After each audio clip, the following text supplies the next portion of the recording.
Good morning, good afternoon, good evening, wherever you may be. I'm your humble host, Mr. David Null, also known as Hawkeye Two Feathers, and I greet you with the love and the honor of the infinite Creator. And I continue to pray that each and every day, each and every one of you will continue to learn how to accept and receive the healing, the knowledge, the wisdom, and the blessings from the universe. And with that said, hello. I continue to pray that all of you are doing well and wherever you may be. A lot of crazy stuff going on. And having conversations with some friends here the last couple of days, I realized that maybe there was something that,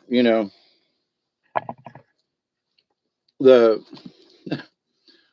the spirits move me in different ways. They slap me all over the place. Hey, Jazzy Phi, how are you? Piphi. So I am have surrounded myself with books for many years on the subject of Native Americans, to learn as much as possible about customs and so forth. And in having some conversations with some folks here recently, I kind of sort of realized it was like,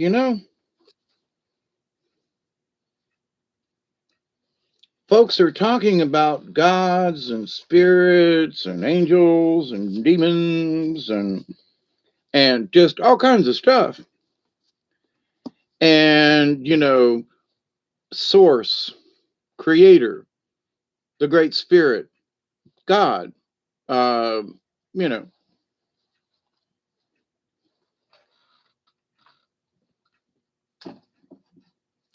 sorry, I'm trying to get arranged. So I've got a, a minute or two late in that I went over to the bookshelf and got some um, books off the shelf. This one is Voices of the Wind, Native American Legends. I've had this book for quite some time. This one they're different from the one that if you have been around, uh, I'll show it to you since it is sort of kind of right here.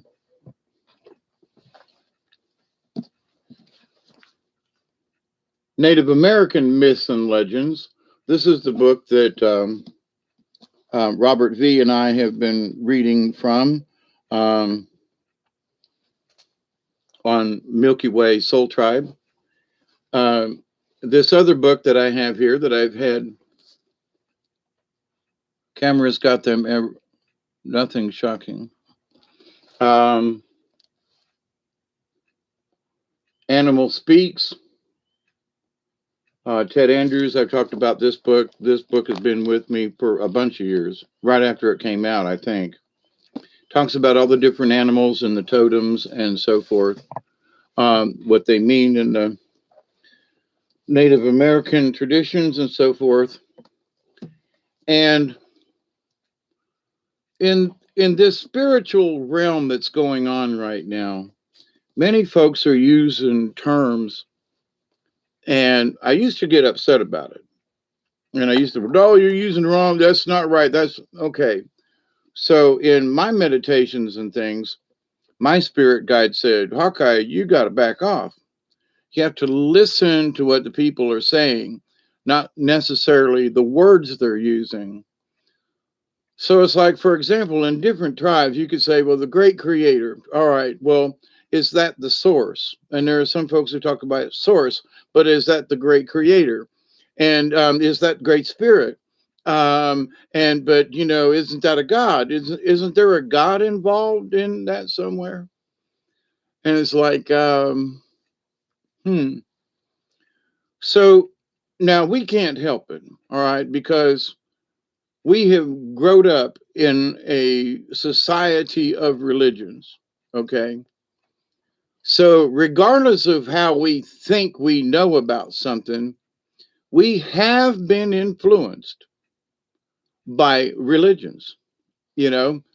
I don't know much about the Quran and Islam, but in the last 20 years, we've sure been given a lot of different information and so forth. Jewish traditions and things. I have many of my friends have passed away, but they were observed Jewish traditions. A lot of Catholics that I've known in my lifetime, a lot of Southern Baptists, a lot of a lot of Methodist, and some folks, as far as religions go, um, the Episcopalian Church is just really interesting. Okay, with that said, so but then we've got the Buddhist, and we've got the Hindu religions, we've got the different sects and Sikhs and so forth, you know, of different religions all around the planet, and from different native tribes. Okay, so in myself, in my travels and learnings, in the people that I've met an Aztec uh, medicine man from Peru, complete with headdress, feathered, beautiful. And we did a sunrise ceremony. And so, in this discussion, this has been over 20 years ago, or right at 20 years ago, the discussion was, well, you're worshiping the sun when it comes up. And he stopped what he was doing and turned to the people and said, "We don't worship the sun. We give honor to the sun." And the people were like, this one lady, I remember her reaction was like, "What? We don't worship the sun."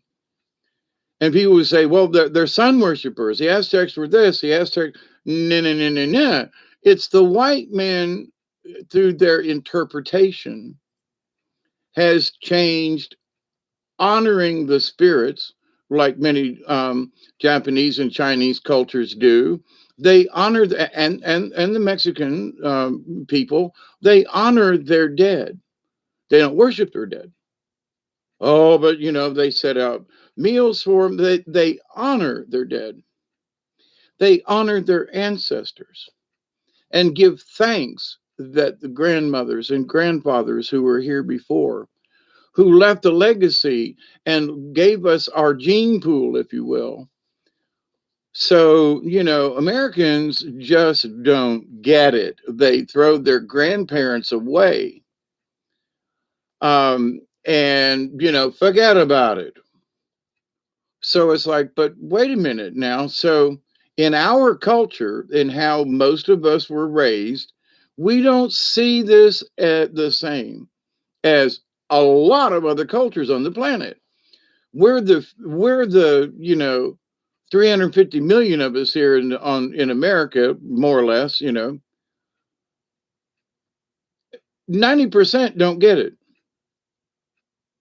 Probably. Well, there are other cultures in with us, but the idea, though, that these culture honor their dead, they honor certain things, but in the way we have been taught to look at it, it's to worship. Okay. So there are certain things I want to get out in this discussion about God, source, God's, plural, um, because there doesn't seem to be just one. But now, in my study of Native culture, and I hate to use the word religion because it ain't a religion, it's a culture, it's a way of life. This is how they live, this is what they believe. From little tiny youngins, grandmother and grandfather told them stories. And there's just something that's born in with them, and maybe it is in their bloodline. I sometimes wonder, because there are certain things that I just knew as a kid, but I didn't know until I was like 45 years old that I had any Native American blood in me. And the fact that, hey, let's stop and think about this a minute. It doesn't matter how much you got. But the people that I have met over the years who have, a background with Native American folks, a grandmother, grandfather, it's mostly the grandmother or great grandmothers. It's usually the female. So that folks will always say, why? Because the men were killed, okay? And there were a lot of extra females back in the day, and many of the women were taken as wives by white men. It happened down here in the South.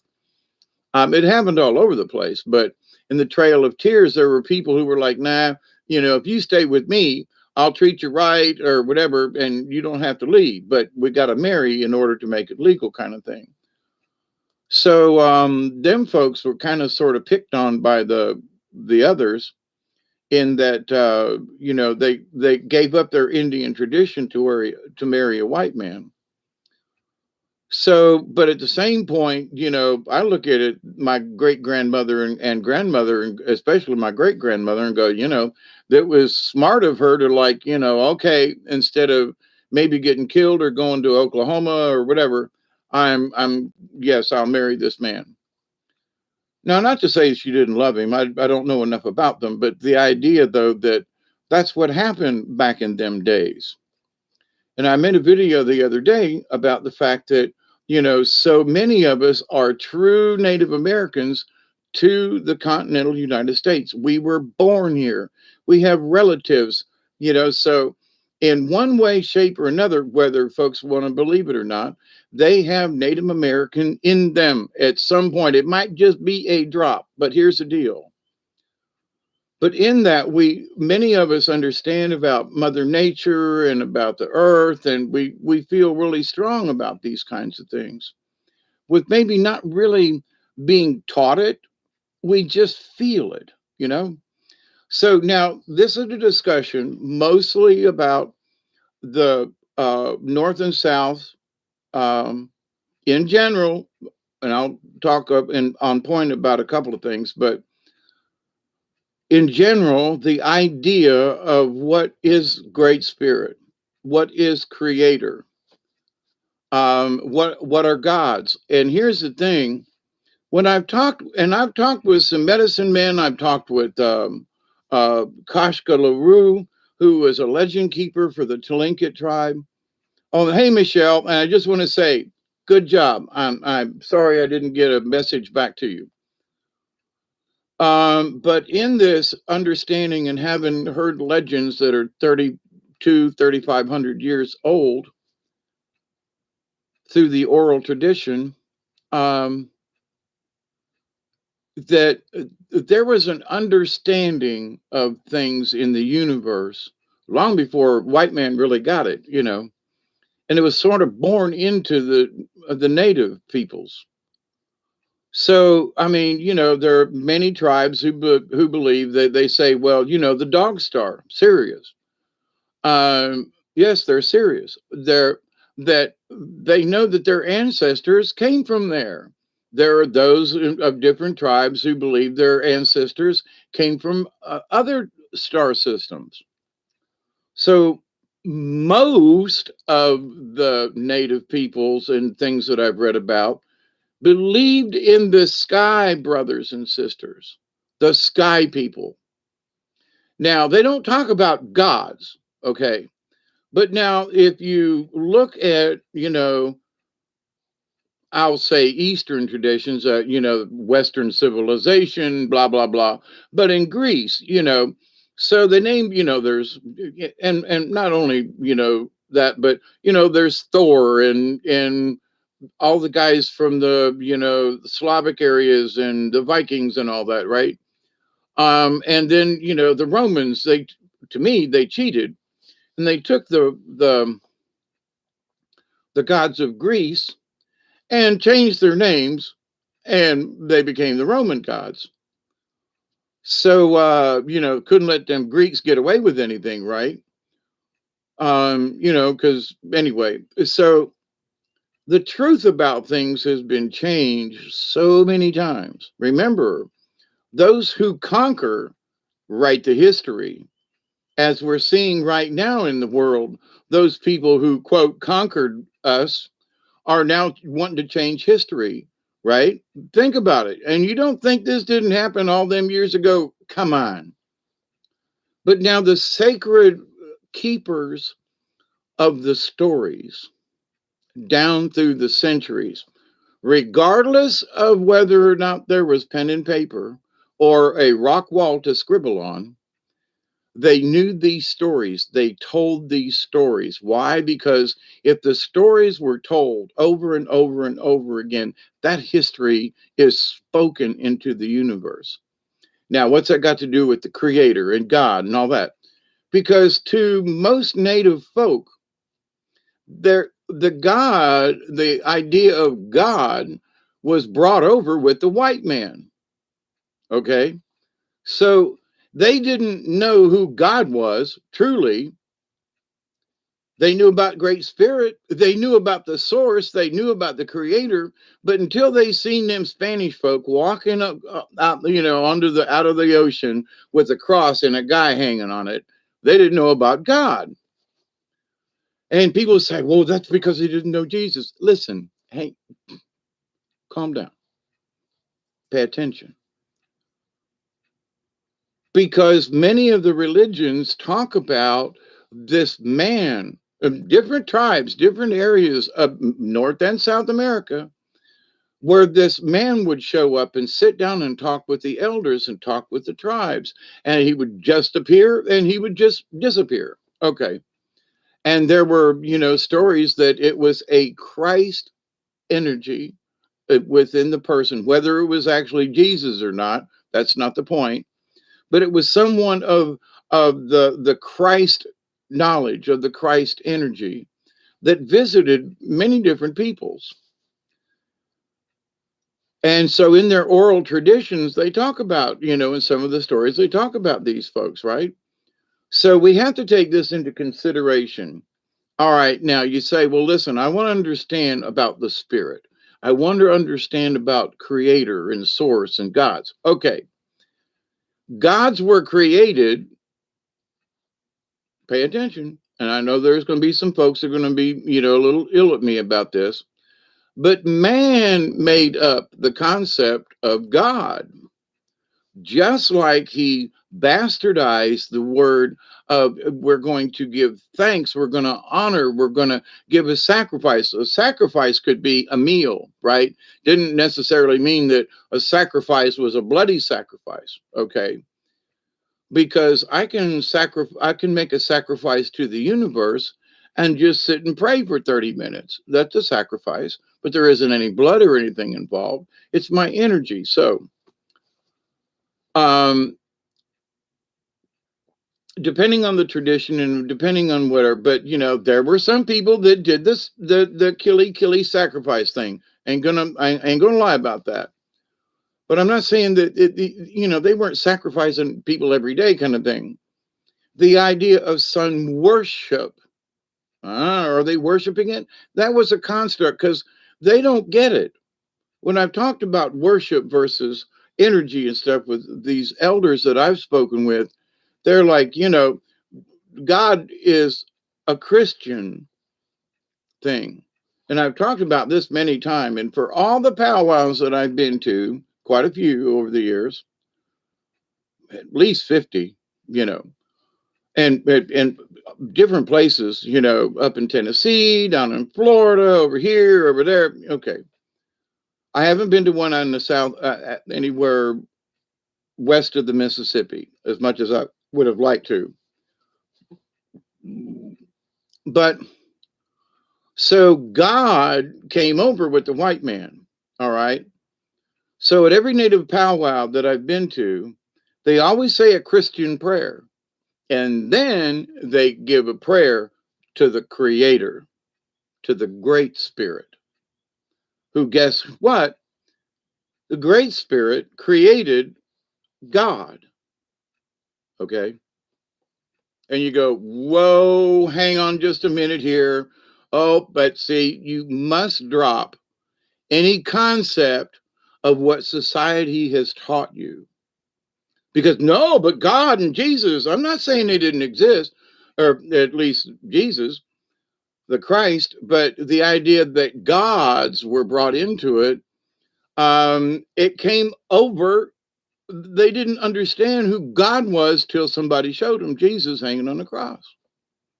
Well, they were stupid. No, they weren't, because their understanding of where God fits into the universe is different from other people. And you say, well, Hawkeye, what do you mean by that? What I mean by that is this: the source of all things is not a person, it's not a personage, it's not male or female, it's both. It is the divine. Now, if you think about the little thing, the yin and yang thing, right, with the white on one side and the black on the other, this is the universe. It is the balance. Not only in, Chinese and Japanese types of, going way, way, way, way, way, way back, 4,000, 5,000 years or more. The idea of, some of the things in the Hindi religion and the Sumerians and all. Okay. So, but the idea, they had to call it something, right? To the natives, it was just Great Spirit. It's everything. Well, the trees are a part of Great Spirit, the essence of the universe, Great Spirit. Where a lot of people these days have got to like come up, well, it's the quantum and it's this and it's that and it's a thought. And no, but I'm God. No, I'm the creator here. Yeah, of your own reality. But if I don't want to be a God, because it's a lowercase nasty word in my opinion. Because what, but I'm a co-creator of what? Now we do create our own stuff, but there are beings, billions of other beings that are affecting our planet Earth. And people are only thinking about this planet and maybe this solar system, but they are not taking into consideration the entire universe. I don't mean the Milky Way, I mean the entire universe. We're not just a part of this little spot over here on the Milky Way. We are a part of a huge, gigantous universe. So to say, well, this doesn't this and that doesn't that and blah, blah, blah, blah, blah, blah, blah. Okay. So we think, well, okay, so the native peoples didn't know who God was because they already had a name for him, right? Great, the Great Spirit. Okay. Now, creator, in some terms, what to some people would be a demigod. Okay, let's say we're going to go with Athena and them, and I'm trying to think of the Greek god, but anyway, Zeus, or was that the other one? Anyway, but okay, so Zeus is sitting up there, and Zeus could have been Enki. Zeus could have been another, but here's the thing. Where did these folks come from? Well, Enki was here, and where did they come from? Where? Okay, but Enki and the Anunnaki. Okay, where did they come from? Well, they are already here on Earth. For how long? Well, if they'd been here for how long, then why isn't there any? Because we have to throw this into the grand scheme of things. If the Hopian folks knew that their brethren came from the skies, from stars, and from other places in the universe, they have in born into them. I was going to say inbred, but that sounded wrong. Still does. It's born in them that they just understand. Now, there are brothers and sisters out in space that are our kin, or their kin, or somebody's kin. They understand that 3,000 years ago, where some people are still having trouble getting it. So you say, well, about this spiritualism, well, what about God? And now, I do believe that a Jesus character existed. I do believe in the Christ consciousness, absolutely. And the Christus, I'm all on board with that. But there's so much more to this story than people. Well, but the Bible says, throw it away. Well, but the Bible says, right. who is written by a bunch of guys, and I've talked about this before, who every time they reprint it, they can reprint it the damn way they want to. And I ain't going to go into that. But so you're going to believe this thing that about not even, years after the apostles and everybody died, they decide to write these things down. Like everybody had pen and paper back in them days. No, it was lambskin and scrolls and stuff, right? So they just couldn't go down to the local stationery shop and pick up a ream of paper and start writing shit down. It was difficult, you know, and to get those things together and to be able to write on parchment. Okay. So the idea though that these guys just sat around and write those, now do your homework, because I know I did. When I left the Catholic Church, I was Sister Helene was like, do your homework, David, and find out about some of this stuff. So in the reality of it, these folks made up a story, okay, where native traditions beat them by 1,200 years. So it ain't the year 2000, it's the year 3,200 to these native legends and speakings and talking about the sky gods or the sky brothers, there are those. But see, I think it's the interpretation of Indian names to where white folks, Spanish folks who got here kind of sort of first in a way, Columbus was what, Portuguese or something anyway. But so, habla español. The Spanish have been here for a damn long time. Think about, St. Augustine in Florida. They've been here a long time. So, why shouldn't we be speaking Spanish now? Anyway, is sort of my joke about that. But in this realm of gods, goddesses, listen, yes, there is a divine feminine in the universe. But just the same, there is a divine masculine in the universe. It has to be both. Now, the masculine part of it has been bastardized, with war and this, that, and the other thing. But listen, I've known some really freaky killing machine women too. I mean, I don't think it has anything to do with male or female. I've met some women that were, wanted to claw my eyes out if they got pissed at me on a PMS mode, Don't tell me women can't be evil, wicked, mean, bad, nasty, and downright cruel, more so than men, in my humble opinion. I've had men treat me bad, but women, would like, one of my ex-wives literally tried to poison me. So I know about this crazy shit, Sorry, but I had to just throw that in there. So, but in this understanding, that doesn't mean that every woman's bad, and it doesn't mean that every guy is bad. So there is divine male and divine female.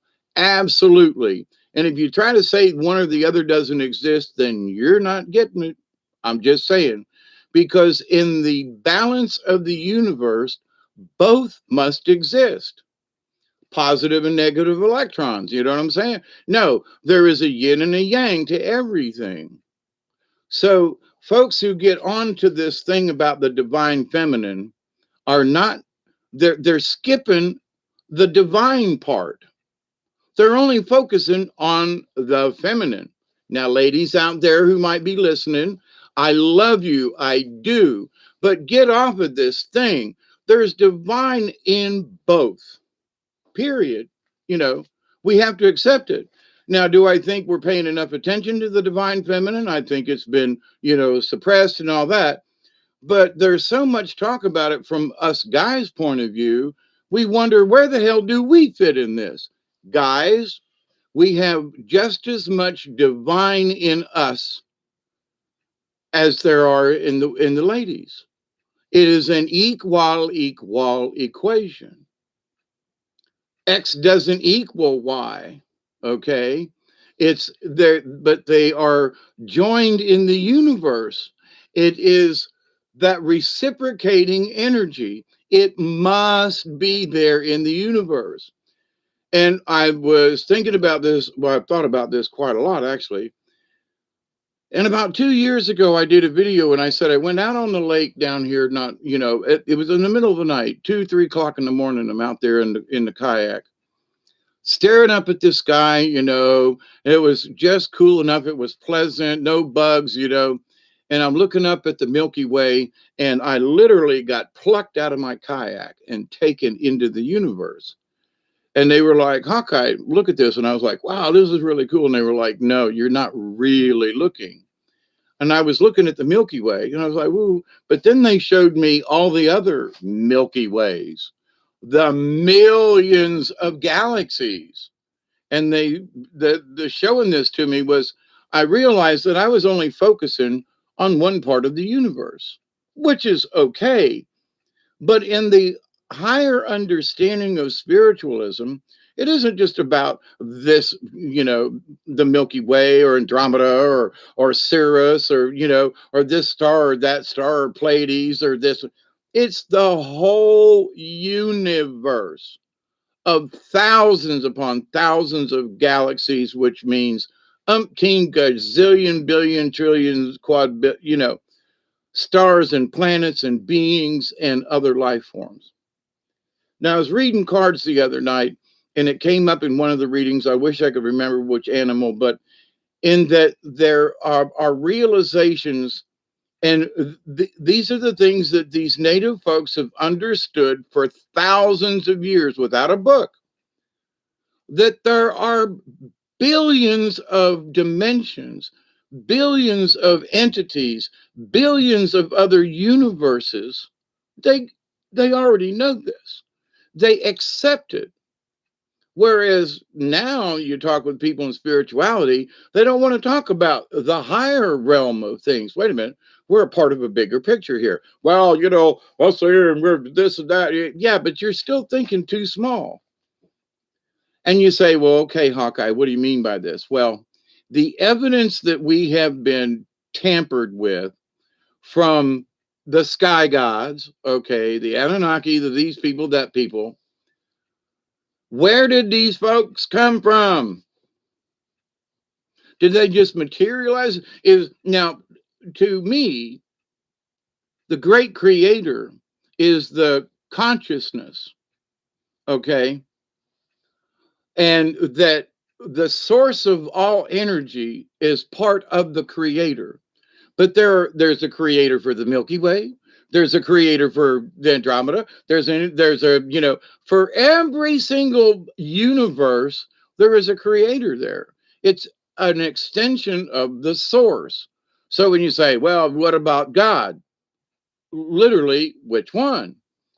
Now it isn't about um, who's ruling over us. No, because even in Revelations, it says that when you die and you go into heaven and you can sit beside God, you can sit with God and the ancients that are there in heaven. Okay, so who the hell are these ancients? I mean, seriously, it's in the book, right? So people want to quote the Bible, but I ask them and say, "Who are these ancients?" Well, I don't know. Only God's supposed to exist if He's the one that created us. Follow me with this. So they're giving you a clue right there. There's more than quote just God. There are the ancients that sit with Him. So our God was sent to this area of the universe along with the ancients that sit with him. And they're the ones that are the overseers. These are the folk, if you want to give them, But here's the thing. Are they spiritual entities, which we are kind of sort of led to believe, or are these actual beings? Okay. So to the elders, they were beings, not just spiritual beings, although they understand that those spiritual beings exist. Those are the source of all things, which everything is a part of. It's the quantum, right? I'm swimming in it right now, moving the air around. I'm swimming in this stuff. If I pass away, I'm going to become a part of this stuff, right? Heaven, hell is a construct of man, okay? And you say, well, that's what God said. Which one? Okay. So we have to take into consideration all of these different traditions, but in going back through stuff, now I may have a different opinion had I not met a legend keeper, but I don't think so because I was kind of sort of leaning that away anyway. In that this idea of gods had to be given a name because there were those folks who wanted to control the people, the gods of Egypt.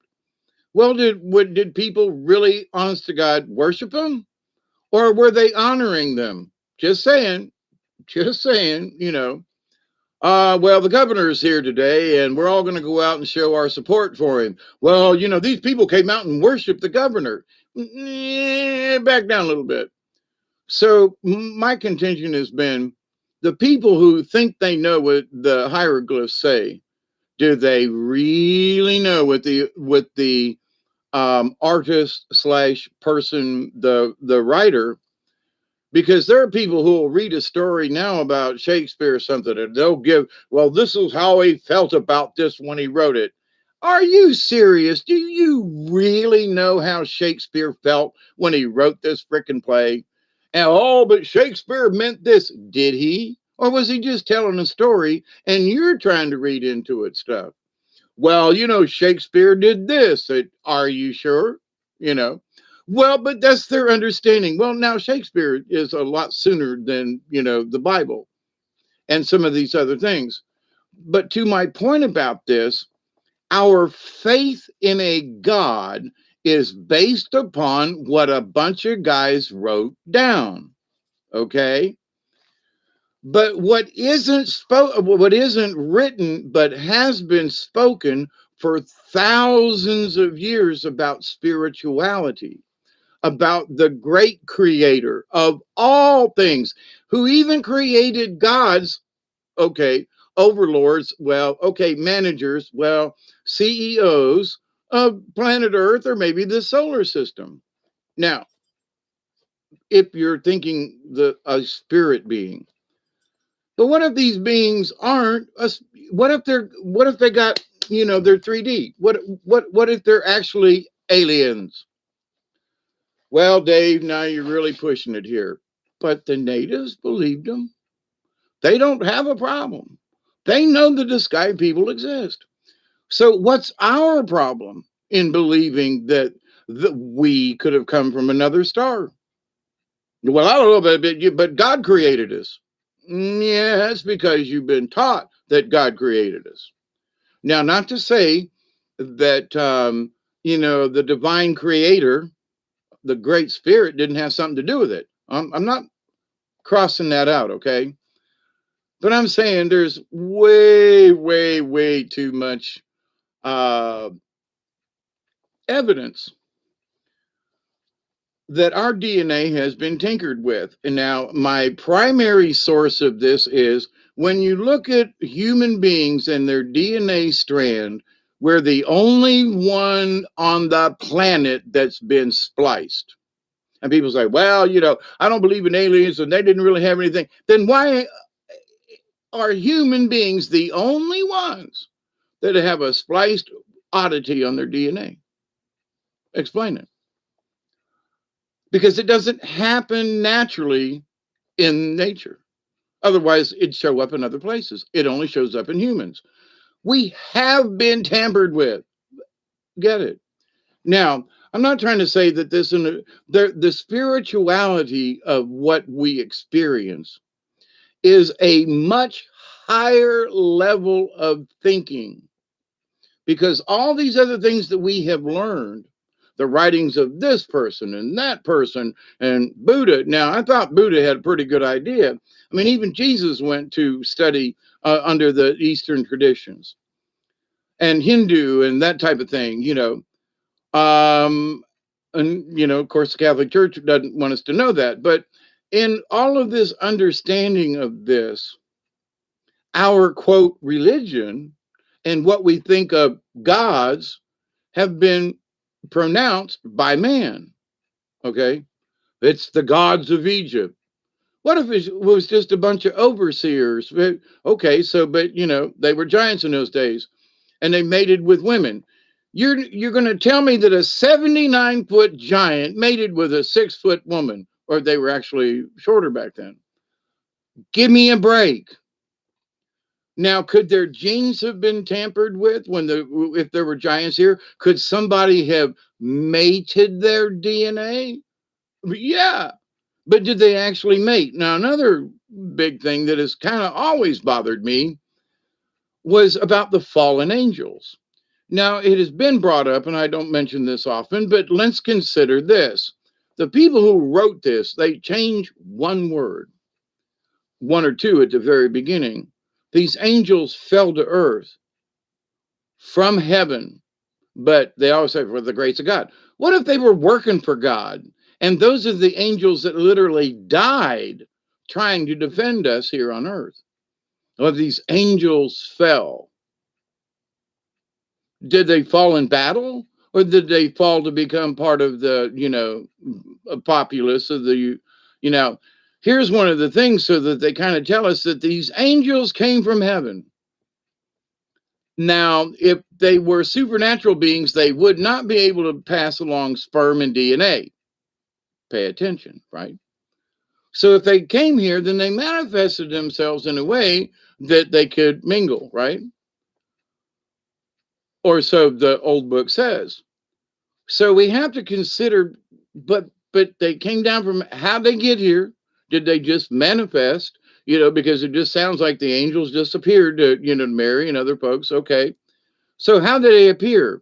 They came from the sky, y'all, right? So our native ancestors understand these basic things, okay? Now they accept the God of Christ, okay? And the idea of this is somebody says, well, how can they accept, Christ, but mix it in with their own religion? Because from a warrior's point of view within the native tribes, to be a warrior, to protect your tribe, to protect that which, to be a warrior. So they saw that Christ died on the cross and that he was bloodied, he was beaten. They understood that. And so that he gave his life for his fellow man. They understand that from a warrior's point of view or from a tribal point of view. So how can the two exist? Very easily, okay? In that from their point of view, Christ came much later than a lot of their traditions. So you say, well, okay, Hawkeye, is this speculation? It's what I've learned. It's what I see. And every time I question it, am I right or wrong? Is this story true? It comes back, yep. So 2 years ago, when I was taken up into the universe, I realized then, wow, there's more to this. I understand there are more universes out there. I get it. I understand there are more, galaxies. I get it. But I wasn't including it in the spiritualness of the universe, because we're just not of Mother Earth, okay? Now, we have to consider this. We're very focused on one point in time and one point in this huge universe, that Mother Earth is the beginning of all things on this planet. There are so many star systems, so many planets. Each one of those planets now will have a mother or father instinct. I say this: if there's just this big rock out there, it's probably male, because nothing's growing on it. Okay, but so that a couple of planets over, there's Earth. Where there's Venus. Of course, there's a little bit of conjecture that we went to Venus and they told us to get the F off their planet and don't come back. And that the idea that there are people and have been people living on Jupiter and on Saturn, more so on Jupiter for a long time, and that the people on Mars lived there long before us folks on this planet. So there are things out in the universe that we have not been told, but we have to accept them. Why? Because the universe is that big. It's much older than any of us can really comprehend. It's a long, long time, right?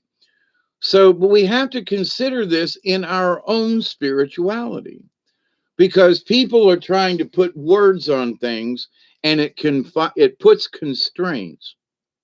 It confines our idea of how big is this universe, how big is this understanding of creation, of creator, of the gods. Man created the gods, period. But you can argue all you want to, but when you finally get down to the honest to God realization that, wait a minute, it is a construct of mankind. Because Native folks didn't talk about God. They talked about the creator and great spirit with honor. Now, there were some tribes, and I would continue to submit that the people who were trying to interpret Cherokee or, Muskogee Creek or Seminole or, the Blackfeet or the Blackfoot or, the Mayan, whoever, had to use white man's terminology in order to explain what they were trying to understand from the native peoples. So, when these great big ships come up to the coast of America, they were like, what the hell is that? All that big white and the crosses on them and everything. Holy crap, we're being invaded. And look what they did to the Americas, all up and down, right? Native peoples didn't go to Europe and try to attack them back. you know the Indians didn't build ships and go, we're going to go, beat them assholes in the in England. Because why? Because they saw no point in it, right? They defended their own territory, they defended their families, they defended, and look where it got them.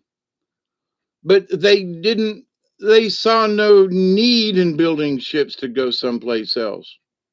Canoes, yeah, absolutely. you know and did a lot of water canoeing and stuff. A lot of people, a lot of stuff that went on with canoes and rafts and things. But as far as conquering another nation, you know inventing the need for gunpowder, you know inventing machines, when there are still things that native traditions are still the simplest. How they tanned hides and stuff like that. But the white people had to turn it into an industry for money, for profit, versus for the collective, for the tribe, for the peoples, for the children, for the mothers, for the fathers, for the elderly, for grandma and grandpa. Nope, it's all got to be about how we can produce things. Well, they used to sit around and produce a bunch of arrowheads. But come to think of it, that's one thing that man has never been able to master with a machine. If you want an arrowhead point, you're going to have to take it, and I've got this piece of arrowhead flint sitting right here. This was hand work. Ain't no machine did it. I've worked with flint. I've worked with different types of rock, and you have to learn how to chip it just right. Otherwise, it will crack, split, and a machine can't do that, because you have to. Every time you put a chip, every time you break a flake, it changes the composition of the flint. So you can be going along, and so they could mass produce these with iron, but they couldn't mass produce what the natives did by hand. So, and flint still, They use flint and surgical knives and things because it is so damn sharp. So, but anyway, so this idea, the construct of God, white people, through whatever they learned, now I'm talking about versus native folk, okay? So if we stick with the native folk, they were humming along and mostly peaceable.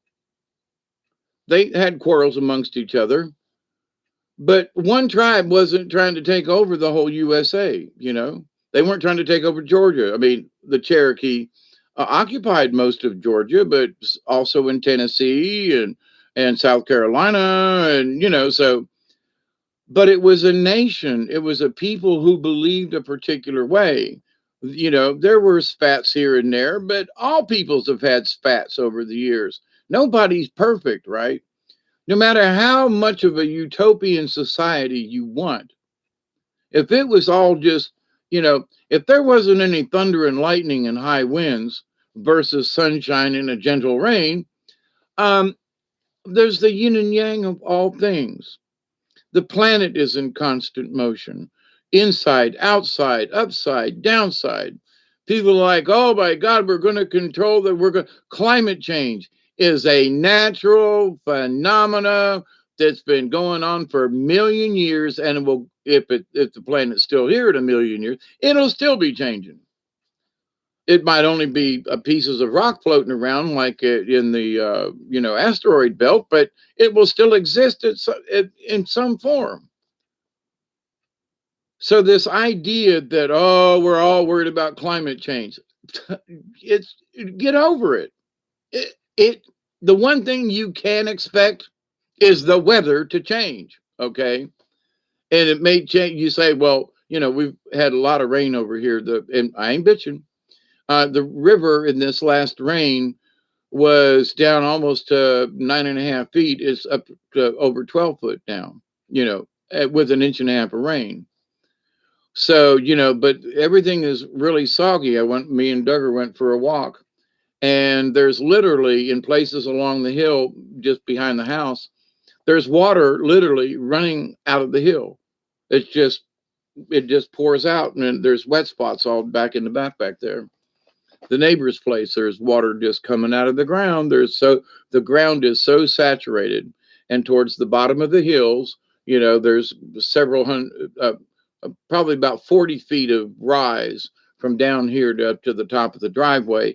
And then on the other side, so there's this big hill, and there's water in the hill, okay? It's the hydrostatic pressure. So I literally got water coming out on the trail down there. I mean, soggy water. I mean, like this deep and running. So native folks understood these things. There were going to be periods when it was hot as hell, and it might last for years. And there were times when it was going to be cold as hell, and that could last for years. Here's the thing, though. Why didn't they have cities? Because if it got too freaking cold, they'd move south. They were transient, They weren't necessarily nomads like are more over, in Russia and Western China kind of thing out there on the steppes. The Mongols and all. Them folks are, they could stay in one place, but they're nomads. They traveled around. Where the Native Americans were not necessarily nomads, but if hunting was bad and they'd been in a place for a while, and it was, let's go look for better hunting grounds. What's that got to do with the spirit and everything? Because Native folks, a lot of people would say, well, I don't really care about that. Listen, they respected, for example, the many men and a few women. There's an all-woman drum, which I think is great. It's sort of been reserved for men, and I could never quite figure that one out. But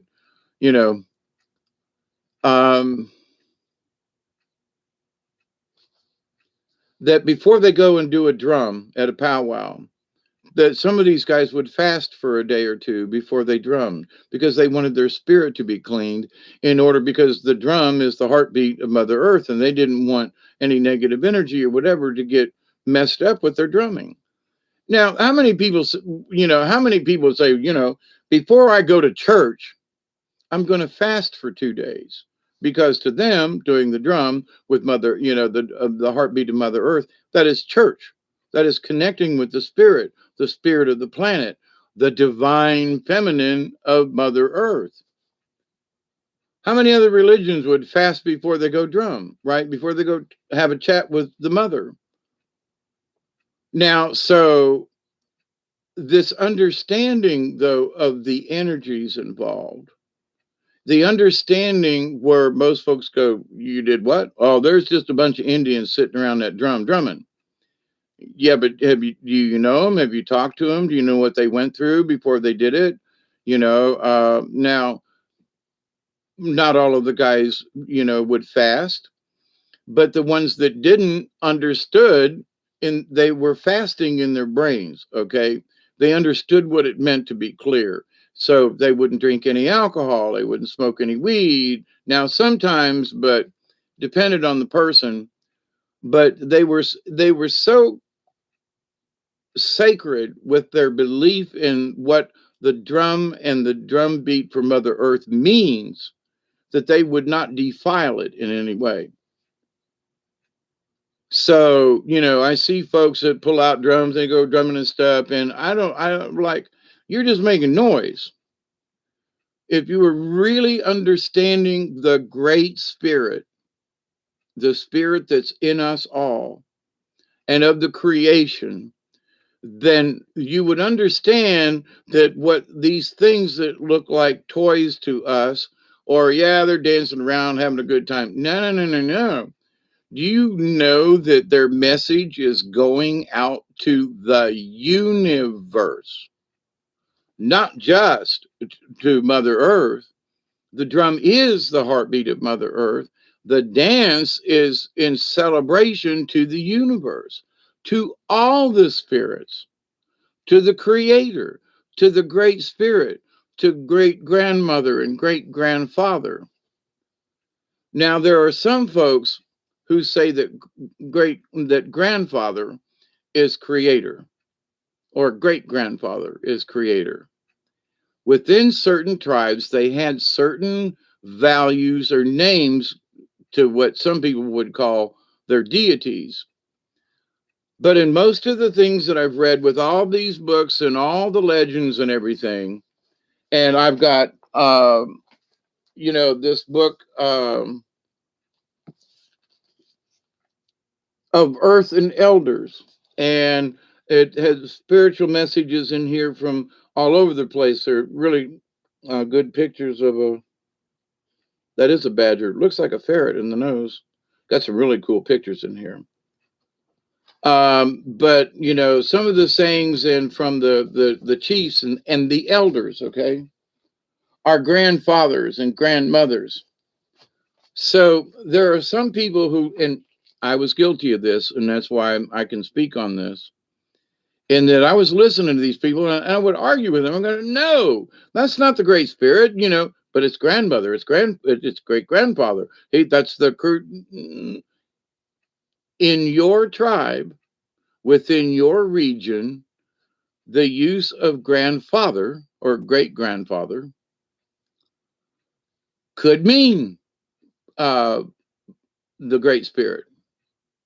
But of all the people and everybody that I've met, when they speak of grandmother or grandfather, they're speaking in general terms of our ancestors who are connected to source. They were here before, have left messages, they've left their bloodline to us, however that may be with each of us. But in that, there's also a spirituality in that if you think about your grandmother, grandfather, if you give them honor, when I say in my prayers at the end of each one, I say, I continue to pray that each and every day, each and every one of you, your friends, your relatives, and all of your relations, past, present, and to come, there is a very sincere, deep meaning in that statement, which a lot of people don't quite understand. It's okay. I'm praying anyway. our ancestors, but our relation. Our relations mean a rock, a bird, a tree, the air, water, fire, the earth. Everything that we have a relationship with, the energy that we share in the great universe, in the cosmos. And as has been discussed through the cards when I'm reading them, the the great mystery is out there. The great mystery where all questions are answered. All we have to do is listen. Any question that's ever been asked, not on this earth, in the universe, not just the Milky Way.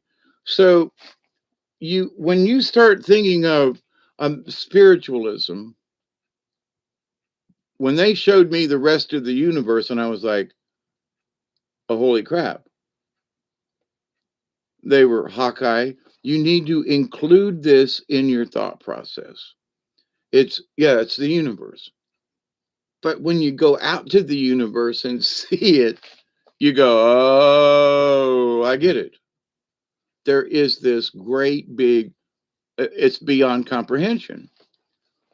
So, what's important is that we include that in our thought process about what is spiritualism to me. It's not just this Milky Way, it ain't just the stars we see.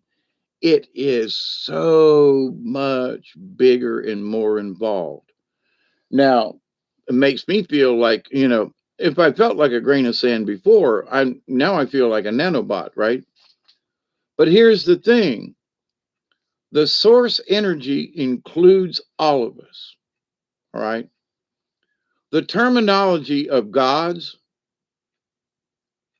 and in a way, goddesses, because it's um, it's just a given in the universe that there's male and female.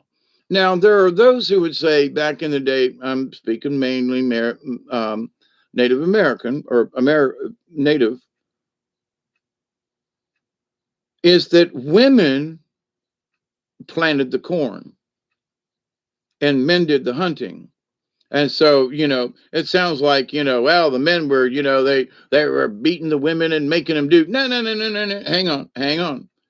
The women were given the task of planting because they are women and they could put the essence of the female essence into the seeds and encourage them to grow.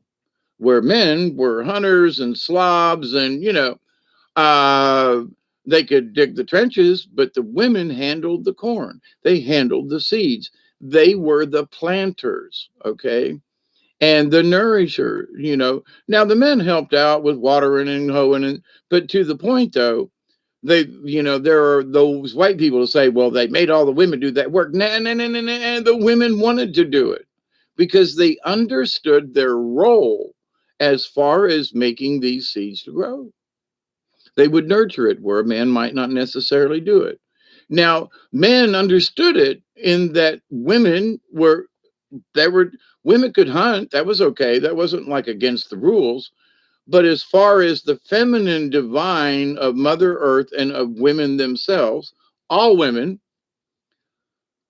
the divine energy within them was necessary for the seeds to grow with Mother Earth, not the men.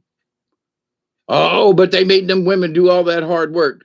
Listen, they understood, hey, we're better at this now. You guys can come over here and help us make bread, but I'd rather you go out and hunt, gather tent poles, whatever it is, right? And protect us. So, you know, certain tribes were very strict about what the women did, but in talking with the many different tribes, some from Canada, some from South America, I've known many folks who were of Mayan descent and had a lot of insight with stuff. And but it is their tradition. I swear to God, it's in their blood. When they're born with it, they just know some of this stuff. I don't know how else to explain it. But at the same point, I understood things, I'm adopted, but there were things that I understood about the earth. And as a Cub Scout, Boy Scout, other guys and girls, joined the Scouts. But none there, many of them are living in apartments and 2 or 3 stories up, and they got plants in the window. And God bless them, don't get me wrong, but they don't live on the earth. They don't live in with the earth. They don't go stomping around in the swamp like I do.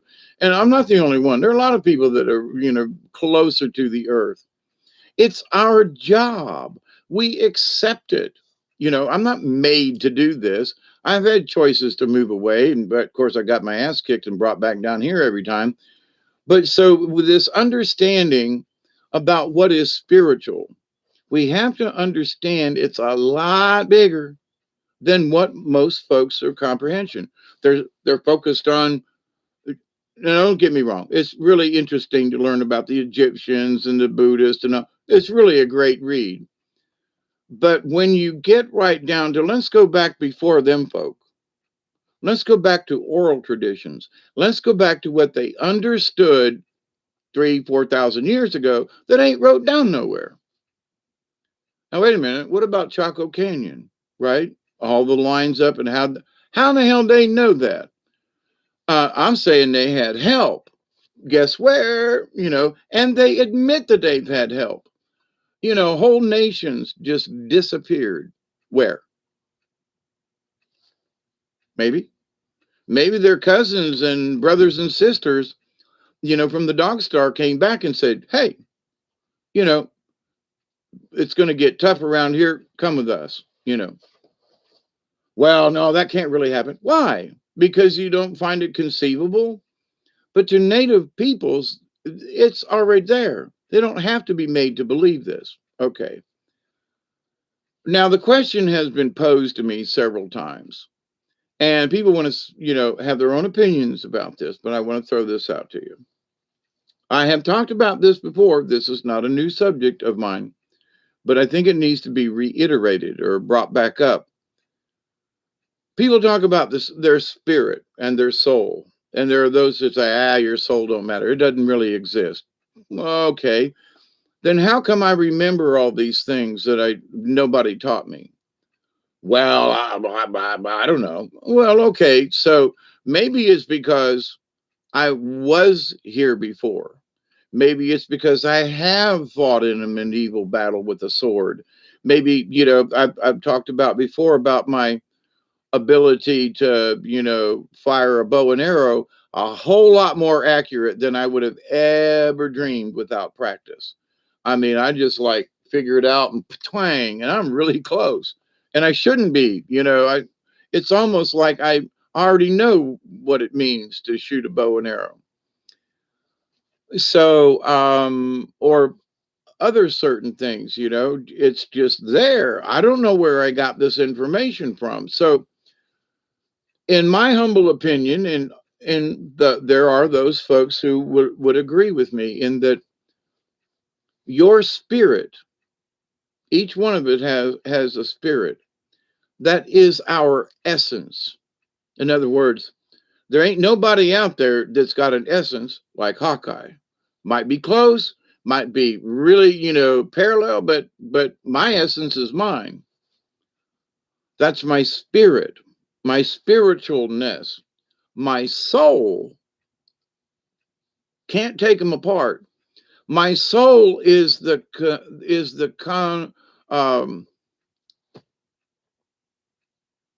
the combination of all my past experiences from the whole universe.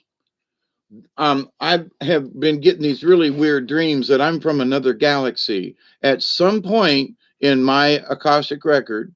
Now, get this is also a reminder. People are trying to access the Akashic record. Each one of us has our own record. My Akashic record is not like any of yours. They may be parallel. We may have come from the same area of space in the universe, but our collective experiences. And if you don't believe that you didn't exist at all before now, then I would say that somehow spiritualism has missed you by. You're missing something. And I pray that you will find it. I pray that every day. So, but this idea of why do all these labels that people are putting onto things? Quit talking about gods. I mean, seriously, quit talking about gods. And the idea that I'm a god, you're a god, and everybody's a god, and we're all co creators in this. Listen, there is some truth in that. But some of these people are spouting off horse shit. Okay. I don't know how else to put it. It is horse hockey in the, because they're leaving a bunch of stuff out. They're assuming that I am like the creator. Oh no. You're saying that I do. I create my own environment here. I am a part of the whole. And in that, I am a co-creator of the universe. But, I haven't been able to make plasma in my hand. I still can't walk through that wall. There are things. So this idea of that we are all gods and goddesses, we are all have the essence of gods and goddesses within us.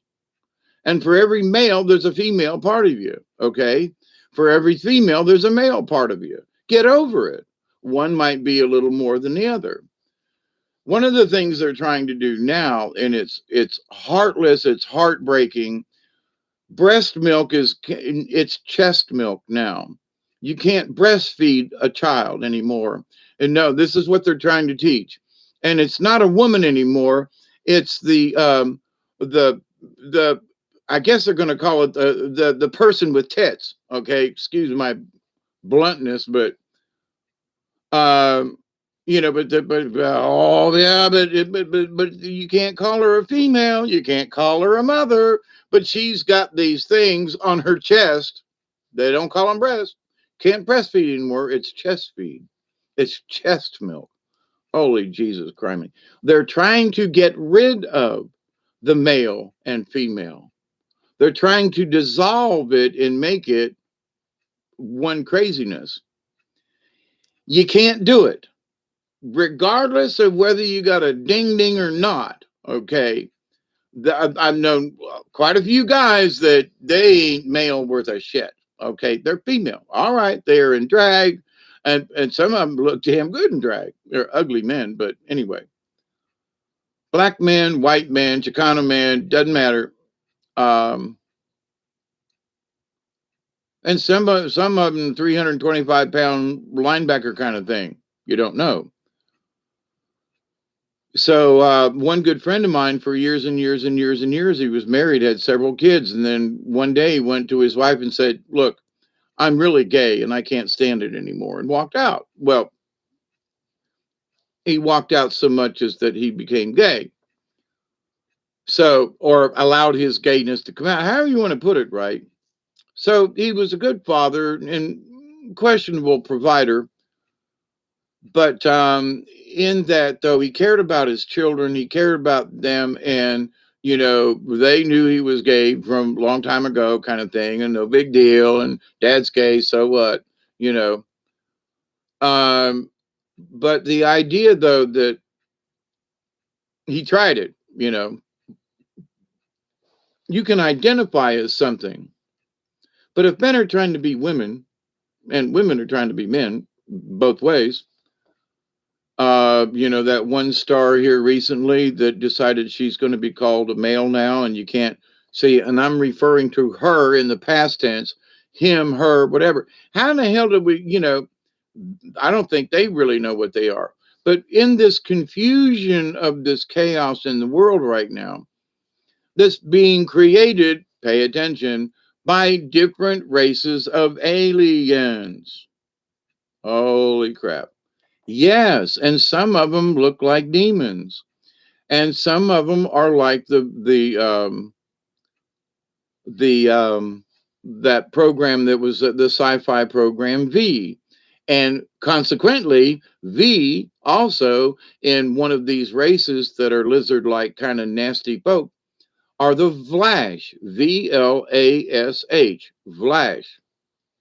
And you say, well, they're just like them folks on V. They showed you exactly who they are, who they were. They're still here.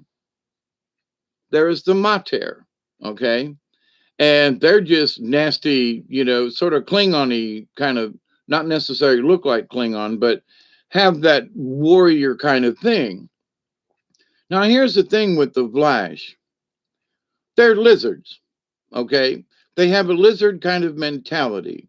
They were a mistake millions of years ago that got out of the galaxy and out of control, and nobody really likes them. Nobody. But there are times when other groups will side with them. The enemy of my enemy is my friend. But when that's over, they go back to fighting them, like the Hatfields and McCoys, and have been doing this for 500,000 to 1,000,000 years. Okay. A long time these people have been fighting. So when we look at our little speck in time, our little speck on this planet, way out on the edge of the Milky Way galaxy, and we think we know what the hell's going on and that we understand this idea of spirituality and different dimensions. Uh-uh. I love you all. I've listened to many of you, and I mean no disrespect, I swear. But in this greater thing of the universe, people are still locked into the name of a god, whether or not the Anunnaki created this mess. That's partially true.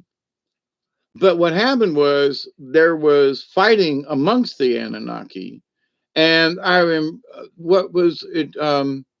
I think there's some answers in the movie Jupiter Ascension, Jupiter Rising. Anyway,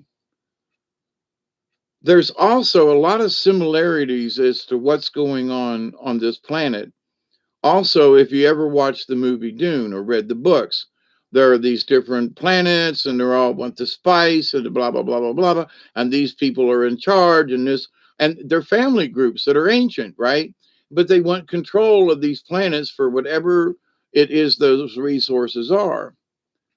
So who knows? Maybe, the best cocaine in the universe, or at least in this area, the quadrant of the space, maybe this is the only place they can get good cocaine. I don't know. I'm being, a butthole about this. But in this understanding, people just want to, they take their spirituality to a point, but there's so many other things that the ancient peoples on this planet knew about. They also left clues in the Bible. Why does it say in two different places in Revelations towards the end, when you go to see, sit at the right hand of God, you'll be with God and all the ancients. I keep asking, who are these ancient people? The pastors and the preachers and all the clerics will say, well, there's only God and the angels. But yeah, it says sit with the angels and God, but then who are the ancients? So there's more going on here that even the folks that wrote the Bible knew about. They left hints. Native peoples understood it from the day they were born. And those folks who were brought up traditionally understood these things. In the springtime, for example, there were certain tribes that in the early spring, when the grass was starting to sprout and everything, they would take off their moccasins. Why? Because they wanted their bare feet to touch the brand new grass. But at the same time, they didn't want their moccasins to leave a trail. So they would walk barefoot in the springtime. Anyway, there's a little story here that I found when I was kind of messing around, and to give a little bit of this is from the southeast, and it's from the book Voices of the Wind, winds plural. Jupiter ascending. Yep. You got some good shit, Pearly, Texan. Jupiter ascending. Yeah. But also in the movie Dune, and if you read the books, there was three parts. There's a lot of stuff in those tales that talk about, so what's going on with planet Earth and other stuff. Think about what these families who've been in existence for thousands of years, who have run whatever business they've been running off of whatever planet, and that, there's too many of us. They just don't like it, period. And if you're a lizard, you're still a lizard. You're going to eat stuff around you, You're not necessarily a vegetarian, you know. So, and the story about the snake, the young boy picked up the snake and he took him to the bottom of the hill, and the snake turned around and bit him. And the young boy said, "Why'd you bite me?" And he said, "Because I'm a snake." There's more to that story, but an alligator is an alligator. You ain't gonna change his spots. You now you can kind of tame him, and alligators will get to know you, like in some of these alligator farms. The bigger gators, they know the people who are feeding them, and so there is a sense about the alligators. But if some gringo was to be in the neighborhood, chump. So it's like any wild animal. If you cage him up long enough, you can have a rapport with that critter. Okay, the people who work in zoos and so forth. I know this because I worked with a wildlife rehabilitation program, and you got to know the animal, got to know your essence. Okay, got to know who you were, not by your smell, by your feel, by your sense. They could tell you were coming. So when you understand these basic things, like native peoples know, and are just, they get it, they don't need to be schooled on it. Other folks who don't have that explanation to them are floundering in the spiritual. They're looking towards religion. Religion ain't the answer, you know, because religion is an obfuscation. It is made up by people. Well, it's a message from God. Seriously, you know, come on, seriously.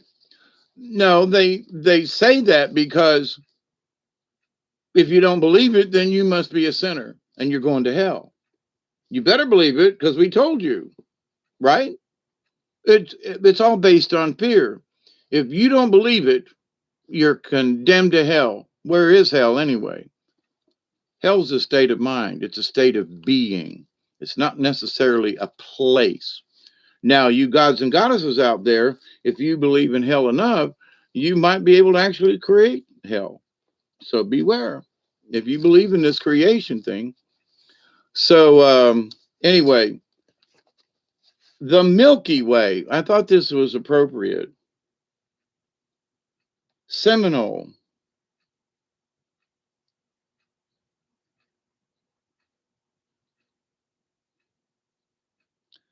The Milky Way, ever so long ago, the breath maker blew his breath towards the sky and created the Milky Way. This broad pathway in the night sky leads to the city of the West. There is where the souls of good Indians go when they die. Bad Indian souls stay in the ground where they are buried. When the Seminole Indians walk through the woods and step where a bad person has been buried, they become fearful. Even though the grave is covered with brush and grass, they always seem to know that a bad person is buried there. The Seminoles say the Milky Way shines brightest following the death of one of their tribe. They believe this is so that the path to the city in the sky will be lighted brightly for the traveling Seminole. For a good Indian, let me get something to drink here. Cheers, everybody. Jackson says, I was evicted from the underworld.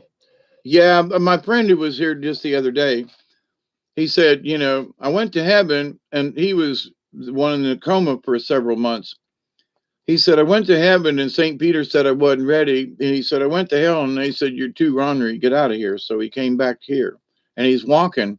And he told me the other day, he said, he said 3 months ago they were going to pull the plug on me.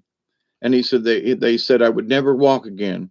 He said, in 2 weeks, my daughter's getting married, and I'm going to walk her down the aisle. And I was like, you go, brother.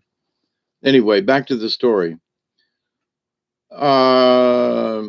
For a good Indian to be able to walk over the Milky Way, he must first be one whom everyone likes. What? He must first be one whom everyone likes. He cannot be one who talks in an evil manner, or lies, or steals. He must be brave at all times and an honor to the Seminoles. In the Seminole language, Solo Pihini means spirit way, or the Milky Way for human souls. And Ifihini means dog way and is the sky path for the souls of dogs and other animals that die. Spirits never return to the earth from the city in the sky. Seminoles do not believe that ghostly visitors ever come back and visit their people again. Along the Milky Way lives rain and the rainbow. The Seminole word for rainbow means stop the rain. And that is what the rainbow does when it appears. When the sun is eclipsed, Seminoles say that Toad Frog has come along and taken a bite out of the sun. Toad Frog continues eating at the sun until the sun disappears. Seminole hunters shoot arrows at toad frogs whenever they see one, preventing eclipses of the sun or moon. Seminole hunters like to make a loud clamor to scare toad frogs away when they do appear. Now, I've known some Seminole Indians, and yeah, they don't act like that, but anyway. Along the Milky Way is Big Dipper, which seems like a boat to the Seminoles. They say it used to carry the souls of good Seminoles along the Milky Way to the city in the sky. The Seminole tribes call the morning star the tomorrow star, and the evening star is known to them as the red star. That's the end of it.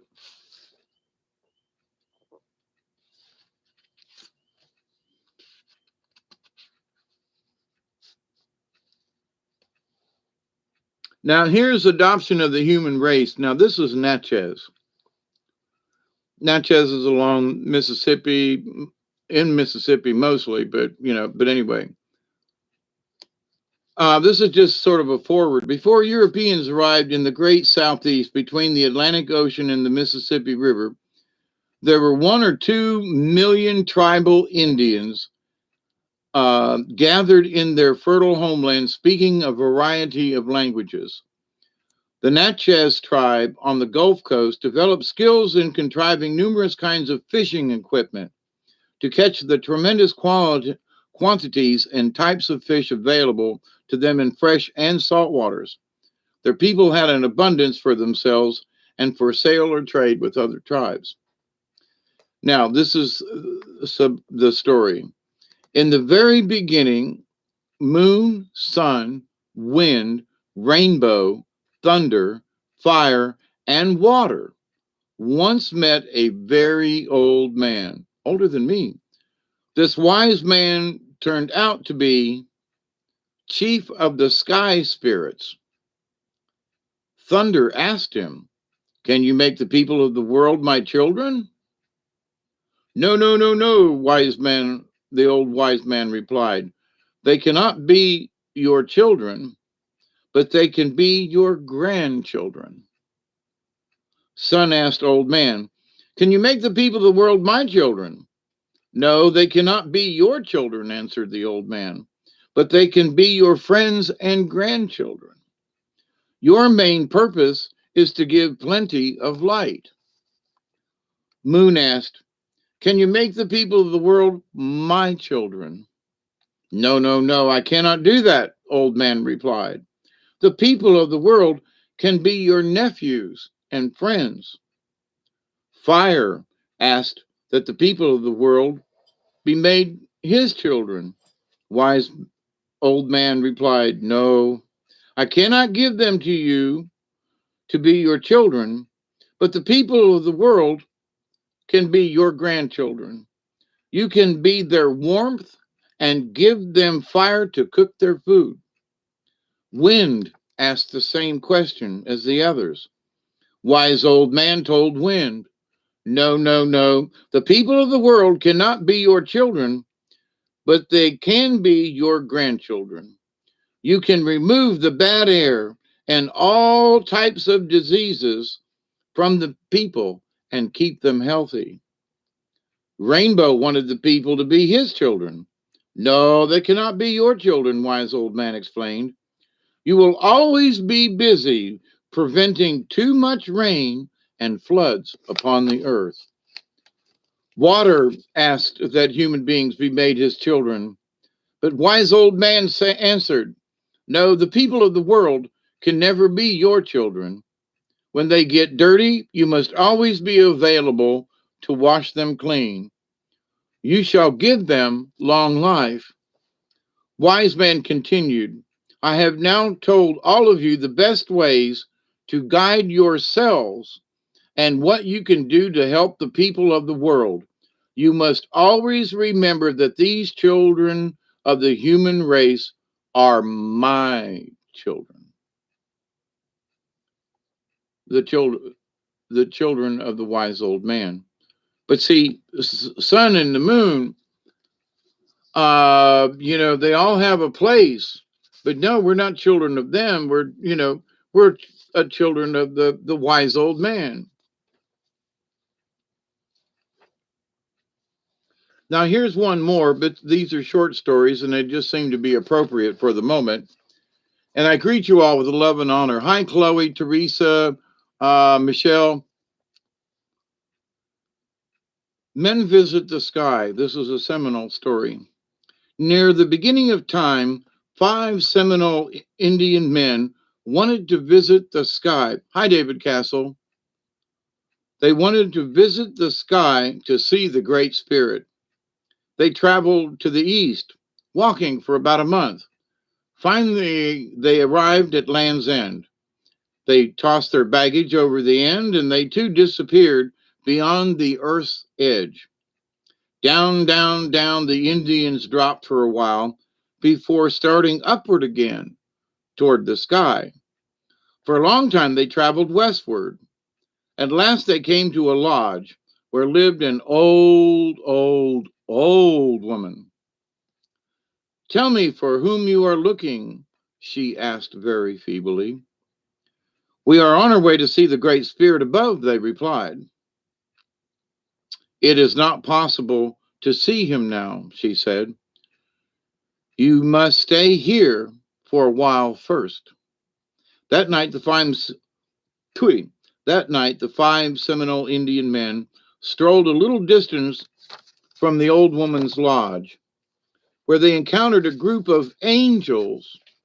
Get this, angels robed in white and wearing wings. Okay? They were playing a ball game the men recognized as one game played by the Seminoles. 2 of the men decided that they would like to remain and become angels. The other 3 preferred to return to Earth. Then, to their surprise, the Great Spirit appeared and said, "So be it." A large cooking pot was placed on the fire. When the water was boiling, the 2 Seminoles who wished to stay were cooked. When only their bones were left, the Great Spirit removed them from the pot and put their bones back together again. He then draped them with a white cloth and touched them with his magic wand. The Great Spirit brought two Seminole back to life. They wore beautiful white wings and were called men angels. What do you three men wish to do? Asked the Great Spirit. If we may, we prefer to return to our Seminole camp on earth, replied the three. Gather your baggage together and go to sleep at once, demanded, directed the Great Spirit. Later, when the three Seminole men opened their eyes, they found themselves safe at home again in their own Indian camp. We are happy to return and stay earthbound. We hope never to venture skyward again in search of other mysteries. They reported this to the chief of the Seminoles. So the men and their stories have been visiting the skies. And you say, well, they traveled up there. Well, okay, but they were going to go in the Great Dipper, and but they saw these things representing, they represent, right? So here's the thing. If these people have been telling these stories for thousands of years, which they have, who's got it right? Is the Bible like the word of God, not necessarily the word of the Creator? Yeah, right. So, with as I've said before, every powwow I've been to, they always say a prayer to the Christian God. Always, dear Jesus, Lord above, blah blah blah. But then in Native traditions, they always say a prayer to the Creator, and they know that there's a difference. But white folks don't get it. They understand the concept that a God is a lesser being in the great universe, in the whole of the universe, of the greatest spirit ever, right? But here's the thing, if you think one entity, and here's the thing, the Great Spirit is not an entity. It's not a female. It is not a male. It's not a person. It is energy. It is energy. And it's all around us everywhere. So when we learn to accept and receive this knowledge, we have to get rid of all these other constraints that society has put on us. Well, thank God. Thank you, Jesus. Well, that's okay, but thank God. Which one? And people say, oh, well, there's only one God. Is there? Well, yeah, but then who are them guys that are sitting with God, the ancients, the elders in the Bible? We have to look at the whole context of things. So if any of you are having arguments about the nature of the word, well, it's the Creator. Okay. But in your thinking, is the Creator a God? Or does the word God actually exist in this vocabulary? Because they knew about angels, okay? They knew about dark spirits, but you didn't hear the word God in the stories. So there were winged beings that came out that obviously were good because they were in white robes and they were playing handball or something, stickball. And two of the five said, we want to stay, Creator said, okie dokie. But it's interesting that, they were boiled, the bones put back together and then brought back as an angel. But wouldn't that be death? Wouldn't that be our death? That, in order to make that transition to being an angel, and Creator doesn't have a problem with it. He says, okie dokie, and so be it. But now, in my realm of thinking, and other folks have talked about the God thing, and I was like, There are a lot of people who are pissed off about God. Well, why would God allow this? Creator wouldn't necessarily. But the people, here's the issue. There are entities like the Vlash and the Mater who only seek, um, you know, think about the Klingons. The Klingons, their whole premise and their whole society was built on that of a warrior. So if there was no war, if you couldn't die in battle like the Vikings, you're not going to go to Valhalla, right? So you have to have war. You got to have conflict. Otherwise, how can I die a warrior's death, right? So when centuries and centuries and millennia of people or entities, beings, whatever, Klingons or whatever, live like this, and that is who they are. You go, well, wait a minute, let's sit down at the table here and let's come up with some peace negotiations. They don't want peace because they can't die an honorable death that way. So, and people are not accepting this as like, but we can change the world. You're not going to change a snake into something else. You're not going to, expect that snake not to bite you if you put your hand near it, you know, normally. So there are certain things within the universe we just have to accept. The whole universe is moving, changing. There are electrons and protons and new things we don't even know yet that are moving around us all the time.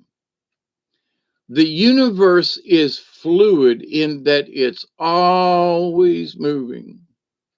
So, this idea that any of us can control this or that we can master climate change is a numbnuts, stupid, ignorant. No, the Earth was here for 1 million years before us, and it's going to be here 1 million years after us. And no matter now, I got to say, we as human beings are with all the drilling and the things we're doing to Mother Earth. Those are having consequences, yes, but there are other things going on that ain't got nothing to do with us. It's changing anyway. We're in a different part of the galaxy. We're in a different part of the solar system. We're in a different part of the universe than we were a second ago because everything's constantly moving. So, this idea that somehow some of this we are responsible for, plastic floating in the oceans, on the rivers, down in the swamps, there are great big mounds of plastic. And if the water's up like it is now, guess where all that's going? It's going into the Gulf of Mexico from here. So, what's in my backyard, if I don't get it out, I didn't put it there, it came from upstream, is going to end up in the ocean being a plastic, garbage, something, something, right? This is nature. Now, can we stop doing some of these things? Yes, I'm all for it.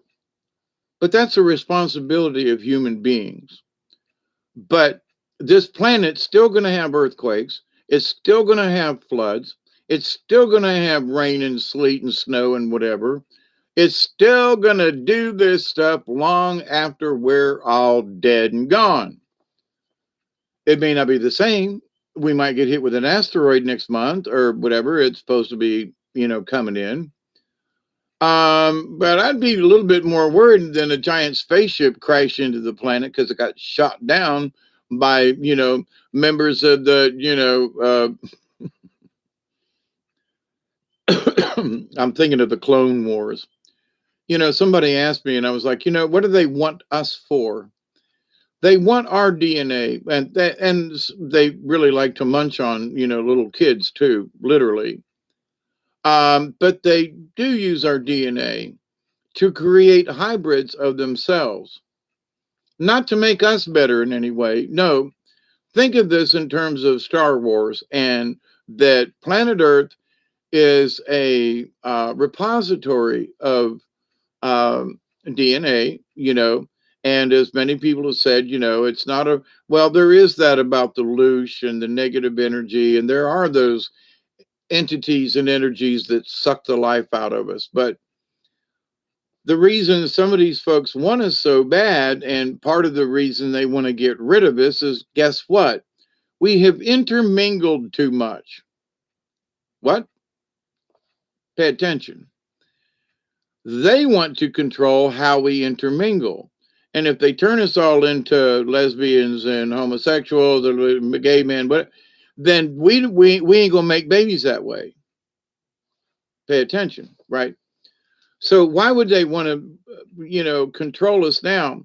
Because when white mixes with black, the reason they want to separate them is because then either the white or the black isn't a perfect strain anymore. The DNA has been altered, and they want original DNA. Because if we keep mixing it up like we're doing, then their repository of being able to come back in and get black DNA or Swedish DNA or North American Indian DNA or, whatever. Now that it's mixed and it's like, well, it's not like it was, it's not pure. So why would they want to kill us all or kill off a bunch of us? It's so that we'll stop acting like monkeys and interbreeding with one another in different species, because guess what? Then the trueness of our essence is been mixed. Now, for you and me, I don't care. Let's mix it up.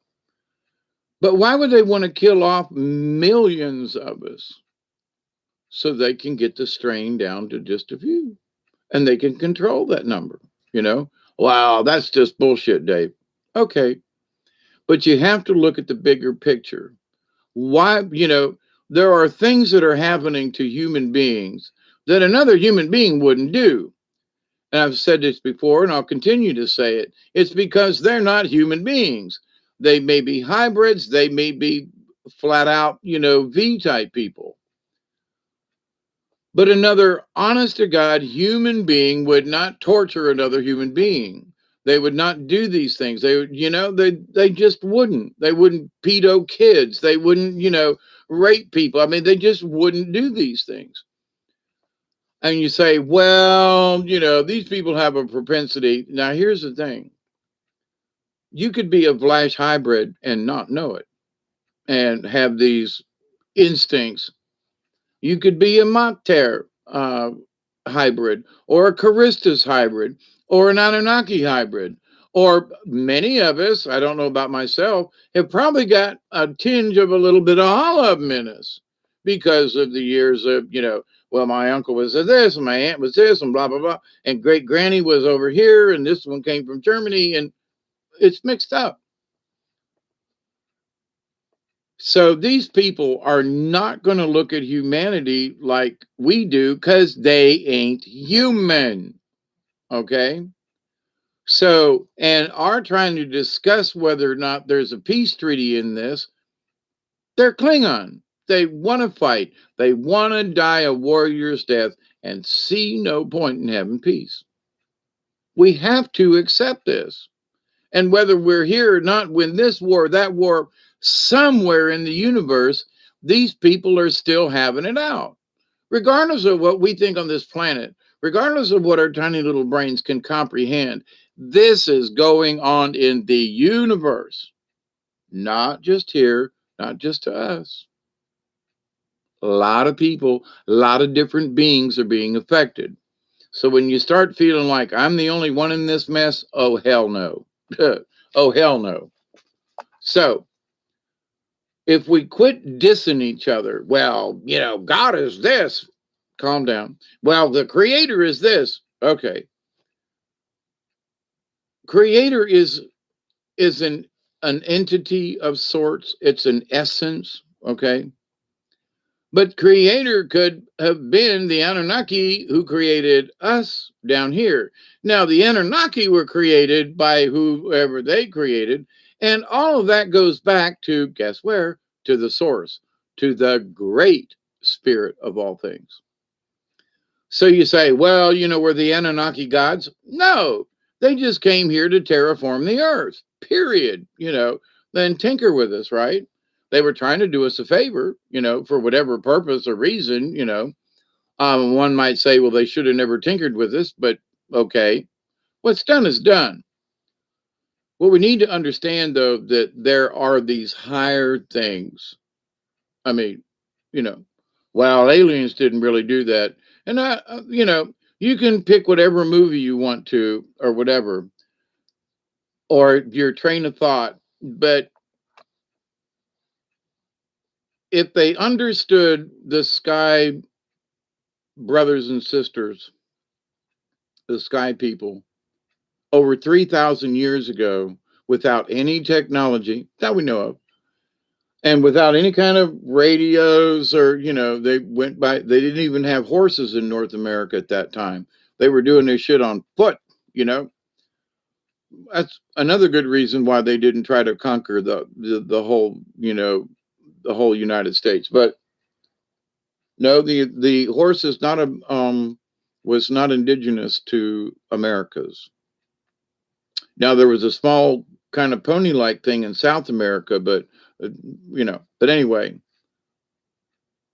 So what we had here on this continent and south of us, and Mexico and all, and what they had over in Europe and over there, and even down in Africa, you we don't have elephants here except in zoos. So where elephants were used to move, and India as well, where there are elephants, and Thailand and places like that. But could you imagine back in the day, um, where folks in you know who'd been to India, and uh, the British conquered India years ago, right? But anyway, my point to that is there are folks on the European continent, as it were, that knew what an elephant was. Where you brought that subject up to a Native American who'd never seen one, didn't mean that it didn't exist. So we can say, well, I don't know if this is true. I don't know if this exists or not. But you have to go back, and simply because you've never seen an elephant doesn't mean it don't exist. I mean, I was watching a program today, and it was like they were looking at, they were sitting around smoking a peace pipe. And one guy looks at the other and goes, I just seen a hawk, a falcon. And his last name was Falcone, right? So the other guy's sitting there and he goes, what is this thing? It's got a tail like a beaver and a nose like a duck, and and the little kid says, "Oh, that's a duck-billed platypus," and it goes, "It looks like God made a mistake." But here's the thing: if you'd never seen one, do they still exist? Yeah, somewhere they do. So simply because you have not experienced a duck-billed platypus doesn't mean they don't. They're not around. So we have to accept that fact. Just because I ain't seen one don't mean that they don't exist. The idea of fairies and little people and all that kind of thing. I've met too many Native American folks who have just blatantly come out and said, you've got little people on your property, don't you? You've got a mischievous little, something. What? How did So the Native practices and understandings allow for little people and fairies and giants and other dimensions, and it's just common to them. Where I hate to keep saying this, but white folk in that respect have to unlearn. They have to wait a minute. No, these people already know they exist. These people get it.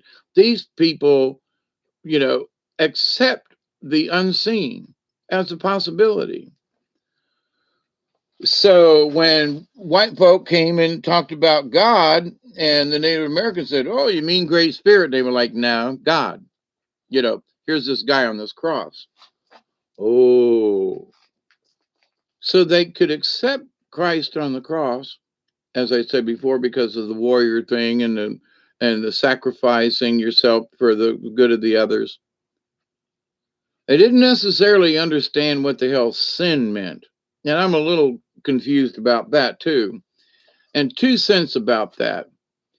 If you're a Christian and you believe that Jesus was here to wash away your sins, then why in the hell do all these Christians get baptized? Original sin? Let's go back to the word. He died for our sins, past, present, and to come. So if he came here and died for our sins, then how we create our own sin now. So whatever happened in the past has been washed away. But if you're in a Christian church or whatever, they will insist that you get baptized into their cult. So this idea, though, that, wait a minute, I already belong to the universe. I am already a part of the quantum. It's all around me. It's in the air. It's in the water. It's in everything. So why do I need to join a cult? Why do I need to join anything? I already belong. We are the members of the League of Like-Minded Beings. We are the soul tribe. We are already connected. So going through these different steps to try to get connected, well, I'm going to get in touch with Great Spirit. Then shut up. What do you mean, Dave? Be quiet. What are you talking about? Because the mysteries of the world, in that great mystery, in the silence, are all of the answers to all of the questions. We just must simply learn to hear it, to understand it, to believe it. Is it a cult? No. Is it a religion? It's a spiritualism, but it ain't a religion. Not in the terms of what most people would want to chime in as a religion. It is a way of life. It is an understanding of the universe. Now, look, I don't get all the understand all the little nooks and crannies and the this and the that and how this reacts to that. Doesn't matter. But I understand that there is a bigger picture. And if I need any more information, if it applies to me, I can get it. Most of it doesn't apply to me, except in that, pay attention, Hawkeye. It's not just this little universe that I have co-created or whatever. It's the whole dang universe. And it is vast. And for those of us who think, well, I can get out of a soul contract. If you have a free will, you can do any damn thing you want to. Okay, that's the bottom line. And this idea of a soul contract, Edgar Cayce stated a long time ago, damn near 100 years now, 80, 90 years ago now that we're, in 2021, in that we as spirits, we were angels. And we've had a discussion. And so there's a bunch of folks sitting around and going, there's a child being born down there. And any volunteers? Now, this child is being born. This is the timeline that we see. Okay. Now, you have free will anywhere along this timeline to turn, stop, go backwards, whatever. But this is the general timeline. Now, you can make it, break it, good, bad. But some of this is, for some of us, like me breaking my leg, didn't foresee that one coming. But to learn how to deal with a disability early in my life and to be able to overcome that. But to the point, for me, there was a lesson there. So I think I understood that when I took this job, because I told folks when I was 4 or 5 years old, what are you going to be, Dave, when you grow up? I'm going to be a hermit, live in the woods down by a river. I'm here. Have always known this. So this idea, it was predestined. And I think in my world, my predestination wasn't created by God or a religion. The predestination was the fact that I agreed to come down here and be here at this time in this body and this is my mission. Some people, their mission is to just be here. It's okay. There's nothing wrong with that. And other folks, like me and other spiritual people that I say we've given up a lot in that um, this there are sacrifices because people just think you're freaking loony. So, you lose family members, but you have to look at the greater good of what the spiritual part of this is. So, in my yakking here for damn 2 hours, no wonder I was getting tired and thirsty and wanted a cigarette. But I hope that this information helps folk. Your soul is the collection. Now, there might be those who would call it your karma, whatever, but your soul is the collection of all of your memories. Your spirit, and you can't separate the two, your spirit is the essence, the smell, the fragrance, the whatever of your soul. So people say, well, the spirit, you can separate them. No, you can't. Go ahead, convince yourself. And then when you try to go to the other side, you're going to be split in so many pieces, you ain't going to know where to go. But your spirit and your soul are connected. They're not necessarily the same thing. I don't agree with that. But can you separate the two? No, I don't think so. The soul is all of my memories. My spirit is the essence that my soul gives out. Okay. So I'm hoping that some of this will help y'all. Now, and sort of a wrap up of the divine feminine. I'm not against you ladies talking about the divine feminine, but rarely, I won't say never, I I cannot remember when I've heard ladies talking about the divine feminine that they have ever brought up the divine masculine. I'm just saying. So I'm not poo-pooing either one of them, okay? I'm just saying that there are some folks who are putting in my humble opinion, is a froggy old man. They're putting a little bit too much into this goddess thing. Yes, it exists. Yes, there's this divine energy, but it's both. It has to be. Sorry, ladies, but you can't make a baby without a guy unless you go to a donor, a sperm bank. But women don't make sperm.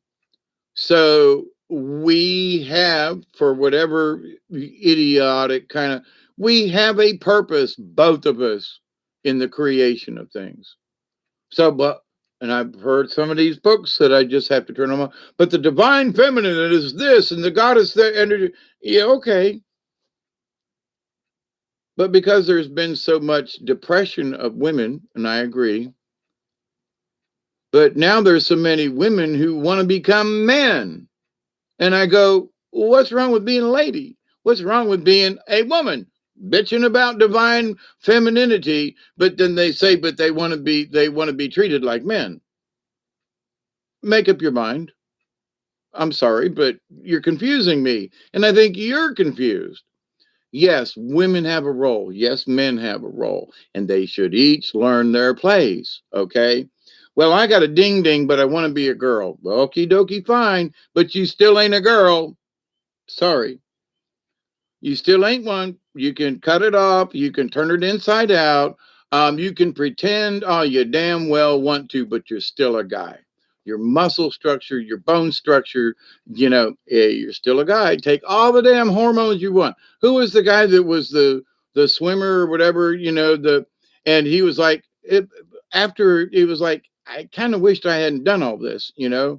Second thoughts, too late. Cut that little puppy up and it's out of there. Wait, I changed my mind. Tough shit. Look, I'm not against gays, lesbian, homosexual. I'm not. But the pushing of this on the rest of us is what bothers me. And it's bothering other people too. And so there is the divineness in all of us. I have divine feminine in me, and I have, I think, divine masculine in me. So there are times when I sit down and cry like a little girl, wussy. And then there are times when I want to stand up and be the He-Man, you know? So we each have it. And what we should respect and honor is that it is in each of us, period. If you're a part of this universe, we got a little bit of both of it in us, you know, or a lot, or, you know. Now, there are those folks who are out of balance. Now, I want you to know that I'm honestly not trying to, you know, beat up people that wish to be another sex or whatever. But for thousands of years, it has been this way. And only until recently are they pushing this androgynousness. And you just got to scratch your head and go, I'm not saying you can't do it, but the pushing of it on us. Well, you know, it's not mother, father anymore. It's parental figure, you know, parental figure with a ding ding and parental figure with boobies, and no ding ding. So it's like, okay. So in our quest for spiritual, we have to look at some of this and go, ain't for me. And maybe it is. But in this, does this matter about where are they taking us with the spiritual part? They're keeping us so confused in the chaos of whether or not women can have breast anymore or if it's chest milk. And that's what they're teaching in the UK, newest news, to the midwives in the UK. And it's coming to America. You can bet they've already discussed it in some of the schools and things. And we need to stand up and say, sorry. I personally don't care. You have a free will. If you want to cut the little thing off, and you know, and or if you want to grow one, okie dokie. Uh, I don't care. But if you're going to come up to me and say, you're going to like what I do, and and you and your family are going to see me for who I am, and I'm going to slap you. You know, I'm going to say, shut up, calm down. You know, it's the forcing of someone's nature upon them. I don't make people, you know, say, look, I live like a hermit. I know most folks ain't cut out for this. No, I would never suggest, you know, that you should live like I do. A lot of people may end up living like I do because of circumstances. But see, I've had practice at it. I've had over 40 years of learning how to be a hermit and how to, you know, understand nature. Other people are just starting to get even a glimpse of what it is. But here's the thing.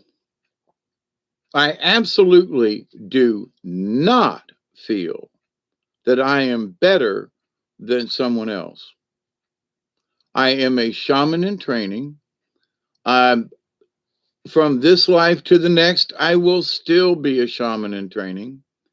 I see my spiritual growth as this time, this place in the universe. And I'm looking forward to wherever the hell I go after leaving here. And I'm kind of hoping for a posting in a galaxy far, far away. Not that I wouldn't come back to Earth. And maybe I've kind of sort of been told that I'm going to be one of the few that are here as an old soul, as a whatever.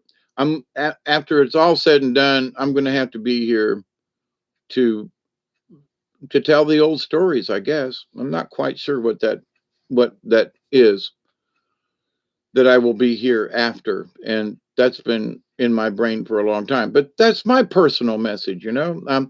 I can talk about mine, but does it apply to you? Probably not. Maybe it does. Who knows? Maybe I'm here after the fact, after all this craziness, and what I'm doing right this minute is what I'm supposed to be doing. And bringing these things up on a spiritual level. Now, understand this. We all have our own little spot in this world and how we're processing the information and so forth. But please consider, if you've made it this far, please consider what I have said, in that there is a much bigger picture in the universe.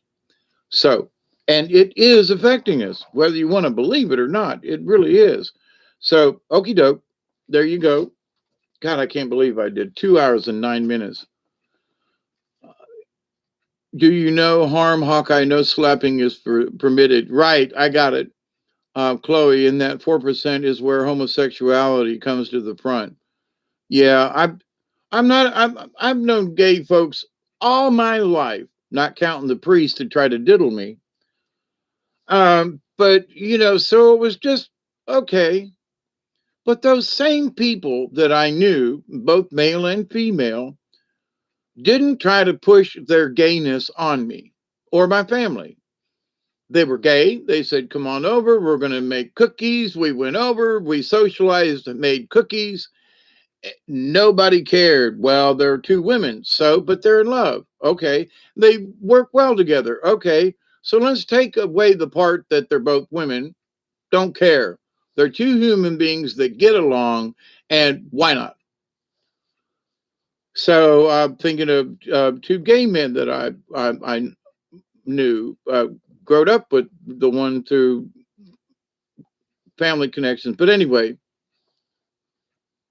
um, and he and well, I guess I can say it because he's dead, but he and Tommy was a wonderful friend to me. And he was a man who lived his life he had children and a wife. And one day he said, I can't live this no more. I'm gay. But he was a wonderful man and never, ever tried to push his sexuality on me in any way. I mean, he always said, hey, if you want to have a go around, just let me know. But that was it. It was known between us over the many, many years that I knew him. And he never tried to do anything untoward. We were friends. He was a good friend. Lent me money. I helped him out. And I can't say enough. So this idea that people may say, well, Hawkeye, you're just against gay people. No, I'm not. I'm really not.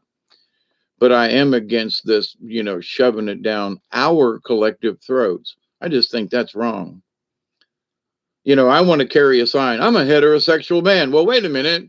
I like certain things that lesbians like. So am I a lesbian in disguise?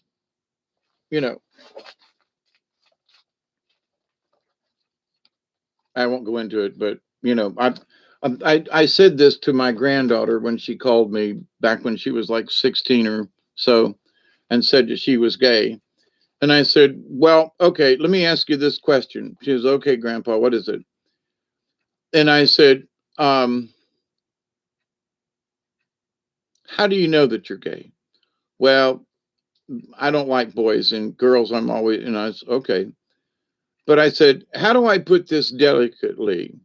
And she was like, what? And I said, okay. The closest thing I could come up with at the time was, have you munched any carpet yet? And she was like, Grandpa.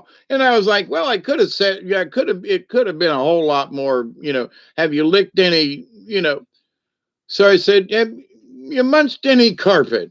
And I'm thinking, now I'm driving down the road when I'm talking about this in the middle of the night. And so, but at the time I was like, well, Grandpa, well, yes or no? You call yourself a lesbian. Have you? I mean, I asked that question to guys and say, have you sucked anyone off? Well, oh yeah, okay. So have you, but to the point though, if you are a heterosexual person and make those kinds of remarks, then some of the gay community go, well, you're not gay. You shouldn't talk like that. Well, you talk like that. Yes, but I'm gay. So just saying. What's good for the goose gander, blah blah blah. But anyway, so I don't want to digress into any of that. But my point is, you know, what you do with your own personal life is your business. Just not sent you email after our call. Okay, Teresa. Yeah, and I couldn't shut up after our call, and I was like, here I am doing this video. But it stimulated some good thought in our conversation, and I thank you, Teresa, for that. in that I have talked about this before, um, and in many different ways, but especially about the spiritualism of things. So, for those of you, remember that the ancients and the ancient traditions were not written down. It was word of mouth. And understand that these people who continue to tell these ancient stories, they're not allowed to print them because guess what? Man could tamper with it. So you say, well, what's so good about oral tradition? You can't mess with it because the people who do the oral traditions, they get together, and every person who is a storyteller or a legend keeper must repeat it the same way every time. They're very strict about it. You can be a storyteller and vary with it, but if you're a legend keeper like Koshka, you had to say it the same way every time because it's history. So,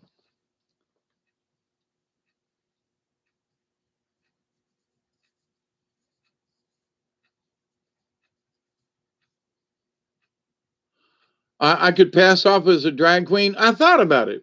You know, I'd have to shave and shave and shave a few other places too. Um, and I told you about the story about me and my friend Hoyt that dressed up in drag years ago. And I gotta say, there is a certain feel to ladies to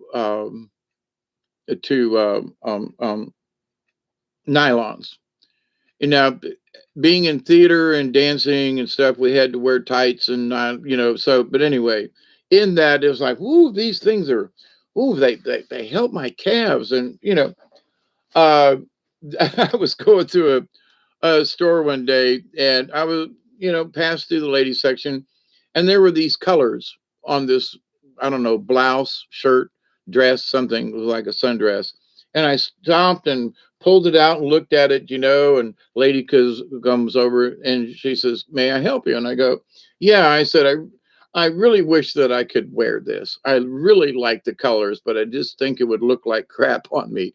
And she was like, what? And but it was lovely, and I was like, wow, nice colors, and I could see someone else in it. But anyway, Manscaped, yeah. Funktown Disco Dance. Let me take you to Funky Town. Let me take you to Funky Town. Everybody sing along. Clap your hands. All right. So, subject over. It's open. I've had 2 hours to get my point across, and maybe too many times, but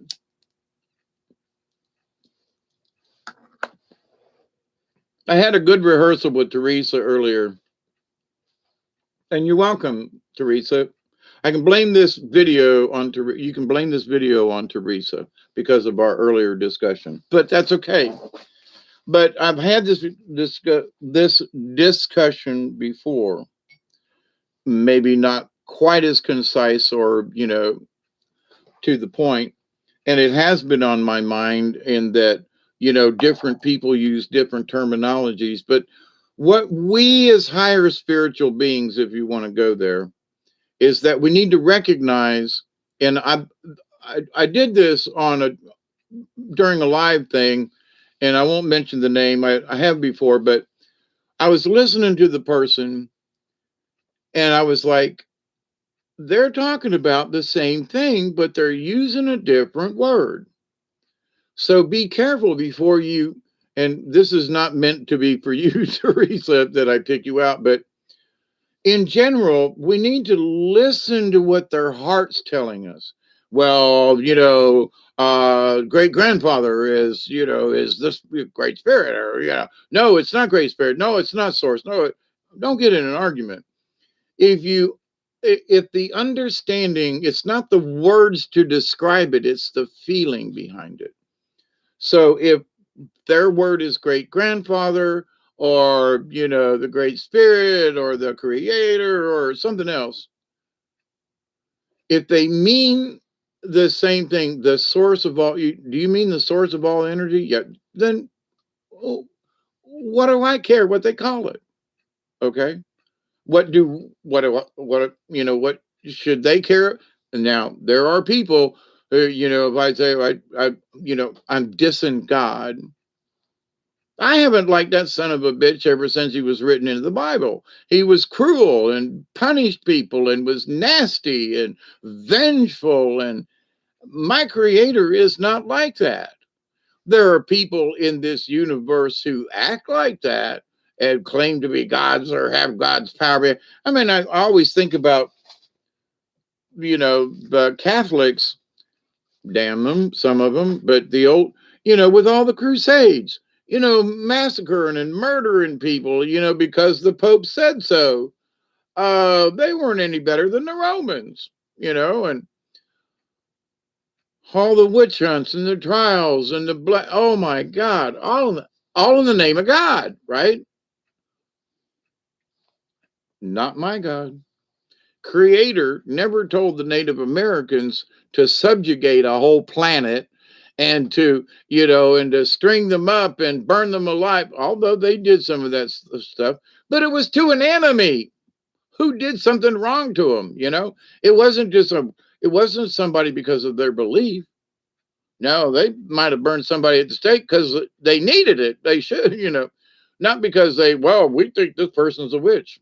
You know what I mean? We don't like them because they don't believe in. They talk about a god. you know.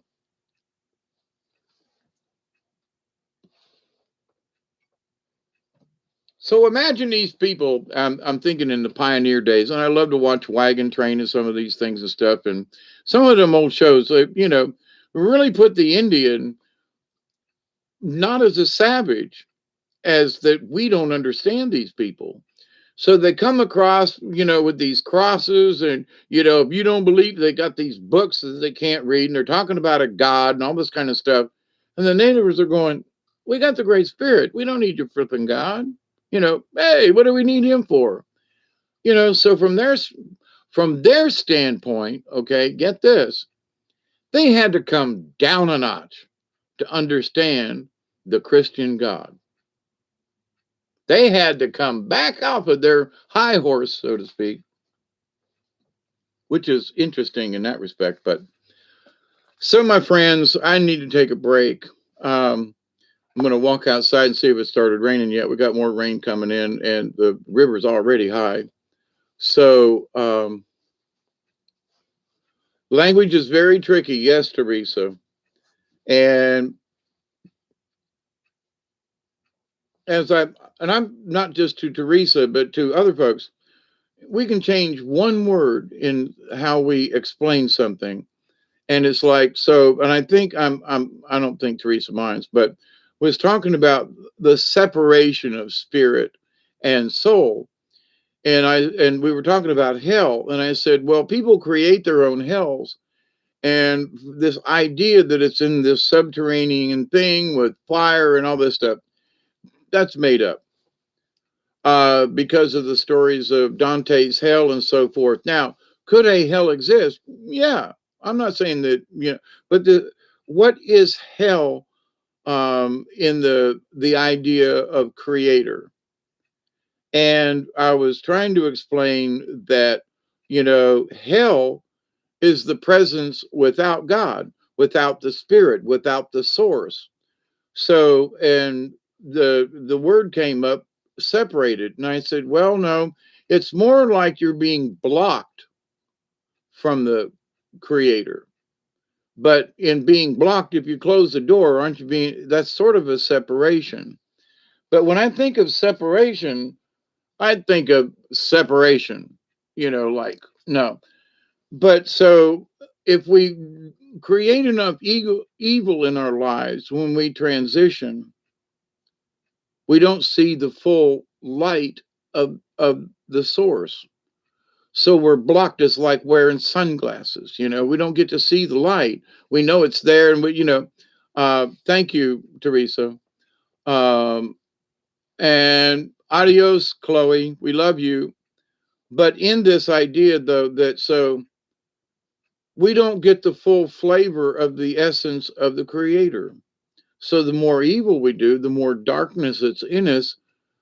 If we continue in that path in other realms and other um, incarnations, or however you want to look at it, in other lifetimes, if you continue down that path, then you're not going to understand. The Flash are um, were created by accident from lizard people, and they're not compassionate. It's not in their nature. So the concept of God to them is just like, yeah, so what? The great creator, yeah, so we're all created, big deal. But we know how to do this in a test tube now. So and so this idea that, well, we were created in the image and likeness of God, yeah. And that story I read the other day about, white man was underdone, and creator, the maker. So, there's creator and then there's maker. So the creator of all things, and then there's the maker of man, the maker of trees, the maker, so anyway. Oh, Chloe, happy birthday. Yeah, coming up.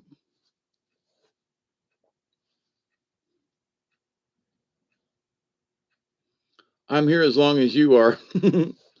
But anyway, so I'm gonna cut it short after 2 hours and 30 minutes, right? But if people want to go off half cocked and jump down your throat, just back off. They may be speaking in a different tongue. That this was brought up with when my friend was here the other day. We were talking about speaking in tongues. She goes, "Man, I went to one of them churches," and she said, "Them people scared me.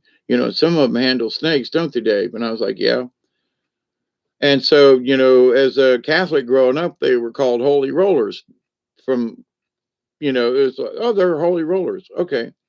But then when I moved to the South, it was like, no, these are the holiness church, okay. And I've been around those folks who conjured demons. I mean, literally conjured a demon in this entity in the room. And I have been around folks who were caught up supposedly in the spirit of the Lord. And I got to tell you, them folks who do that speaking in tongues are not speaking in tongues. They're speaking in some kind of tongue. But I've noticed that they do the same kind of shambhala thingy that different churches, but they all use the same. There's a pattern in there. And I'm thinking, no, the real thing, if you look back on a Bible that hasn't been changed, the Holy Spirit came to them in tongues of fire, so that when they spoke, no matter what the people out there listening, they spoke in their tongue. They spoke, the people could understand them no matter what language, or from wherever if they were from Greece, they could understand it. If they were from Rome, could understand it. They were some, Egypt, they could understand it. Speaking in tongues meant that they could speak in all tongues so that all could understand it. But if you look at how the religion has changed it, man has altered this. They speak in tongues, but they need an interpreter. Here's this lady speaking in tongues. What is she? Well, no, the apostles, when the Spirit came upon them on that day, people could understand them. Nobody needed an interpreter. So now, with this holiness church thing and speaking in tongues, whatever they're saying, I should be able to understand. I shouldn't have to have an interpreter. But anyway.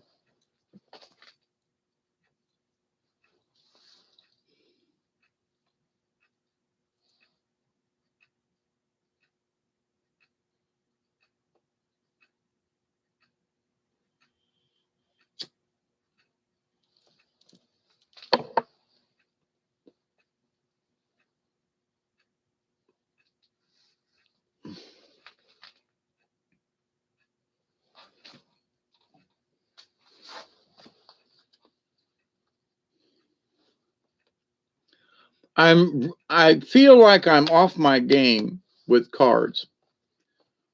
Not quite as, I don't feel very proficient tonight, if you will. But Chloe, you asked for a card. I'll do one. Okay. And Teresa, you want one?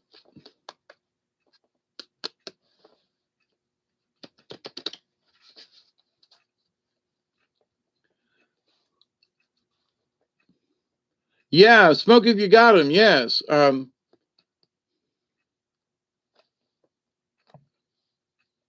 I have my break? Can I have my bowl? It's been 2.5 hours. So, for those of you, smoke if you got them. And if you don't, well, maybe you can get a contact high from us. I know, Michelle. 2 more hours. Did you hear my compliment earlier, Michelle?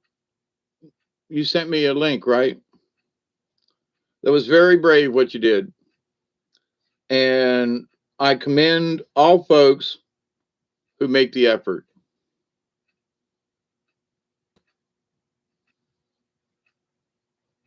Okay, good. You're welcome.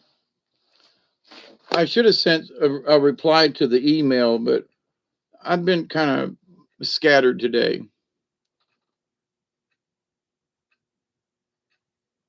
To twist your arm for what, David?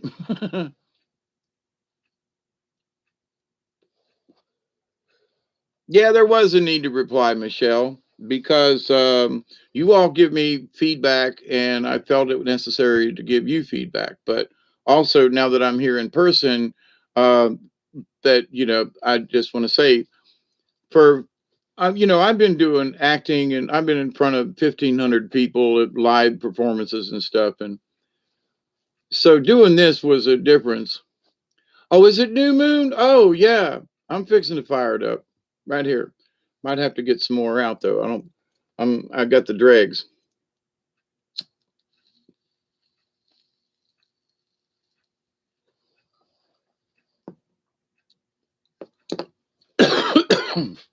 Ooh, that's good. Yum, yum.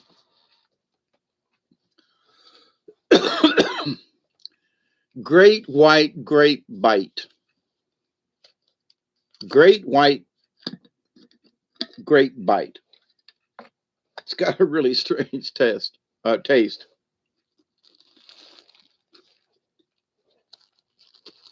But one of my favorites that have been around for a while, and it's like lesser on the list of like smokable stuff, and it's Pineapple Express, which is what I'm fixing to do now.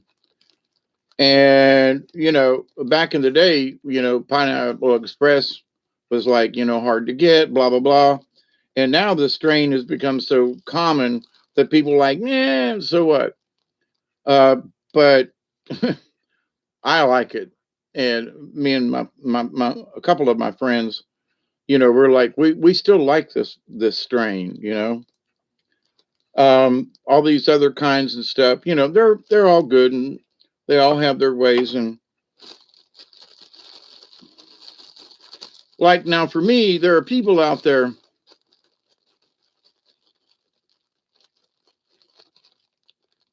that like the diesel strains.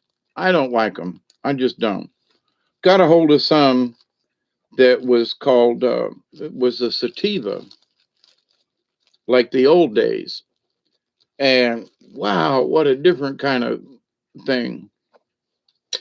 Milky was with you. That's good.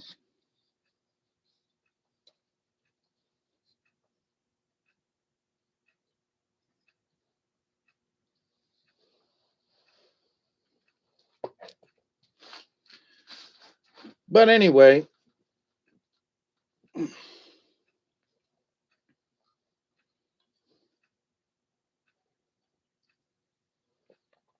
thank you, Bob, for not too many glitches.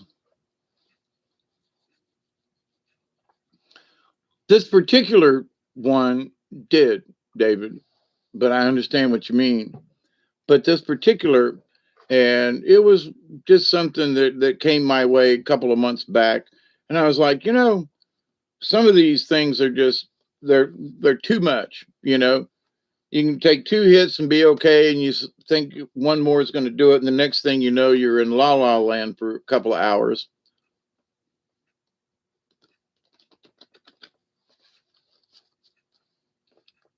But anyway, it was a nice change, and it's something that, like, I know it'll take the edge off, and I know it'll get me to a happy place. But indica in the couch, right? And there's a couple others too that, like, will just put you in the couch. I'm lucky in that the friends that I have accumulated over the years, the different folks that I know will go, "Hey, Hawkeye, I got a little bit of, blah, blah, blah." Well, really? Ooh, good. you know, Indica for me is a ha ha giggle, feel good. And, there are some indicas that I've smoked, but I think it's the way they did the strain. One will make me giggle like hell, and another that's supposed to be like similar just gets me blah, stoned.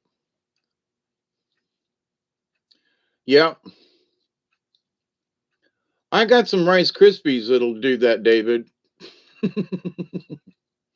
Holy mackerel. Woo wee.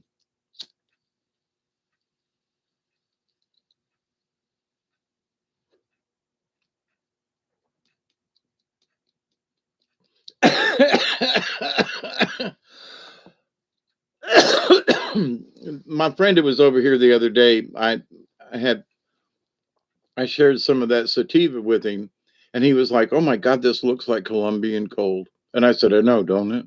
Yeah, I mean, it's just got that gold look to it." And he was like, "Oh my God, it even kind of smells like. Are you sure this ain't Colombian?" I said, "I don't think so. That's not what they're calling it, but."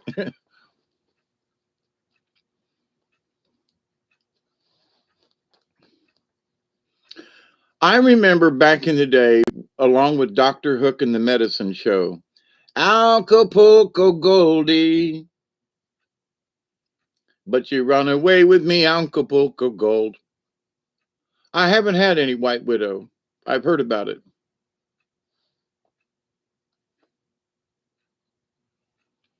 Okay, Chloe.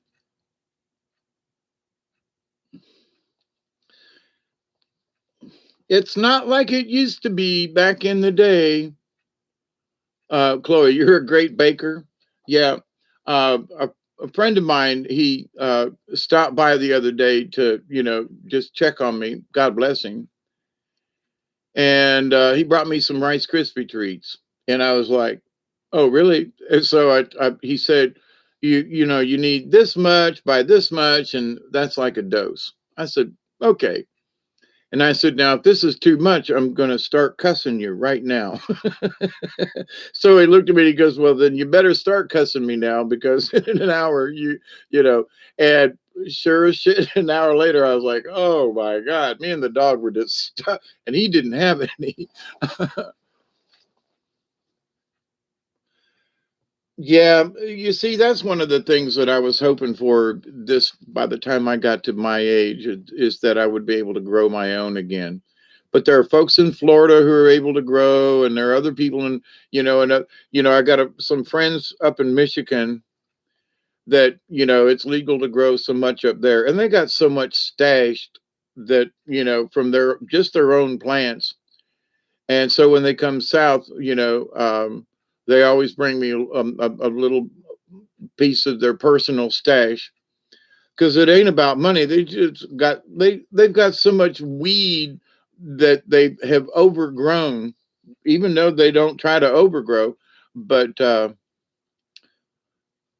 your baked goods are is that a bomb explosion? Gold back in the day, it turned skunk in the river bottom dirt. Good skunk, yeah. I understand, elderberry. I get it. Have growed it in my backyard in the day too. So, but anyway, back to the cards. After I take one more hit and a drink. Esti Monfort. Hola. ¿Qué tal? ¿Y tú bien?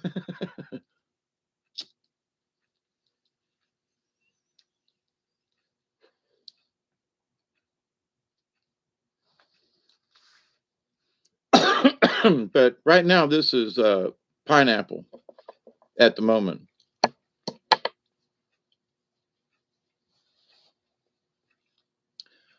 So cards. All right.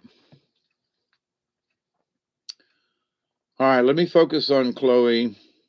All right, Chloe. Give me your thought attention for a minute. Okay. Quit posting for a second and just think about a card.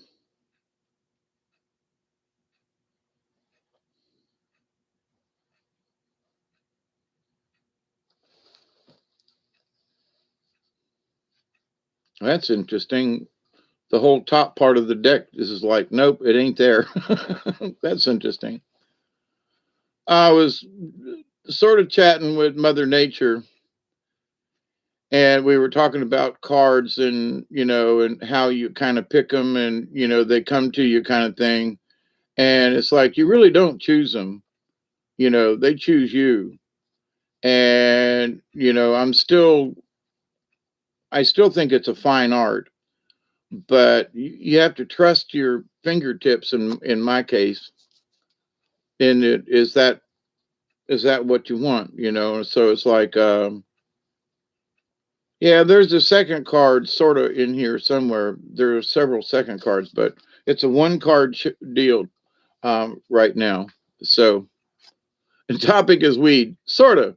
Oh, look. Wow. Opossum, Chloe. And it's right side up. I think I pulled possum the other night for somebody. Um, but the basic idea of possum, I actually brought it up in an earlier video discussion about possum, and that, there are going to be times where we need to, play dead, that we need to fake it. We need to, and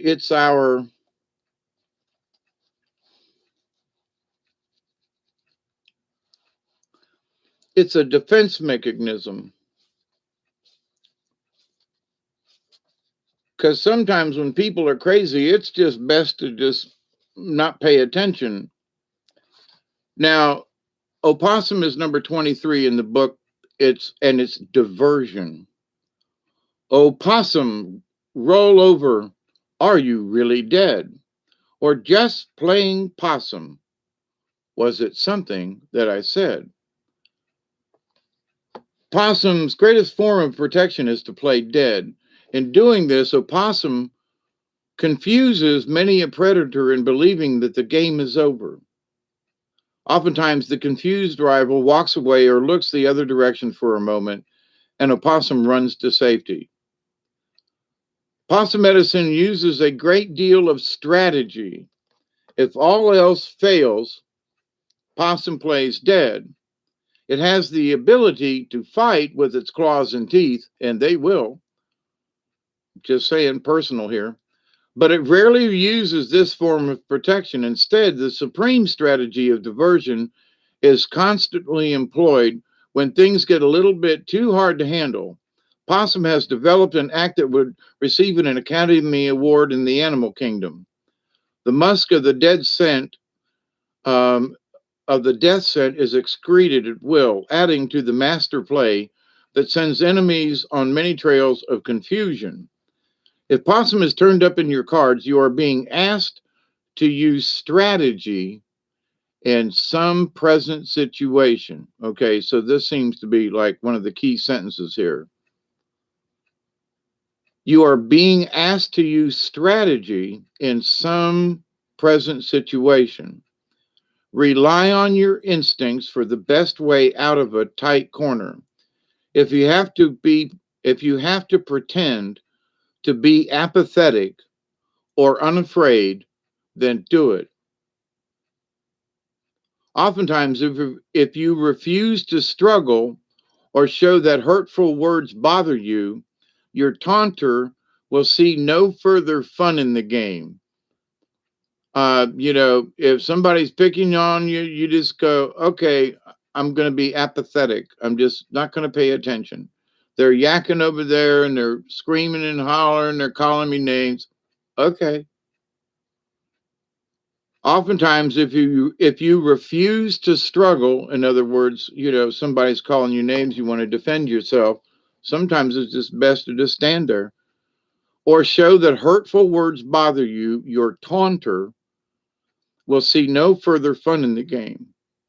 And this applies in a lot of different levels. Okay. Warriors have used opossum medicine for centuries, playing dead when the enemy nears and outnumbers them. Then in the flash, when the enemy is least expecting it, the war cry is heard. The fright of this serves to further confuse the unsuspecting opposition. Victory is sweet when the strategy is one of mental as well as physical prowess. So strategy in here is seeing they're kind of hollering at me. Possum may be Possum may be relaying to you that you are to expect the unexpected. Expect the unexpected and be clever in achieving your victory. This could be a victory over a bothersome salesman or a nosy neighbor. In essence, a possum is beckoning you to use your brain. Oh, a possum is beckoning you to use your brain, your sense of drama, and surprise to leap over some barrier to your progress. Now, it was flat out straight up, but I usually read the contrary, but they're saying now this was straight up. But in the reverse, it may be warning you against getting caught in the high drama of your life's present scenario. Close your eyes and dramatize may keep you from seeing the truth of a situation. You may buy into melodrama in yourself or others. You might as well play dead if you are justifying what you are doing with a tragic victim routine. I played the victim for a number of years ago. And oh my God, when I looked back and saw what I was doing, oh, holy crap. If this does not apply to you, take a look at the possibility that you may have recently been giving excuses for why you don't want to do something instead of telling the truth. In fear of hurting someone's feelings, you may have trapped yourself in a justification pattern. I'm too sick, I'm too poor, I'm watching my weight, I'm too short, too tall, too sad, too busy, too tired, etc. Now, they're telling me that that doesn't have to do with you, but that it is about diversion. It is about using strategy and rely on your instincts for the best way out of a tight corner. So whatever may come up or be a part of, that's what it seems. Okay, Chloe. Uh, make any sense? Does it help?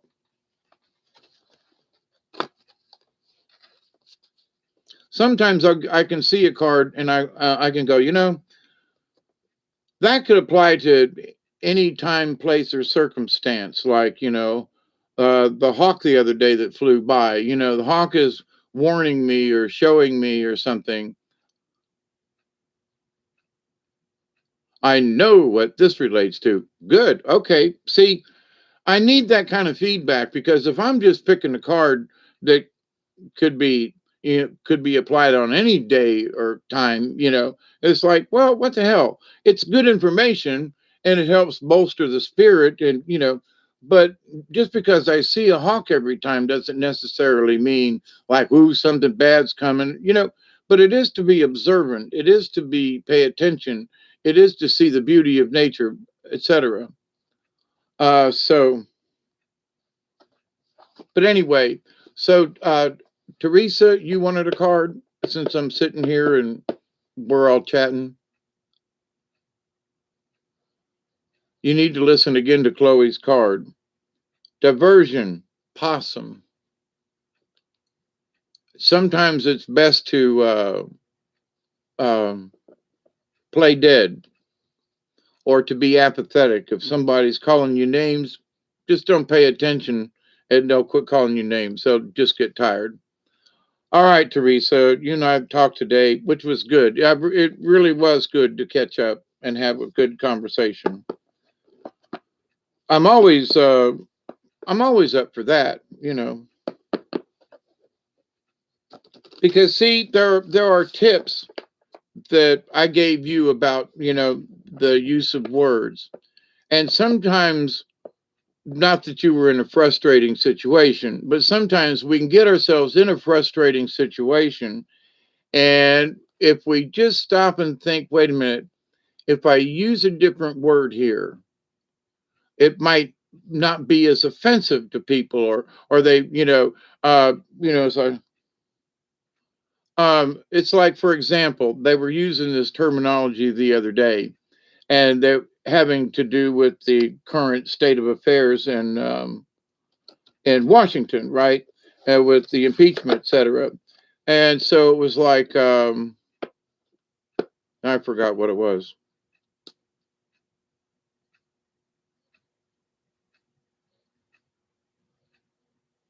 Anyway, it'll come to me.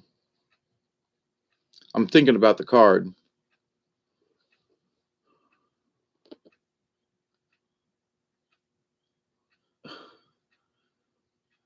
No BS. It was the message. Okay, good.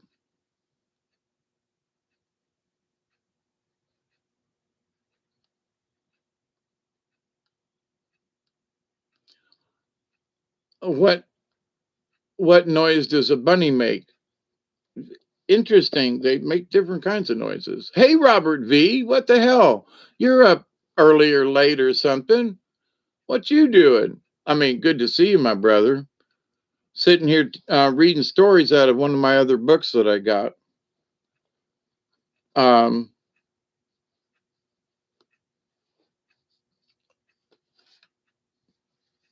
yeah, I miss talking with you too, Teresa. Oh, you're working. Holy crap! Let's see. It'd be 2 a.m. there for you, huh? They keep showing me this card. It's straight up, Teresa. But I wasn't looking, but it has they have like showed it to me twice, kind of threw it out. So, but I'm gonna flip through the cards anyway and see if there is something else in here. But they're like this card, this card. Okay. So for anybody who's doing card readings, um, I would make sure that on a personal note, this is a warning and a warning and a, a, a, a modest suggestion. Warning, warning, modest suggestion. Yeah, thanks.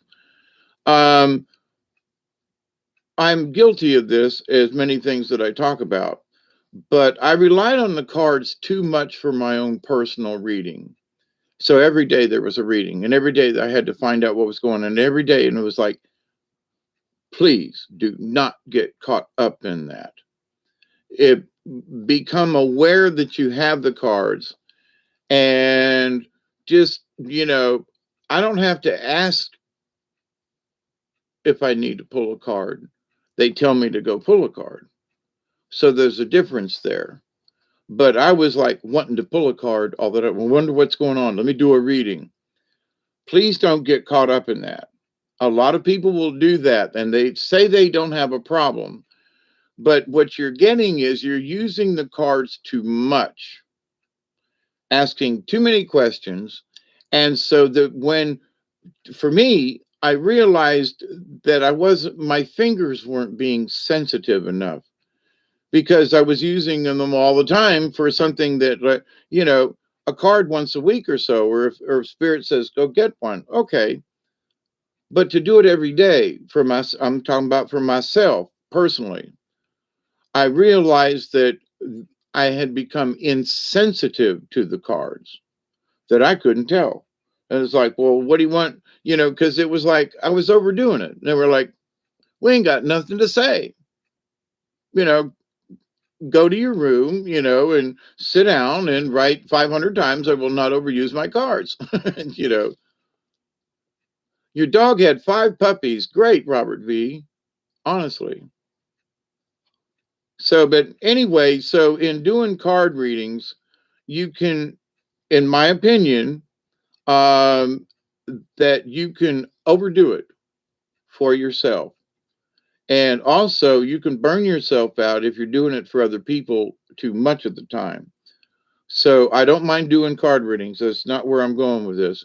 But there are times when you just shouldn't.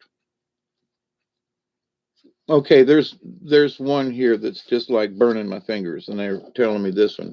But they kept showing me the skunk. Ah, Raven. Teresa.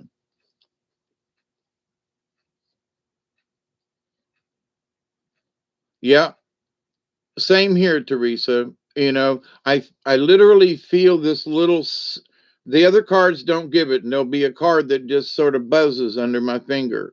Sometimes it feels, I say burning. meh, It's a hard way to.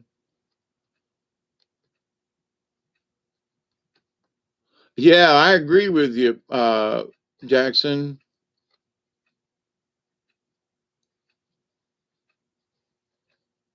Yeah. So the first card out they kept throwing at me though, and I'm not quite sure if it's just for you or if it's a general card because it showed up earlier. So, but it's skunk, and it was right side up. Raven was upside down in this particular instance. So, uh, number 16 in the book of medicine cards.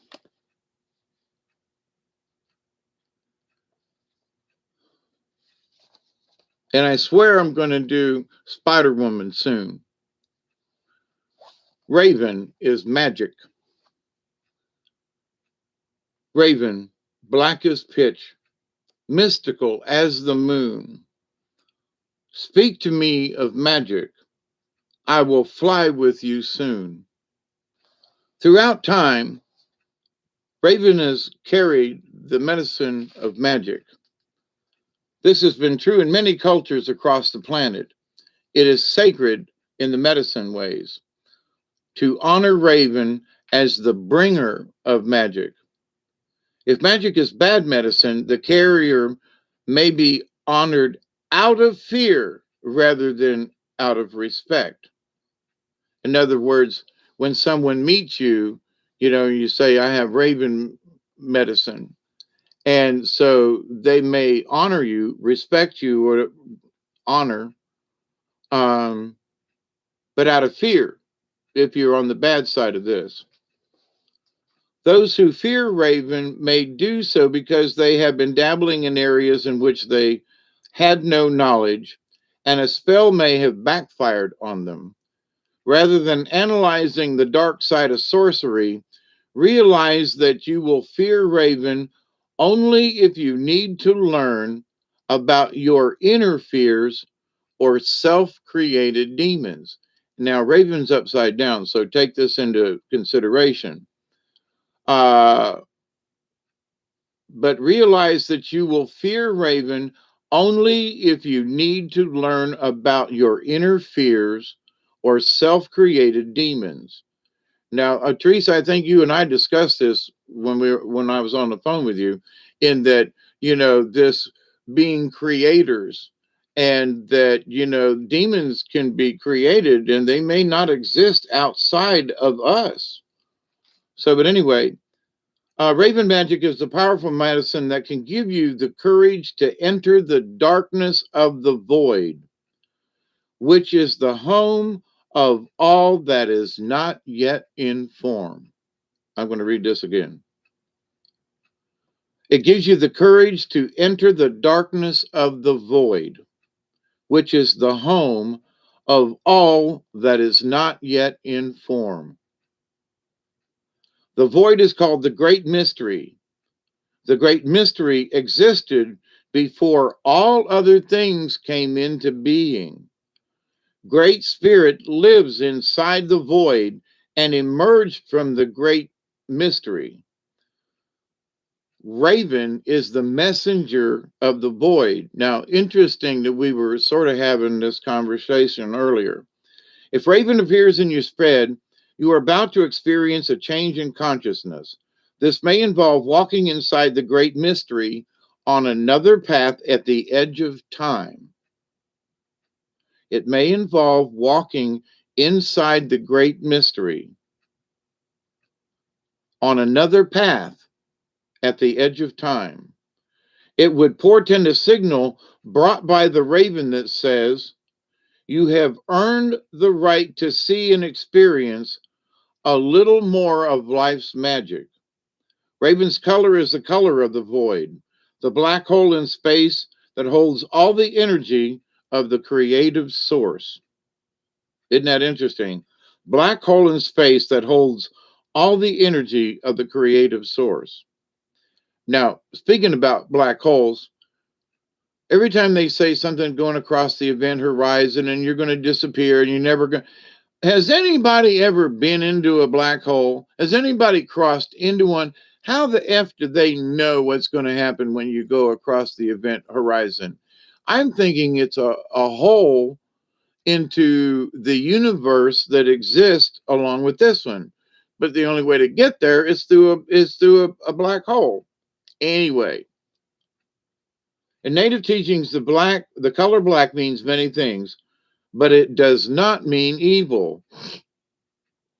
Black can mean the seeking of answers, the void, or the road of the spiritual or non-physical. Interesting, it's spiritual or non-physical. So a dimensional creature, right? Non-physical. The blue black of Raven contains an iridescence that speaks of the magic of darkness and a changeability of form and shape that it brings an awakening in the process.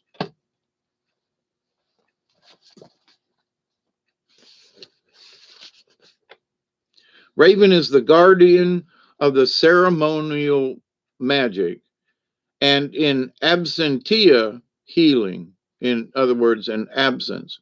In any healing circle, Raven is present.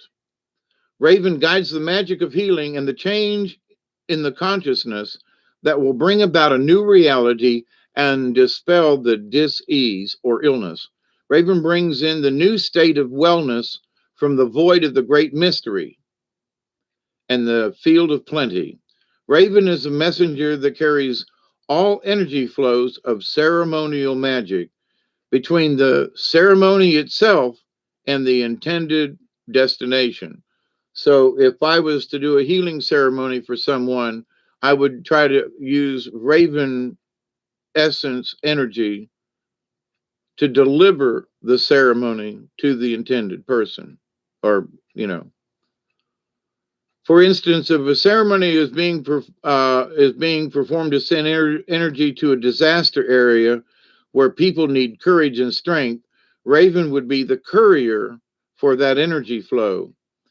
The intention would be to allow the people of the devastated area to feel the concern and support of the participants in the ceremony. So if all of us were praying for, if you have chosen Raven, magic is in the air. Do not try to figure it out. You cannot. It is the power of the unknown at work, and something special is about to happen. Now, this is right side up. I'll read the contrary in a moment. The deeper mystery, however, is how you will respond to the sparkling synchronicity of this alchemical moment. Will you recognize it and use it to further enhance your growth? Can you accept it as a gift from the Great Spirit, or will you limit the power of the great mystery by explaining it away? Now, that sentence right there has to do with what we were talking about earlier, Teresa. Or will you limit the power of the great mystery by explaining it away? It may be time to call Raven as a courier to carry an intention, some healing an energy, a thought, or a message. Raven is the patron of smoke signals. How about that? Unsolved smoke, right? Or spirit messages represented by smoke. So if you want to send a message to the Blue Road of Spirit in order to contact the ancients, call Raven. Who knows the ancients may be calling to you.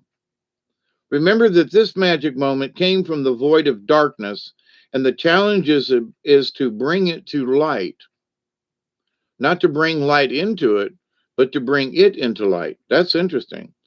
In doing so, you will have honored the magician within. Now, it was definitely upside down. Raven reverse is not to be taken lightly. It can mean that the boomerang is coming home. If you have wished harm to another, now I know you didn't do this, beware. You have asked for this harm to teach you, in turn, what it feels like. If you have not been wishing evil on to another, contrary Raven may be bringing you a warning that you are not equipped to move into another level of consciousness until you have mastered the one you are currently working with. You are not equipped to move into another level of consciousness until you have mastered the one you are currently working with. On yet another level, Raven may be telling you that you have forgotten the magic of life and have settled into a mundane rut.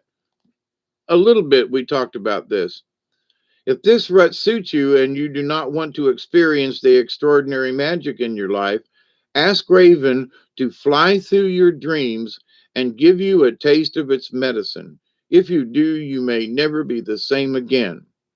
Contrary Raven may also portend a time of smoky, confused messages that you cannot see or hear because your intellect is insisting that magic is not real. It also means this you can overthink it. If you cannot imagine or to pretend due to your lack of faith in magic or miracles, I know you believe in that. Healing cannot take place. Raven may be pecking at the door to your consciousness, but you will not receive unless you clear the smoke and seek the other realms of imagination and awareness where magic lives. To write the contrary, Raven, you may need to seek a trained shaman to clear the energy field you have created. You called me today. That's interesting, but not that I'm necessarily trained in cleaning, but you may need to block some negative energy sent by another person or cancel the harm you wished on someone else. Keep it clean. This is the message within the magic moves into smoky shadow. Seek healing and clearing of intention, then reach for the stars and honor Mother Earth and all other living things. Fill yourself with the magic of being alive and call Raven to teach you the proper way of using the energy. Ground that energy so that manifestation of the magic can occur. Do this in love and simplicity. Raven will tell you this magical truth. Never be, never go beyond that which you have prepared and trained for. That's it. I'll repeat that. Do this in love and simplicity. Raven will tell you this magical truth. Colon. Never go beyond that which you have prepared and trained for. Life is good, so use the magic to aid the entire family of Earth. You know, I've always talked about the diving boards and the swimming pools and stuff about ascension and things. And one thing that, you need to learn how to use the short board, the one closer to the pool, to practice your diving and your springing. And, so when you're learning and understanding the spiritual of things, in my humble opinion, you practice on the little things and understand them really well. And like for me, and talking about earlier an hour ago, oh my God, it was an hour ago, that I have been into the universe. I've seen the universe, and then 2 years ago they took me into the universe, and oh holy crap! I saw the universe in a totally different way. Same universe. It's my perception, my understanding, my spiritual growth, however you want to put it. So same universe. You know, I'm the one that changed. But I had to allow it. That's why I always say accept and receive. So they took my consciousness up into the universe, and I was like, holy crap. My first thought was, why are you showing me this? I already know this. And then this, the voice out of the void says, look again, Hawkeye, look with new eyes. And so there are times when we can look at the same river go by, and it becomes so mundane to us in our lives that we forget to see the beauty in it. And there was a time when I was going to the river all the time, once or twice a day, going down to the river, down to the river. And the river, it just became another place. It wasn't special. Now, when I go down to the river, because I don't go there as often, I got to get my trails fixed. I swear, too many trees down. But now it's really special when I go to the river. So it's not mundane anymore. But if you do the same thing over and over and over again, it's a great view and you really like it. But go away for a little bit and then come back and look at the same view and you go, man, I can't believe how breathtaking this is. Or, wow, I can't believe how good the energy is down here by the river where I did my ceremonies. And wow, I can't believe, so you kind of sort of learn to take it for granted in a way. Not per se, but, we don't we see it. It's still the river. We know in the back of our minds that it's beautiful in its own way, high or low, water flowing, energy, a life in it. But in the universe, that's why the thing, it was like, but when you bring yourself back to the reality and consciously look at the river for all that it is, not just pretty or there, and maybe go down and put your feet in the river and you feel the energy and you reconnect. And so the river isn't just a river anymore. Now it's this living organism on the earth, and so it takes a deeper look. Anyway, the next card that they're hollering at me to really do this one, and it's skunk. And I've done skunk before, and it's by reputation. And I think they're saying that at the moment now that this is sort of a card for all of us. And for you, Michelle, your reputation. I think I pulled this card for you the other night. Skunk, tell me the story so I will know it well of how to attract and how to repel. So I'm not going to read all of this because we've been through this before. Um,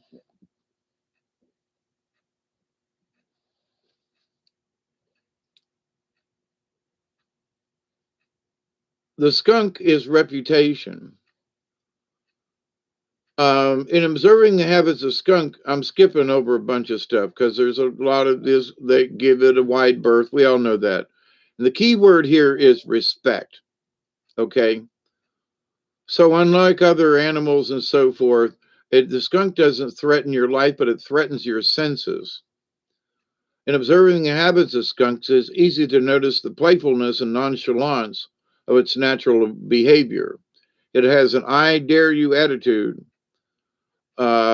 commands you as the observer to respect its space. Skunk is teaching you that by walking your talk and by respecting yourself, you will create a position of strength and honored reputation. And I think all of us who are doing this, Michelle, your um, uh, newer videos, and for those of us in here, David Castle, for all of us who participate in this, if I had a lousy reputation and you hated my guts, you wouldn't share a video. There wouldn't be 18 of you here at 3:28 in the morning. Okay. I love you all. So it's by reputation and by respect. I respect every single one of you, regardless of whether or not you agree with me on everything.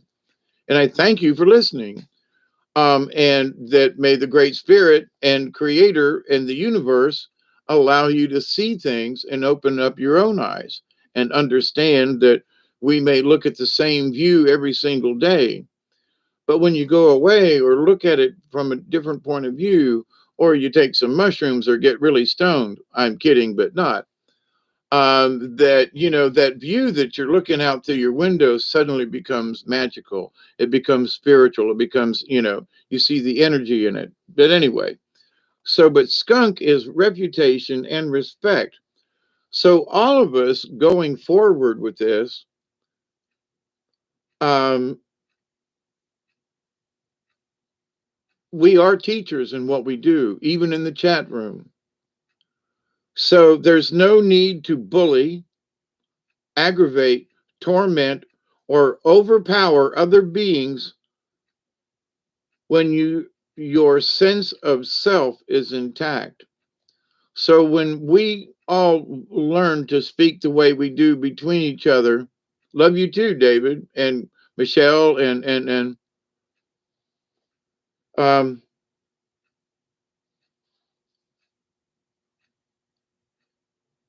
it also goes back to the last card I pulled with Raven. You know, so as skunk, the resonant field of energy around your body is relayed through the senses.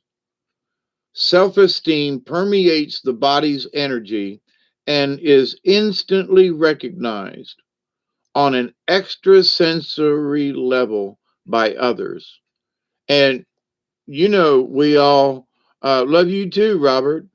We all in here, when we connect with each other, aren't we doing this through an extrasensory level? Aren't we? You know, I'm glad you got to stop in too, Robert. Take care of yourself. Be safe out there. So it says, learn to assert without ego what you are. Respect follows.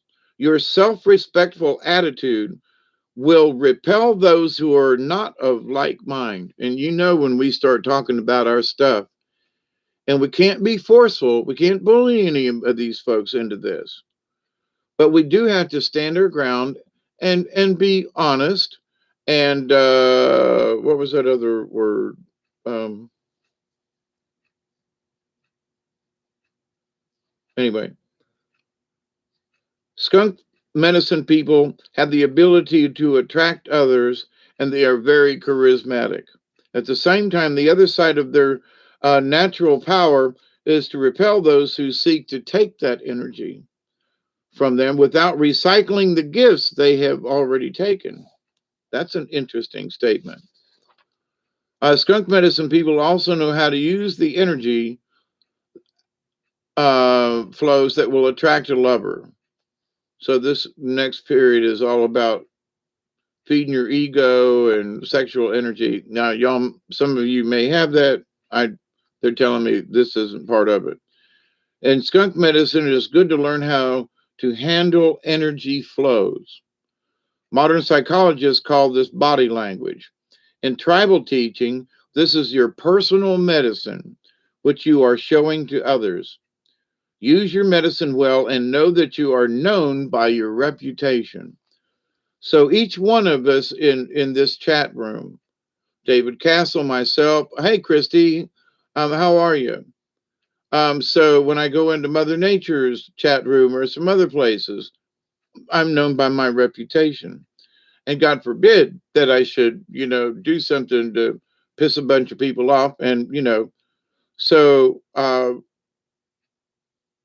But in that, I respect all opinions and I understand that. I'm hoping other people understand that. If they understand me just a little bit, they know I have to be the grown up in the room about certain things and bring the subject to light. Everybody has their own free will to choose. If you have chosen this symbol, you are being asked to notice the kinds of people who are attracted to you. If they emulate favorable characteristics, you have enough self esteem to recognize those characteristics within yourself. Walk tall and be proud of the accomplishments you have made. Bear in mind that what you believe about yourself is your ultimate protection.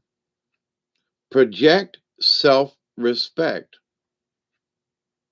333. Yeah, here we go. It is time for, all right, that's been so. Um, Teresa and Michelle, actually, I'm sorry, and Chloe. I was thinking about I pulled this card for you, Michelle, the other day. I'm pretty sure. Anyway, somebody the other day. But in that, though, still for all of us, the reverse of this says, if your ego is not your amigo, you know it stinks. So, with all of us, going forward, our reputation of who we are as not being a bully and not, so our reputation going forward, and I don't necessarily mean tomorrow, but in the coming days, months, years, etc., we keep our self respect, we project it to others, and we earn the respect. It is never given to us. We must earn it. But if we're not self respectful, then how can we expect others to respect us? So, and we have to understand also that, and Teresa, we talked about this, and I want to bring this up sort of in this idea of the Mother Mary thing that we have both of us have brought up in different ways. And there are those folks who say that we are both still too brainwashed by the Catholic Church. And I sort of speak for you in this, Michelle, but in that Mother Mary was simply a uh, a representation of the mother. And because I was a Catholic, that's how I associated with it. Now, I left the Catholic Church when I was 18 years old, and I have never, ever considered my relationship with Mother Mary to be Catholic in any way, shape, or form. So, but it's important that I throw this in there in that I've talked about White Dove of the Cherokee Nation that used to sit in the in the truck with me when I was driving back and forth to work and would give me hours of understanding. And it was really creepy at first to see this hazy image of someone sitting right next to me in the truck. And I could hear it. So, but and I've talked about this before, but there are people who want to jump the gun on what we mean. Well, because Mother Mary is associated particularly with the Catholic Church, then you must still be brainwashed. And that is not the case. It represents a figure, a representation. It could be, it could be Saint Francis. It could be Saint, Bartholomew. It could be Saint Christopher. Okay, but so if you have a Saint Christopher medal because he's a patron saint of travelers, so does that mean you're Catholic, or do you believe that the saint was this person you prayed to for a safe journey? But it's a Catholic thing. Well, but there are other religions that think about Saint Christopher. as far as the patron saint of travelers. I think I'm right with that. Anyway, but to the point. So does anyone and everyone who believes in that? Oh, well, that's Catholic. Well, what if you're not Catholic, but you still believe it? You know what I mean? So simply because, Teresa and I both have had our own separate um, visions, messages, whatever. And it's not like, she appears to me every time. That ain't it. And the messages that I get from the universe, it's sort of like her essence is attached to the message. It's not like a direct one-on-one conversation. She's busy. But there's an essence tied to it. Like, and one of the things that was tied to this thing, she'd really like me to have a conversation that I know a lot of women would like to whip my ass about. But I've said this earlier on about the divine men and women, and she's really strong about this and saying that, coming from a man, of course, women are going to hear this wrong, but the essence of this was tell them, some of them women, to like calm down a little bit, chill some. Yeah, you are a woman, and yeah, woman, hear me roar kind of thing, but you don't want to become the male of the bride. You know, it ain't about that. Yes, recognize it. Yes, but some folks are, and she's like, it's not her, but my there's a group of folks up there tonight going, yeah, tell them to just back off a little bit, not to give up. So, but it's like so many other things too, um, in order to get the message out, sometimes you just say too much, or you're so passionate about it. But then there are those, from my point of view, who are beating up guys because we don't understand, and they want to, keep at us and quit hollering at me, and maybe I'll listen to you. You have to stop hollering. Let's sit down and talk. Don't scream at me. I don't understand. You're already making a false assumption. So, hey, let's work together on this.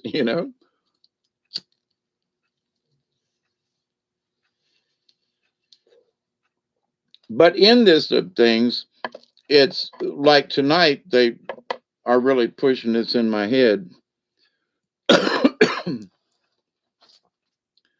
that all things from the Creator,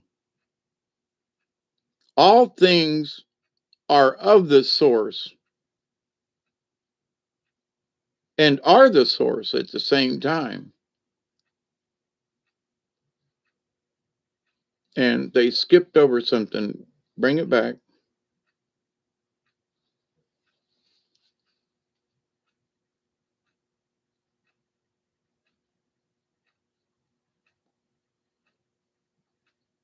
But in create in oh, that all thing, because all things are of the Creator, and are of source, that means everything is divine. Everything. But that in the yin and yang of things, there is the male and the female. There is the this, and there's a black and the white. There's a light and the dark. So, but everything is divine in the eyes of the Creator. And regardless of my spiritual development or yours, or, Pippi Longstocking over here that's sitting in the floor with her legs crossed, it, I'm kidding. But I see dead people, or something. But anyway, but the idea, though, that there's sometimes in the realm of listening to folks, and I listen with an open heart, but it's like they'll be on one subject, but they're forgetting the rest of this. But all things are divine. So why are you pushing this only one speck of the narrative? Let's include the rest of us in this. Let's include the universe in this, the universal divine. You know, um, I guess it's that some folks have to single out a subject, and that's where their focus is. Now, it may be, honestly, I mean this honestly, that it is their job, duty, or whatever to bring this subject to the forefront.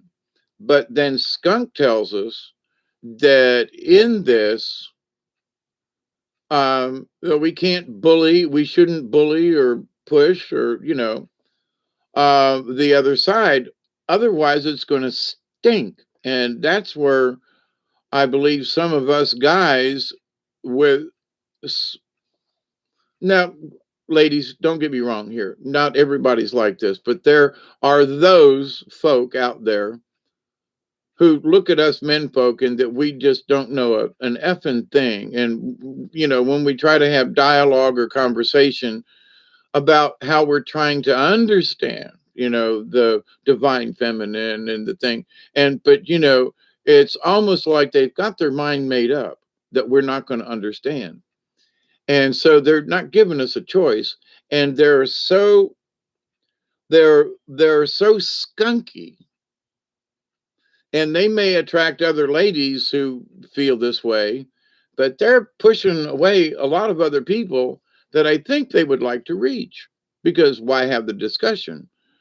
But if you're going to stink up the joint and repel those people who, may would like to understand, don't stink up the place. So, and to what Teresa and I were talking about on the phone today, and in this too, it's how we choose our words, and sometimes the inflection of those words. So it's not the subject matter, no, I think a lot of us would like to hear about that. But how is it being presented? What's the tone of voice? Is it skunky in any way? And and I know to some of us guys, because we chat among ourselves once in a while, that there's been a few folk out there that are want us to understand so badly it stinks. So the message for tonight, today, or whatever, is for us to understand these things. And there's sort of unwritten rules in nature. If you want to be the skunk and chase folks away, okay. Or you can have a skunky attitude, okay.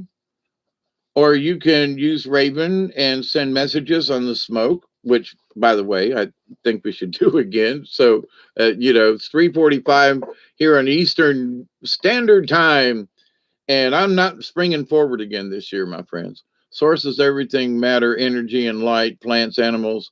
It's everything. It's everything. Everything. It's the seen and the unseen. And there's so much in the X rays and the Z waves, and there's so much we don't see. Um, I bought OG Skywalker. I guess it would be Anakin. There's another guy is Luke. He laughed and said, "I guess you're right." That's a good one, David.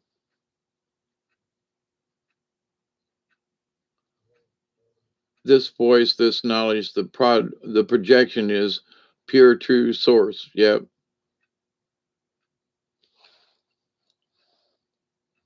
So, and I know I harp on this too much, but Native Americans are born with this, that all things are connected. You know, it it's explained and taught and brought out, you know, and allowed to expand. But um, in in the Catholic Church, by the time you're 7 years old, see, here's the thing, and this goes back to some stuff that Casey said. The Mormons believe this. The Catholic Church, they don't tell you this, but they believe it too. That um, when you're first born, you're still connected to the God source. I mean, the link is like, because you just got here fresh, right? New car smell kind of thing. And so the 3, 4, 5 year olds, that are learning how to talk and walk and articulate, those are, if you ever talk to a 3, 4, 5 year old, they're some really strange, and 6, but to the point that those years are language is being developed in this reality, and but they're still connected, really connected to the source. And so their connection, you can ask them things like, when they asked me when I was 4, what are you going to do when you grow up? I'm going to be a hermit, live in the woods on a river. I'm here. So there are those of us who knew what our mission was way back when. Now, by the age of 7, if this energy is not allowed to expand, so within the Catholic Church, by the time you're 7, they're teaching you about Holy Communion.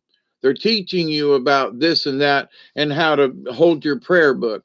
They're teaching you how to be a good Catholic Christian person and eat the body of Jesus, every time you go up there. And it's transmogrified from his body into a piece of yucky tasting bread. And you're not supposed to chew it. You're supposed to just swallow it, let it dissolve. All these rules. By the time you're 7, right? So somewhere I have my first communion pictures. It's in black and white, of course, but there I am with all the little kitties with our little. I still have in some of the stuff that was collected one of the prayer books from First Communion back in uh,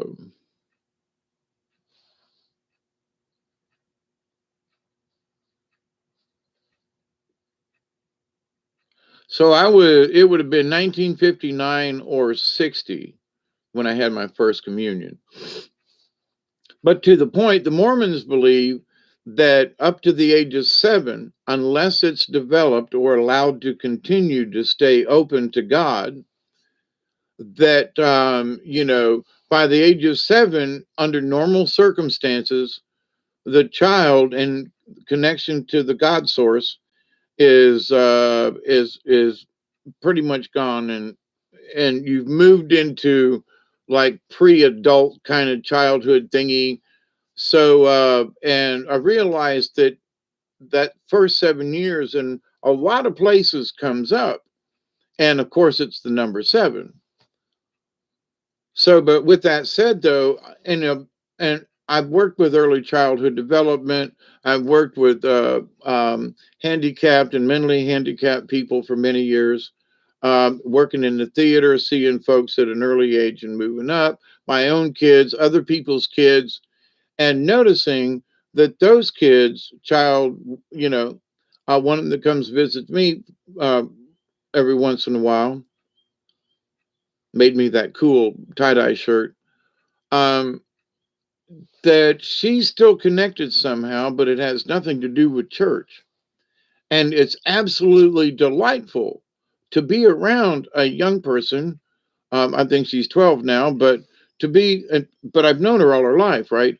So, but to be able to see that no one tried to squash that in her, and that every time I'd get together with her, I would have these conversations, and I'd go, there's more to life, and I talked about this and that, and her grandpa would look at me and go, you know, I understood what you two were talking about, but she's, at the time, she's only 10 years old. And I go, I know, but you're talking to her like, and I said, she's an old soul.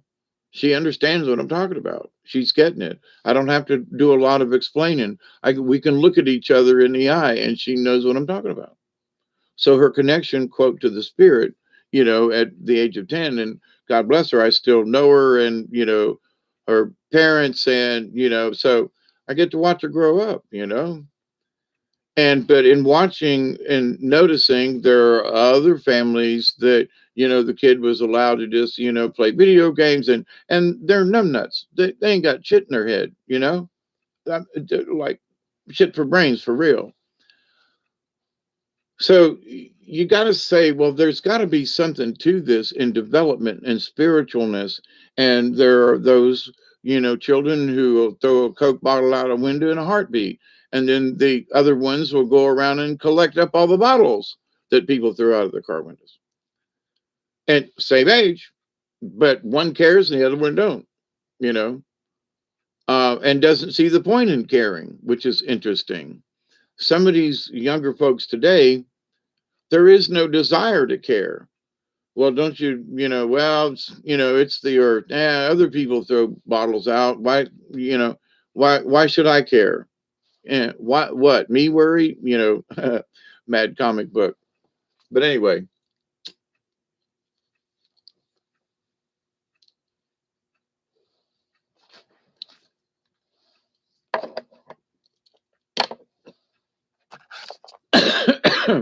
I'm being kicked. So if you want to hang out another minute, smoke if you got them. They want me to, it's been every couple of times I've been kicked. And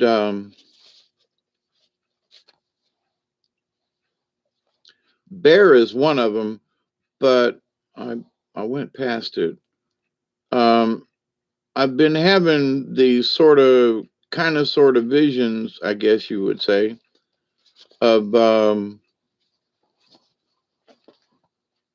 buffalo, buffalo on the prairie, buffalo, and it's like, well, okie dokie. So I was going flipping through the book, and buffalo. And now I see why they wanted me to pull this. Sometimes you don't have to pull a card. Sometimes they'll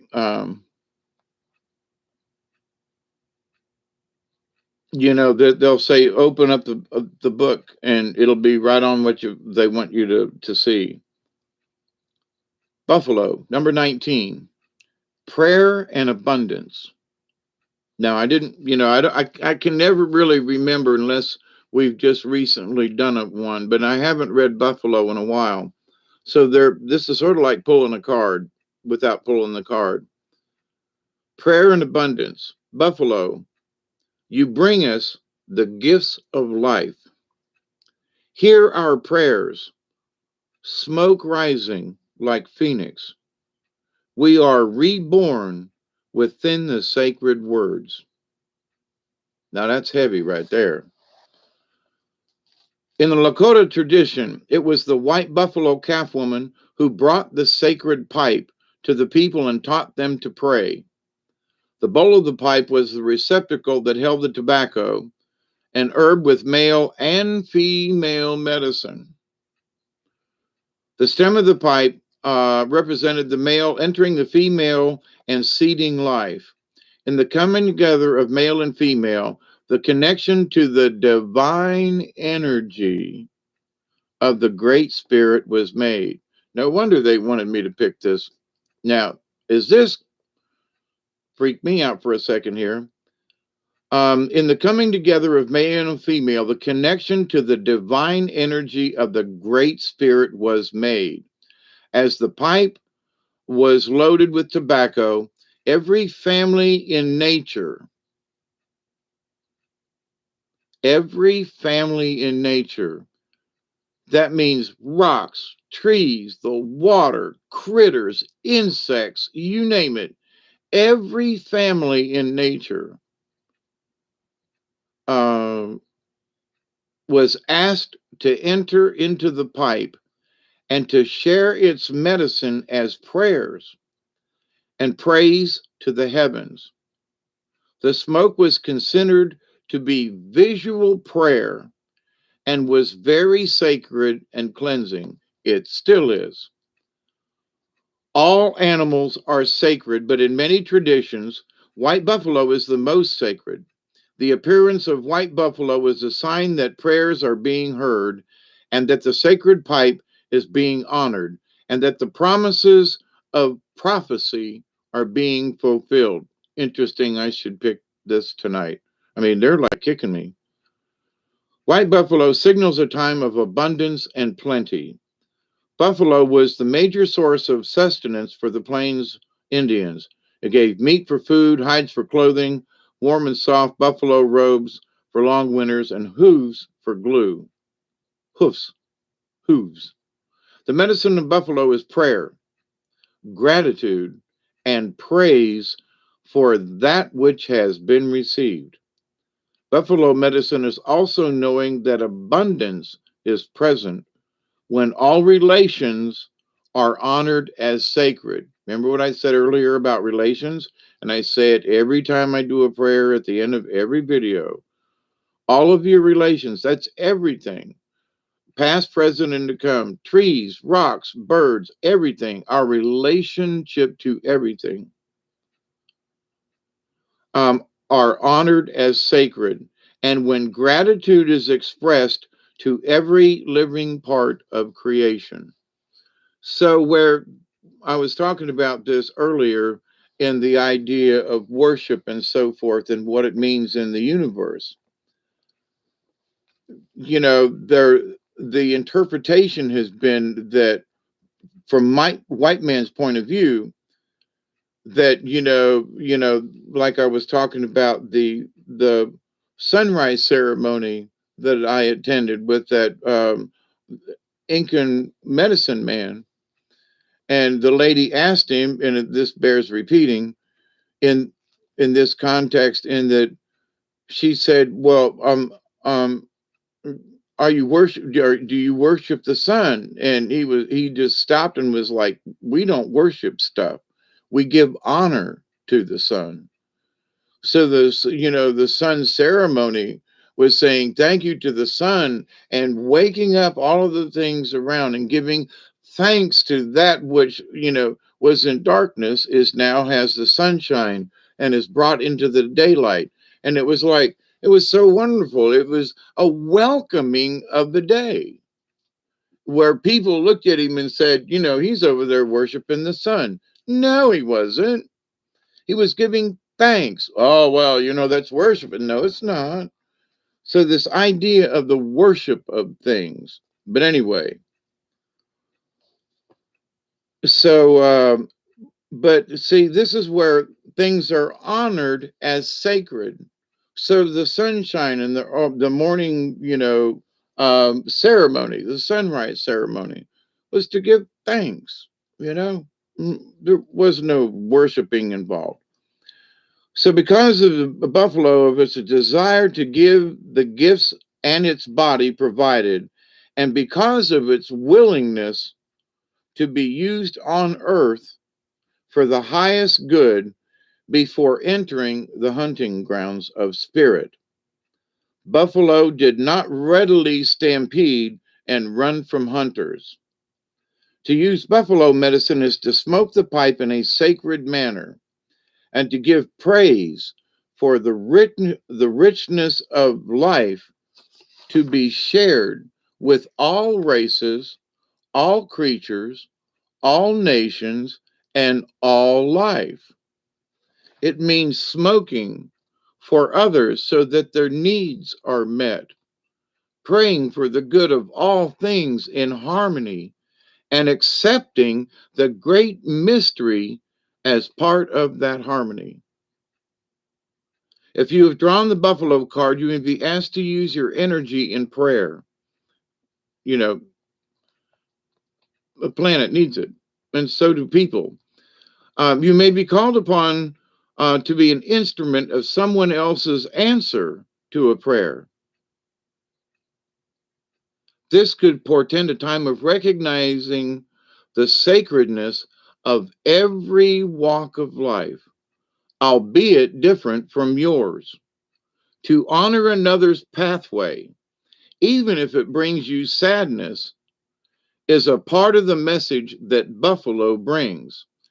This may be a time of reconnection to the meaning of life and the value of peace. Most assuredly, this time will bring serenity amidst chaos. If you pray in earnest for enlightenment and the power of calmness, and give praise for the gifts you already have. Buffalo medicine is a sign that you achieve nothing without the aid of the Great Spirit, and that you must be humble enough to ask for that assistance and then be grateful for what you receive. Now, if I was reading out of the Bible, that's like a powerful message right there. Now, I have to read the contrary, but I I think all the positive things right there was what the message is for tonight. To receive Buffalo upside down, I didn't pull the card, see? I just opened the book. Is a signal that you have forgotten to seek help when it has been needed. If your hand is closed in a fist, you cannot receive the bounty of abundance.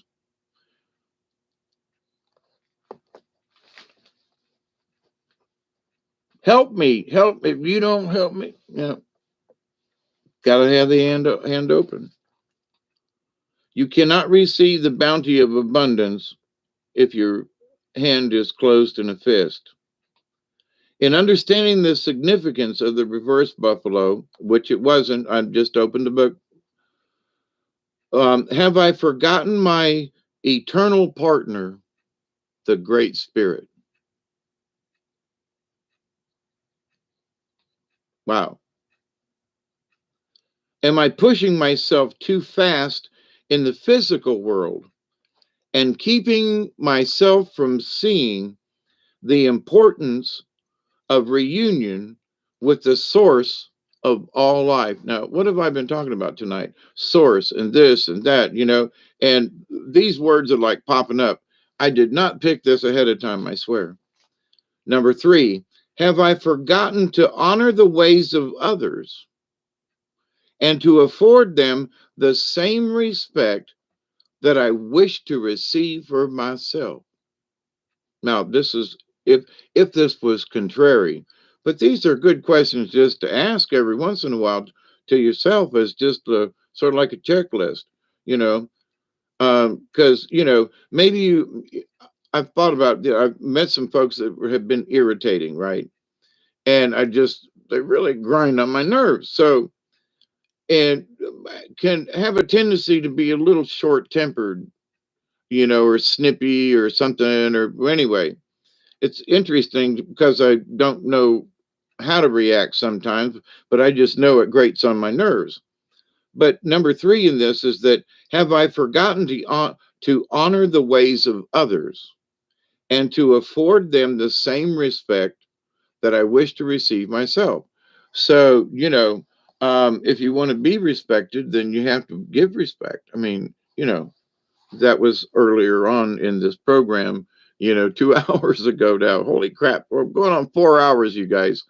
Michelle, I know you're just like, uh, anyway. Number 4, am I feeling like my life is being used for the highest good at this time?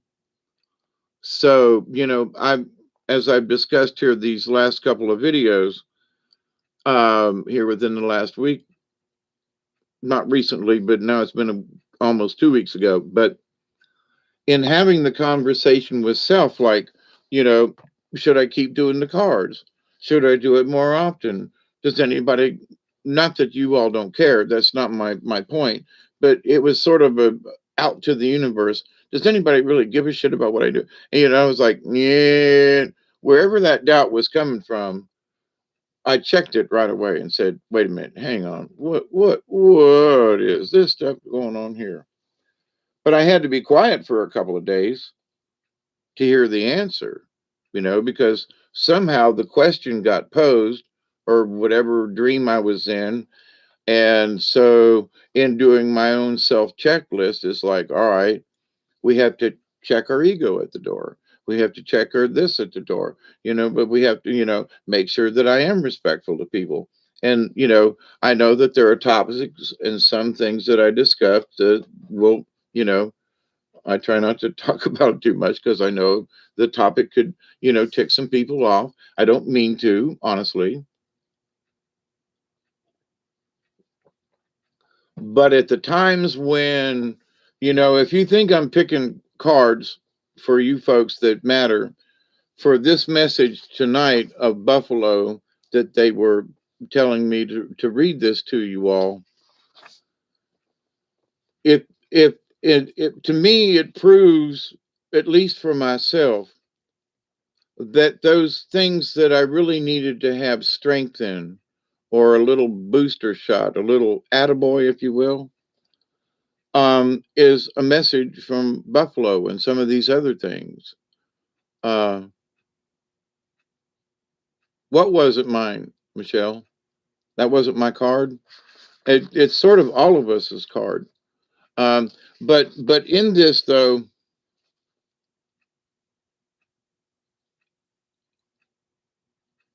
for me as a shaman in training,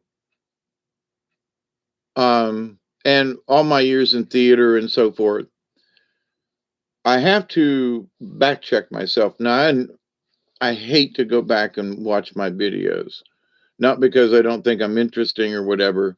I just, I could, when if they recorded a play that I was in, and got rave reviews, I just, couldn't watch it. I had difficulty watching myself in a play. Okay. So, but I try to critique myself as I go. So in my discussions with y'all, you know, you give me the critiques. So if I'm out of line, tell me. But I want to make my point sometimes in that, although it sounds like he's really gone out there this time, we sometimes really have to go out under the fringes, as one of the cards was earlier. It was Raven. Sometimes we have to go out to the edges of our reality to see something that's there. When, for example, and I was thinking about this earlier when talking about the galaxy and Milky Way came up in one of the stories I read, and source and all these, um, the keywords that I used in the title tonight, um, that have popped up in these readings this evening. So I find that there is great messages, and I think of the spirits that are sitting up there. It's almost like there's two or three of them sitting up there, like they got nothing to do, and they're going, "Oh, Dave's doing cards tonight. Let's see what he's up to." And so some of the messages, or that they want me to read or reread, or flip to the back of the book, and whatever it is that prompts me, I've learned that if I follow that message, follow that intuition, follow that, whatever you would like to call it, download, that there is always useful information there. Now, I've talked about how I have honed my skills, and I used to, I'll make this a short story, but I was working upstairs one day. This was a couple of years ago, looking out the window, which looks upstairs in the office. It overlooks the woods. So I was looking out there, and I just had this calling, and Spirit said,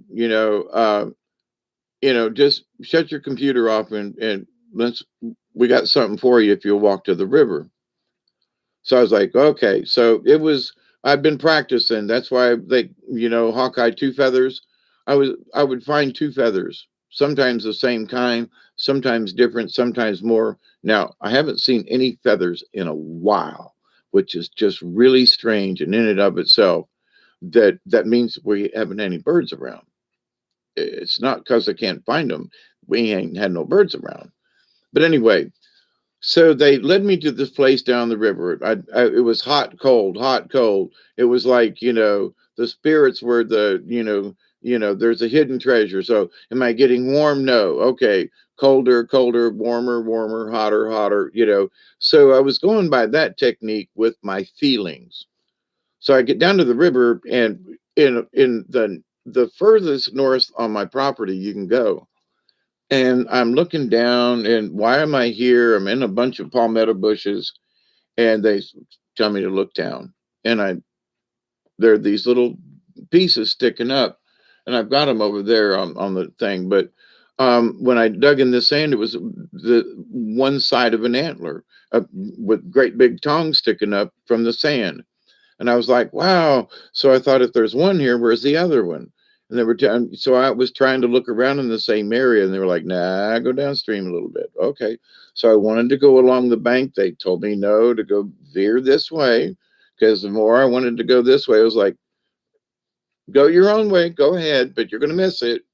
All right, let me listen to this voice in my ear, right?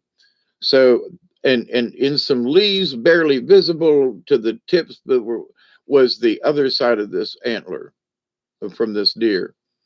And I mean, they're old. It was an old deer, but to the point though, I was on my computer, just, doing some stuff, waiting for something to download, looking out the window, and I followed my instinct.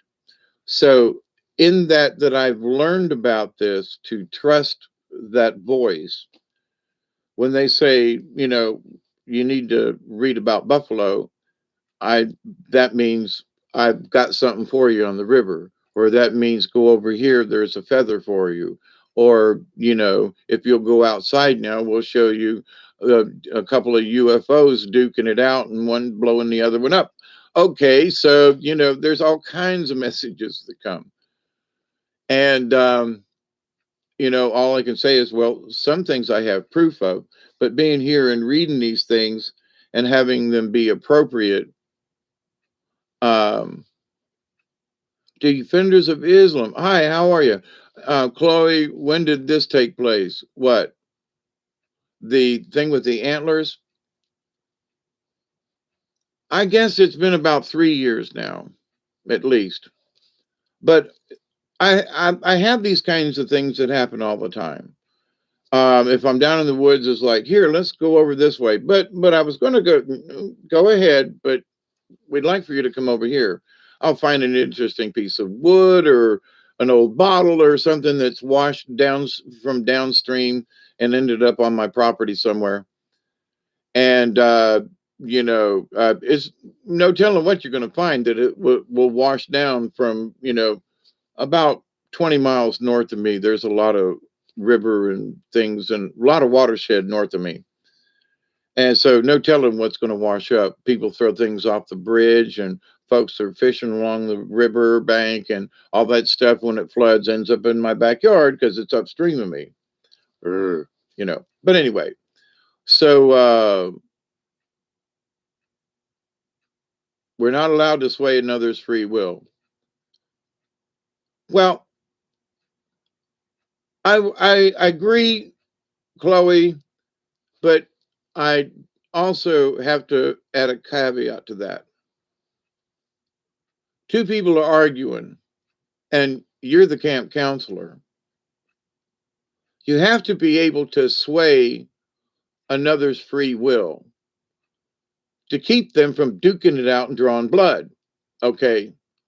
So I would say, unwillingly sway someone. Now, I have with um, key words and phrases when there's, especially with someone, that's green in theater, and you want to give them confidence. You have to build their ego up. But I wouldn't have chosen them as a director if I didn't think they had it in them to do the um,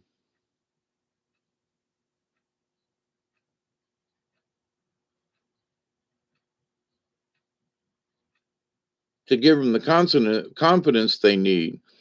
I see a spark. I see information. I see it in them. So it's my job to sway it out of them, if you will. Defenders of Islam. Do I believe in God? Watch the first 2 hours of this video. Have gone over it enough.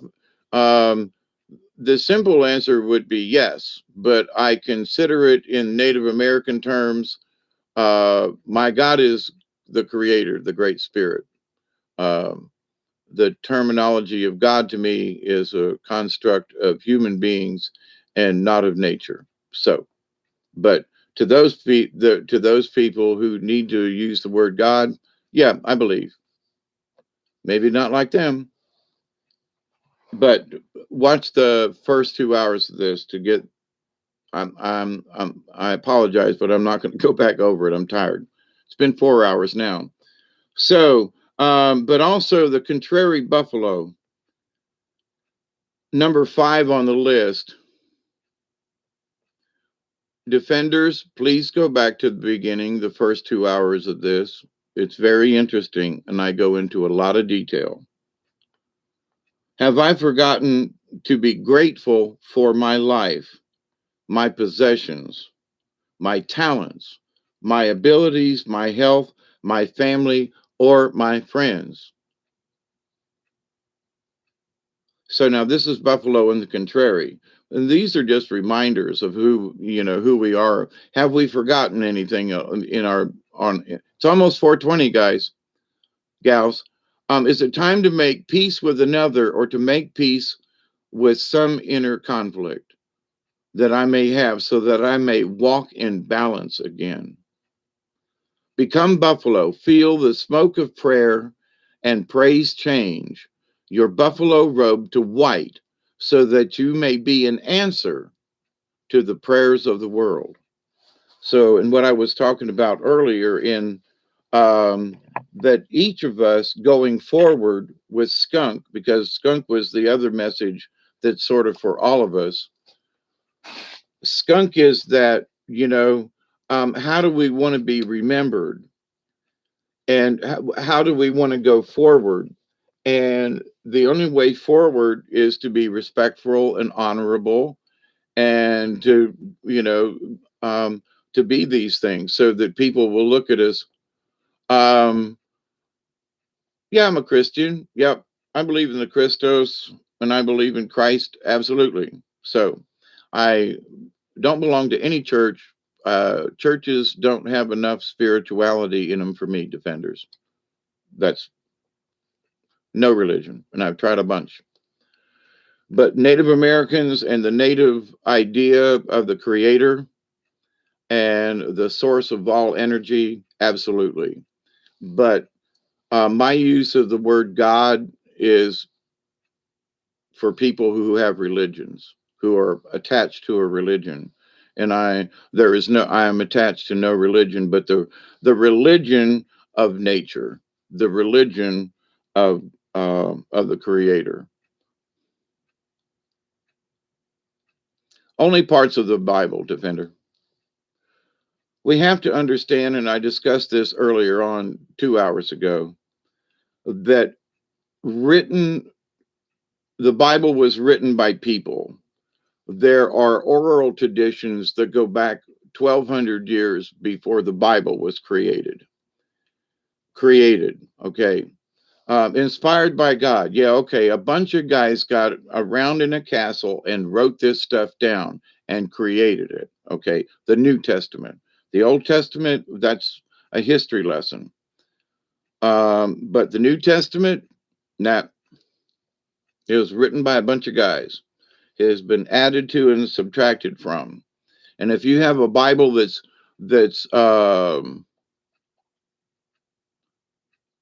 newer than 1984, then uh,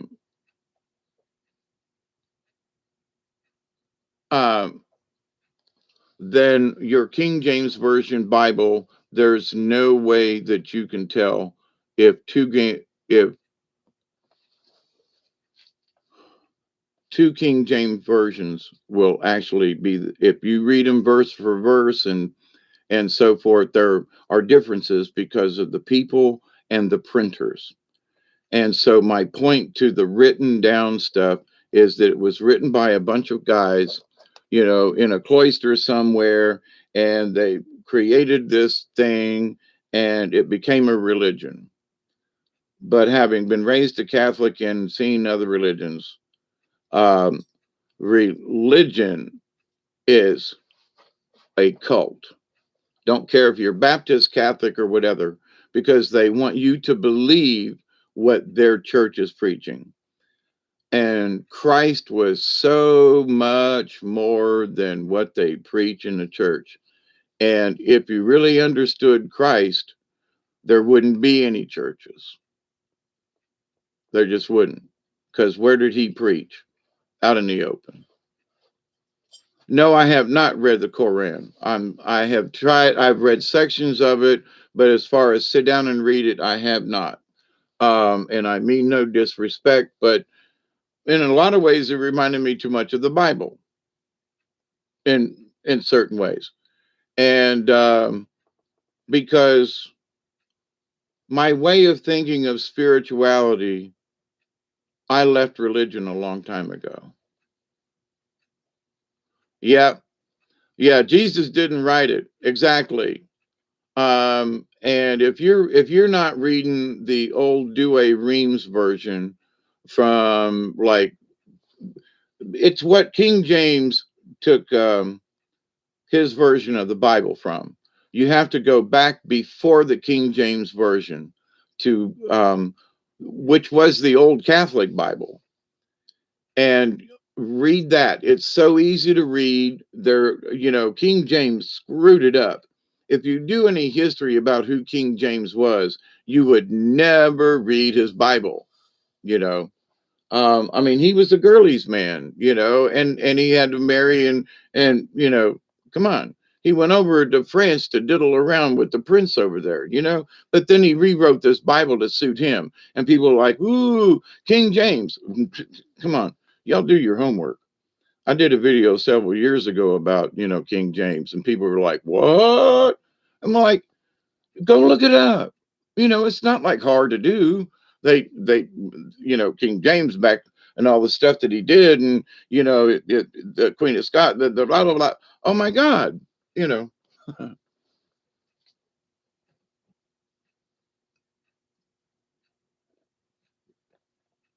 From all of my 68 years defenders of Islam, is that spirituality is so much more than religion can teach.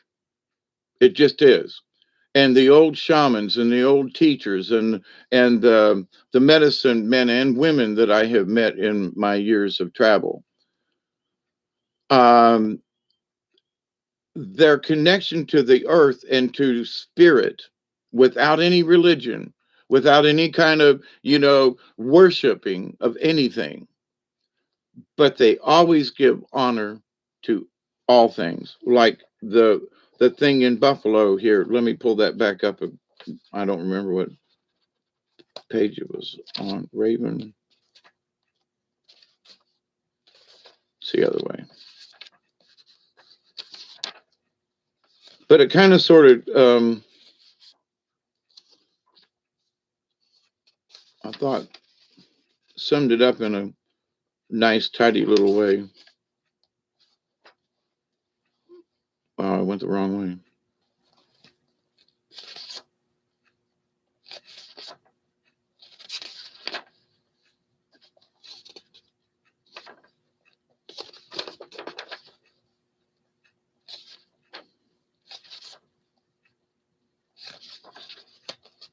Well, now I just had that page open. Buffalo, there it is. So for prayer and abundance. So all animals are sacred.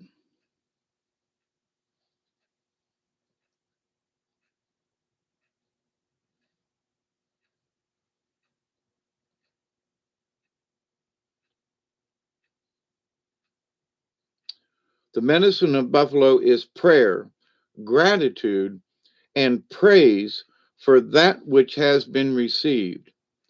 So there's a lot of people who always pray for what they need or want or something. But how many folks, pray for, say, well, I don't have very much. Well, be grateful, you know. When, I've had my house burned down and you lose everything, everything. All of your favorite whatever is burned. There is no, well, I can get it fixed business. And so when you have a great loss like that, and I pray that, folks don't have to go through that, but um,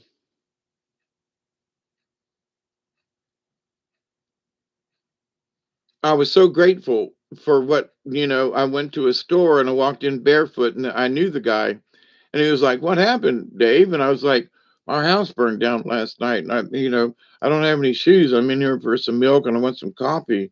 And he was like, "You don't have any shoes?" And he went in the back room and got me a pair of they were old shoes, but, decent. And he goes, "Here, will these fit you?" He gave me a pair of shoes. So,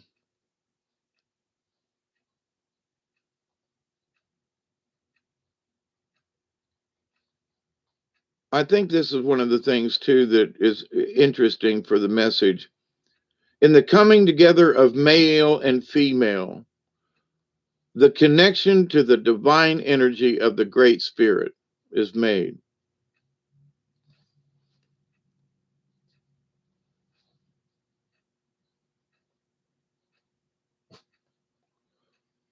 And is to give praise for the richness of life to be shared with all races, all creatures, all nations, and all life.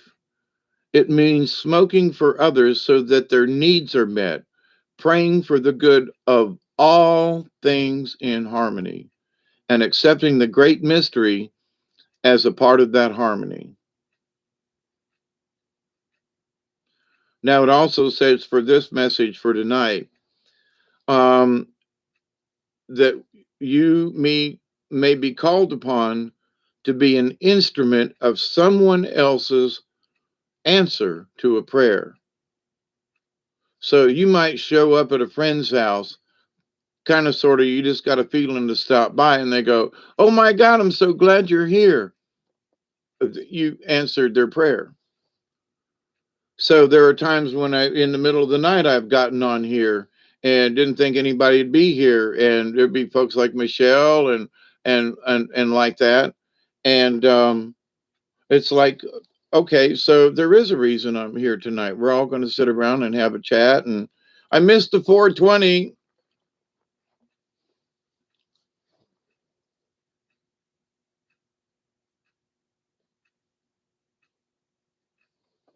So it's been 4:17. It's been almost 4 and 20 minutes. How about that? At 4:30 a.m. So, but anyway, I don't mean to be short with you, Defender. Uh, um, but if you want to know more about the God and thing and stuff and spirit, soul energy, and that kind of thing, I would ask you to, um, watch the beginning of this video for the first 2 hours, because I crammed a lot of stuff in there. Um, but anywho, so I think I've said enough. And I mean well. But here's the thing: all of us need to make sure that our level. How do I put this?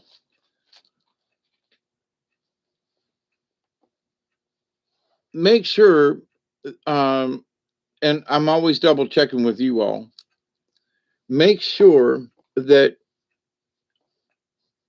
you're making your point. If you're saying something that you want to get it across, you may have to use a couple of different examples. But and it's trial and error, Michelle. And I'm still learning, I'm still practicing. But when I get in this mode and I connect with my spirit guide, there's a couple of them having coffee up there tonight. I think they must be having an off night. That little topics, they'll drop stuff and go, "Oh, I wonder how long he'll talk about this." Like what? He had, but at some point though, there have been times when somebody said, "Well, I was just thinking about that anyway." So, but they'll drop little things on my head, little messages. It's like they drop a post-it note and watch it float down to see whether or not it sticks to my head. But So the connection with spirit, or the whatever that connection is, um, I can at times feel it in a certain part of my head. There's like energy going up and down. And depending on those of you who have heard voices, it's not like a conversation, but it kind of sort of is. A lot of times it's just an impression. And I've just learned to like look at it. Sometimes I'll go, "What are you guys talking about? This is going to take a week to, work this out."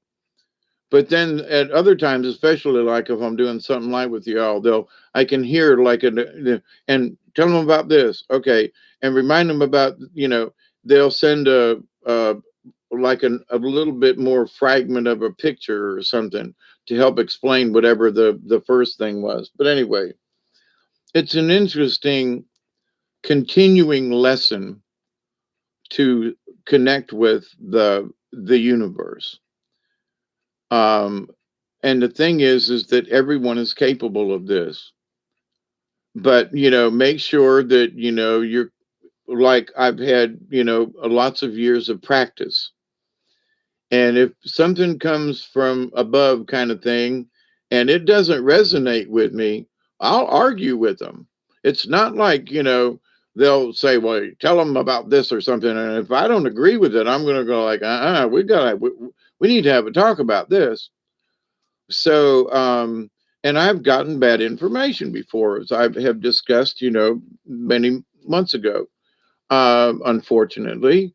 And that seems to have cleared up, and the information that I've got up to this point seems to be valid and good, and, no real arguments. There's honest points to be made and so forth. And y'all come and hang out and we discuss it. So it seems like, okay, we're on the right track here, So because I have to get feedback from them, myself, and from you to, is this making any sense? So, but going forward with this, not only myself, and this is sort of an addendum to the rest of this evening with the messages, is that be grateful for what we have, be confident in what we have, and always understand that part about respect. You know, um, we cannot ask for respect if we don't have enough self respect. And it doesn't mean ego, it means ego must be balanced. Ego must be in harmony with these other senses. So that the times that even when I'm talking about this, because I'm kind of like cooling down and going to have another smoke before we go. Oh, I was waiting for, oh, I missed it. 4:20. It's 4:22. I was trying to go for the 4:20 on the how long I've been on. So, but anyway, um,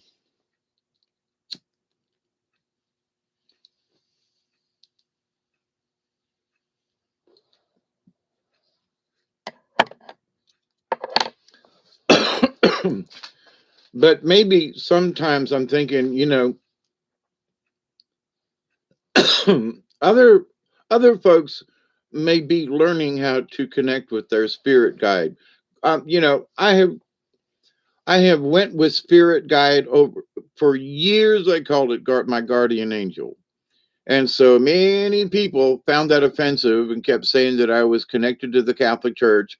So, but in my brain of brains, they're my angels. They're my guardian angels. And in because I have shifted out of religion into the Native American shaman type thing, and just natural spirituality. What do we call this? Natural. It's not a religion. It's just natural spirituality, the nature of things. So in order for other people to learn how to get that connection, David Castle and I, you know, we may be in some instances compared to what other people may have developed. we may get to certain points of our meditation, if you will. For me, sometimes it's almost instantaneous, depending on where I'm at and what the mood I'm in. But if I'm, kind of sitting around and go, well, let me meditate on this a minute, it ain't going to take me long to like get there. So, walking in the garden, being out in the woods, and I'm watching the dog, and can have that spiritual moment, and it be that meditation, and that you kind of reach that spot, right? But here's the thing: if you don't know what that spot feels like, or how would it feel, or what's that feeling inside, and I did a video about the meditation thing, and if folks are having trouble with that, watch it again, because they're honestly not bragging. It's because it's information that I've gotten from other people, and this is what I've learned, and how you can start simply with this stuff if you're still having trouble. Um, but in all of this moving forward for us, one of my spirit guides is Saint Martha, the Dominator. Does she have a whip and boots? My 333 love bomb just passed the central timers.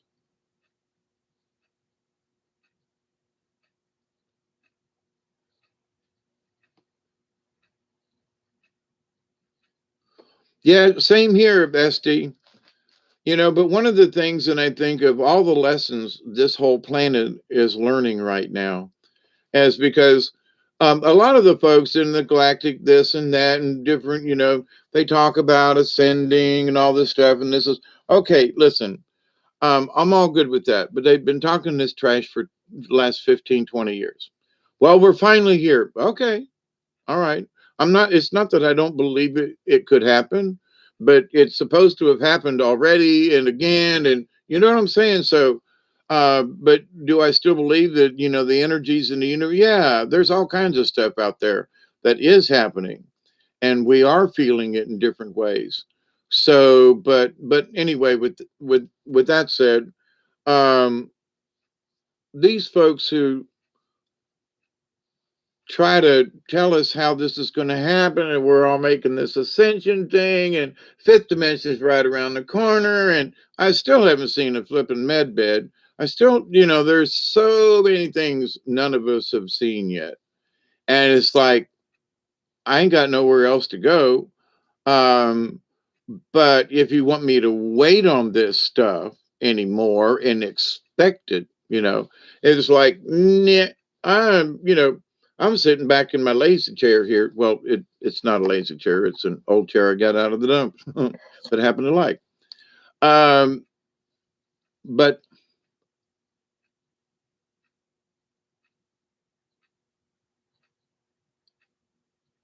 a lot of people want to convince us how they think we should think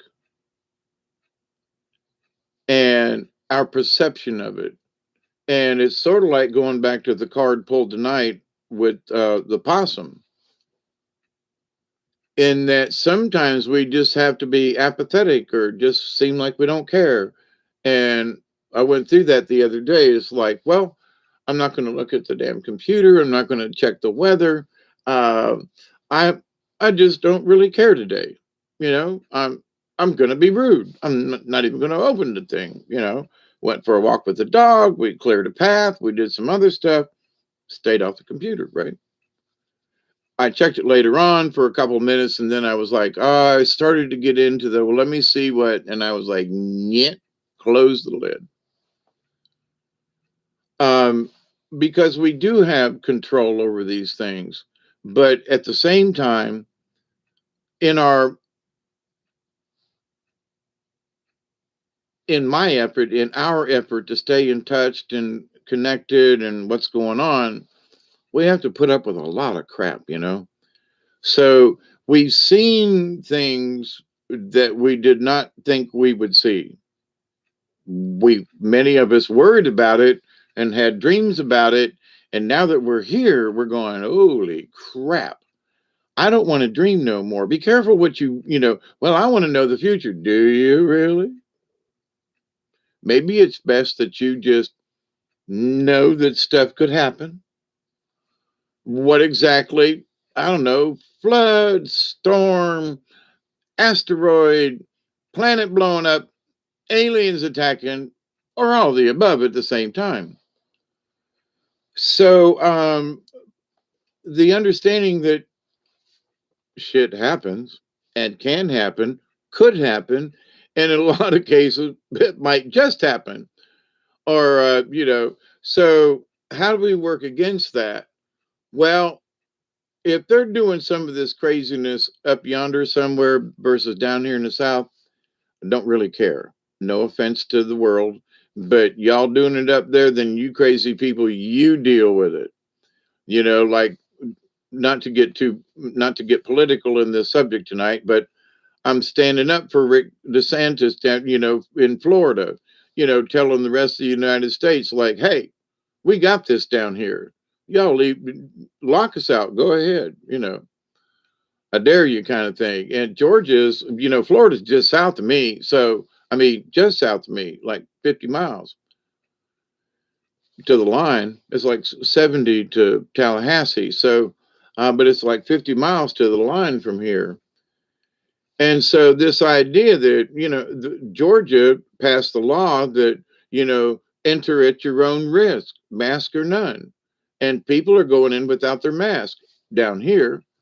So we're a lot like Florida is in that respect. But so I don't think Georgia would cut off Florida. There's too much interstate traffic and stuff. Oh, hell no. Cut off I-75? Are you nuts? No. You know, truckers and folks, and I would dare them, the feds come down and say, Georgia, you must shut your border off at Florida line. I, I really don't think that would go over well. I think the truckers in Georgia would not allow it to happen. I mean, I just don't see that. But there are a lot of ifs and once. But there are folks in Alabama who ain't gonna put up with that shit because they're Alabama. What? You feds want to come down here and tell us what to do in Alabama? Nah. We're the state of George Wallace. And not that's not the black comedian either. That was the white man.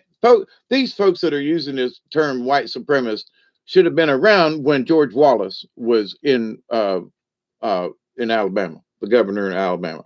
Folks would know what a white racist really was or is.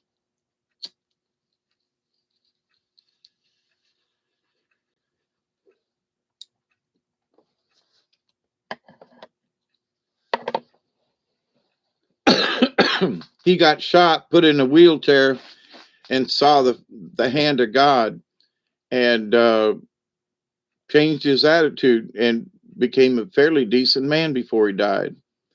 He quit being such a racist and accepted things and so I hated that he had to get shot to see it, but having grown up in that era, I there were many of us who were, it wasn't just Martin Luther King that got shot. It wasn't just the Kennedys. It was, they shot Reagan, you know, uh, they shot George Wallace. Uh, so not that I want to see people getting shot, but, you know, when I think about then versus now, it ain't the same. you know. Now, don't get me wrong. I don't want people going around shooting folk, but you know, it seemed like they were doing that shit all the time. Somebody was getting shot that was important or something.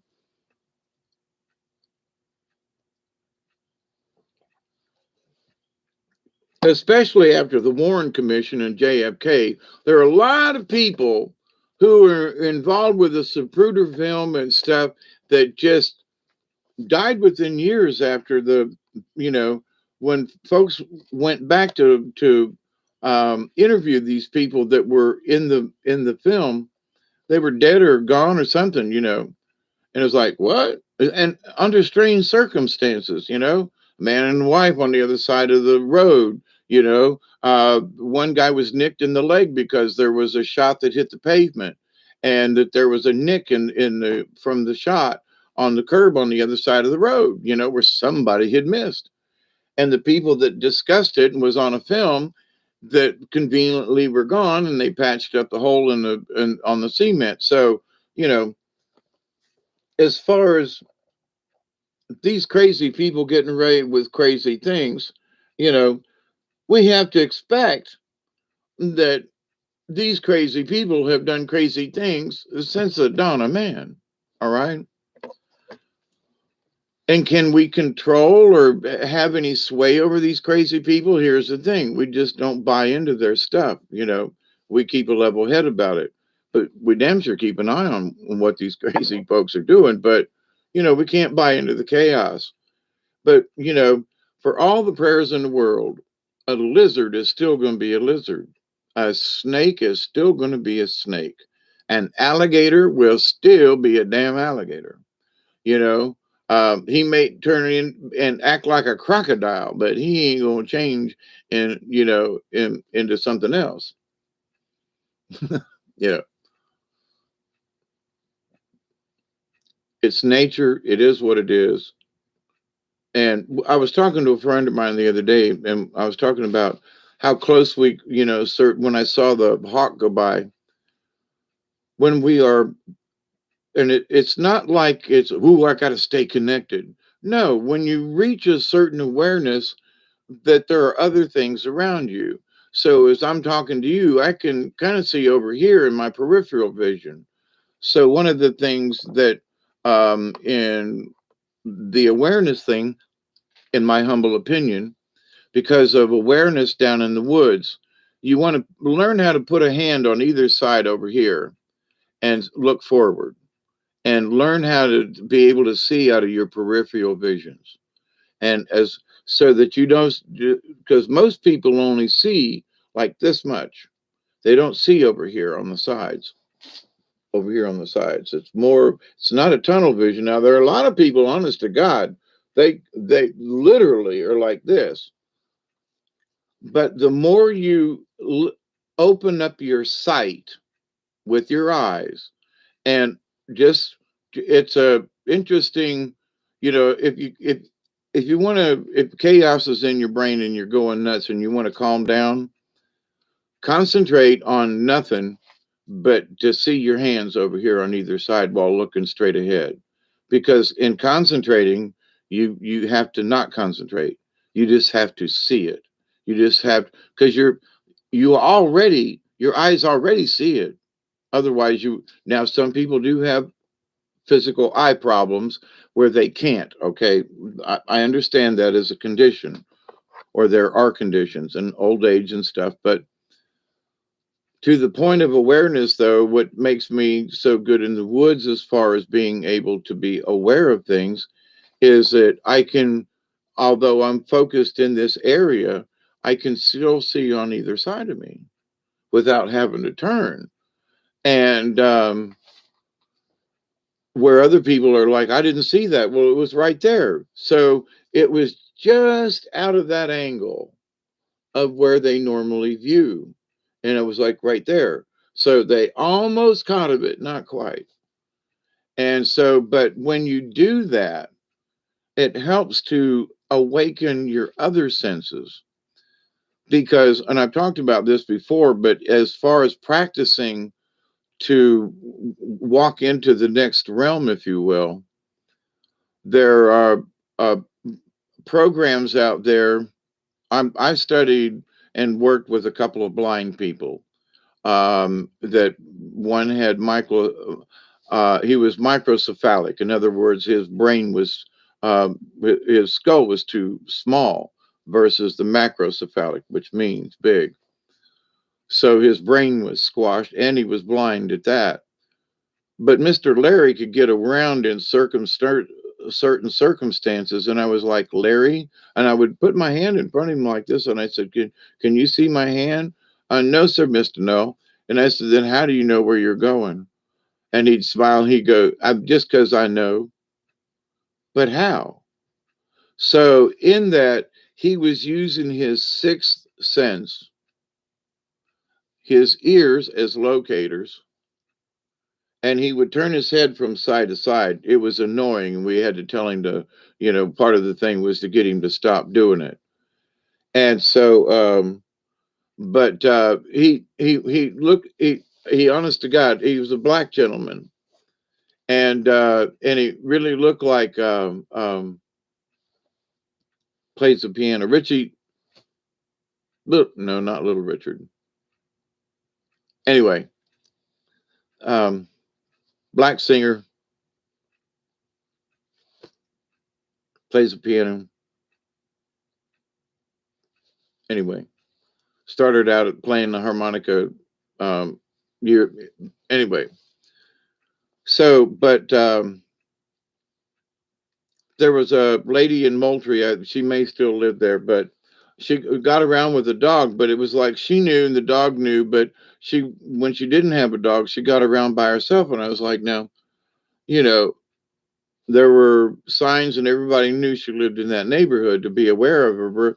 But she got around town and through on. She wasn't seen everywhere in town, but she had her routes that she was comfortable with. And I've often wondered how do they actually see? And you developed a sight through your forehead with your third eye, and they're teaching young children how to do this now. I've talked about this before, but there are videos out there where they put a blindfold on this young girl, 10, 12, something like that, and she can see the blackboard, she can see colors. She went the whole almost the whole day, went out on the playground and everything with this blindfold on, and saw only through you using her third eye. She wasn't blind, but so the whole exercise is that if we close off one sense, another sense that's built in takes over somehow, you know. And so, if we really trust in the spirit and trust in what's like where who we already are, if you don't lose a limb or something like that and have had to learn how to adapt, you have to stop and go, wait a minute here, there are blind people that can see. Yeah, but not necessarily through their eyes. Their brain and their energy and their senses are going out there like a bat, and not just hearing, but radarish. And we all got this, you know. So different people are on different levels of understanding how you can use this. So this understanding of seeing with your eyes closed, and as part of learning how to train, how to take a person by the arm and guide them without pushing them and so forth. So we had to be blind. So we had to be blindfolded for a couple of hours during our training session. So I'd be blind, somebody'd lead me, they'd learn how to do it. Then I would be the person leading that person. So anyway, so you got to feel both sides, but in that, your senses and everything, it all changes. You know, I was thinking about being when there are caves around here that I've been in quite a few times, and for some reason I'm dreaming about going back in them. Uh, but I guess if I ever need to hide, I mean, like hide, there are places around here I know that are caves in the ground that I could hide if I had to. But anyway, but in that though, and being in total darkness, I mean, you're 3/4 of a mile back inside this cave, and you turn off your flashlight, and there ain't nothing you can see. And it's a really eerie. The longer you leave the lights off, some people just go, "No, I can't stand it anymore." How long can you go without a light? It's like 5 minutes, and you think it's been 5 minutes, but it's only been like three, or it's been, it feels like 30 minutes and it's only been five. I mean, your sense of time and your spatial relationship. You know, you're in a cave, you know, you got, you know, but as far as how, you know, there's somebody off to your left because they're talking, there's somebody to your right, but you can't see anything, but you start to sense things. But, you know, the most of the people that I've been with, they can't turn the lantern off for more than a couple minutes. It they've had enough, you know. And it is an eerie feeling when you're that far under the ground, you know. But as an experience though, of for me, it's always there's always been something spiritual in every damn thing I've did, whether it's climb to the top of a mountain or, you know, go a mile and a half under the earth, you know, and go swimming in a anyway, a bottomless pit.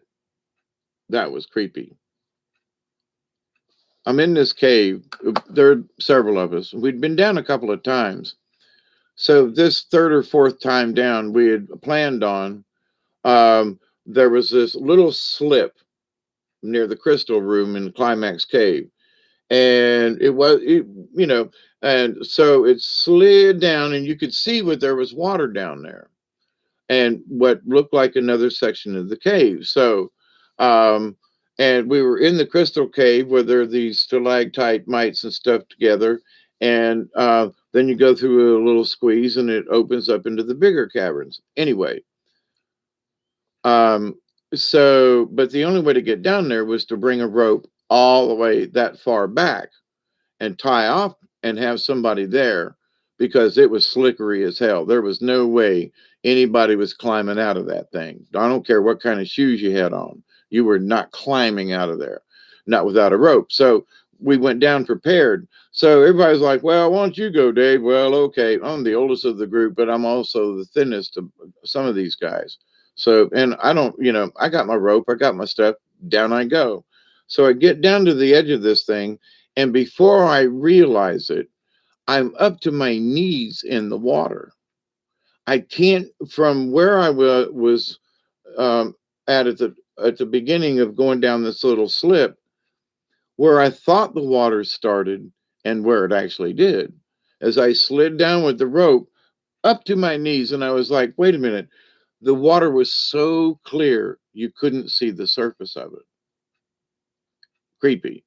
So I slide down a little more. So now I'm in water up to my waist, where I thought, you know, it was looking at it from 15 feet back up this hill a little bit. And I get to the edge, and this guy's has given me his diver's beam, underwater diver. And this beam is like, you know, 150 feet easy, right? It's a super duper high powered. And so they lower it down to me. I got my other little flashlight and headlamp on, right? And I ease myself over to the edge of this hole. And I'm guessing it was about 20 feet in diameter and damn near round. Now we're way up under the ground down there, you know, and I'm snuck down in this little crevice. So there wasn't very high of a roof over me. But when I eased up over the edge of that hole, it went straight down and the light disappeared. It just, and as clear as the light was, because I couldn't see the surface of the water, that means the water is really clear. So that 150 to 200 feet was straight down into an abyss. And I grabbed a hold of that rope and I was like, holy shit. Whoa. I'm, there's 200 feet of rock or, or so above me. And there, whoa, whoa, whoa, whoa. Don't let me slip and fall down there. Let me come back up out of there. Hey, Dave, what's it look like? And I was like, I wasn't scared at first, but when I saw how deep that hole was and where I was at, and if I slipped, and I could swim and all that, but it was because everything was slippery and I had mud on my hands and you're 200 feet below the surface, And so it's like, holy crap. I was like, y'all help me get back up out of this hole. I tied myself off really much better than I was. And I was like, help me out of this thing. But so I've seen some tremendous things in, in natural places, and experienced the awe of how many people have actually seen this. And I'm not bragging.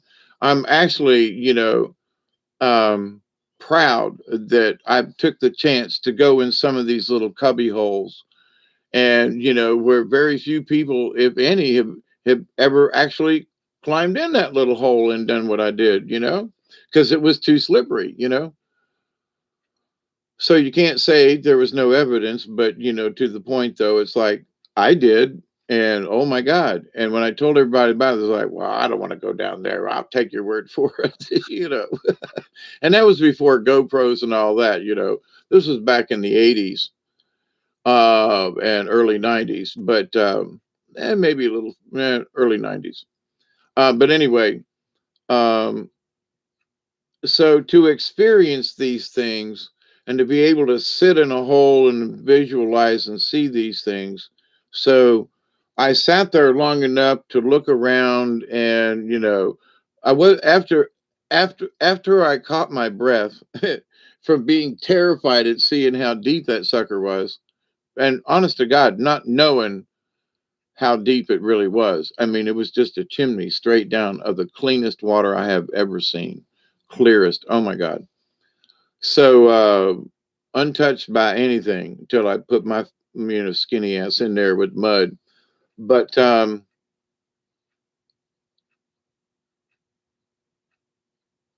it adds to my where I'm headed with this, with that story and my experiences like underground mount.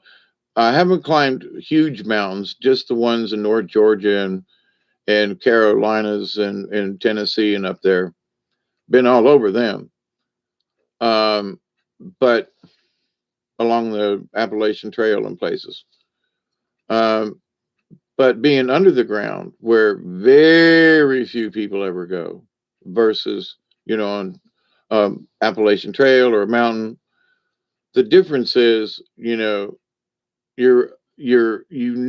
when you're there, you're of an elite few,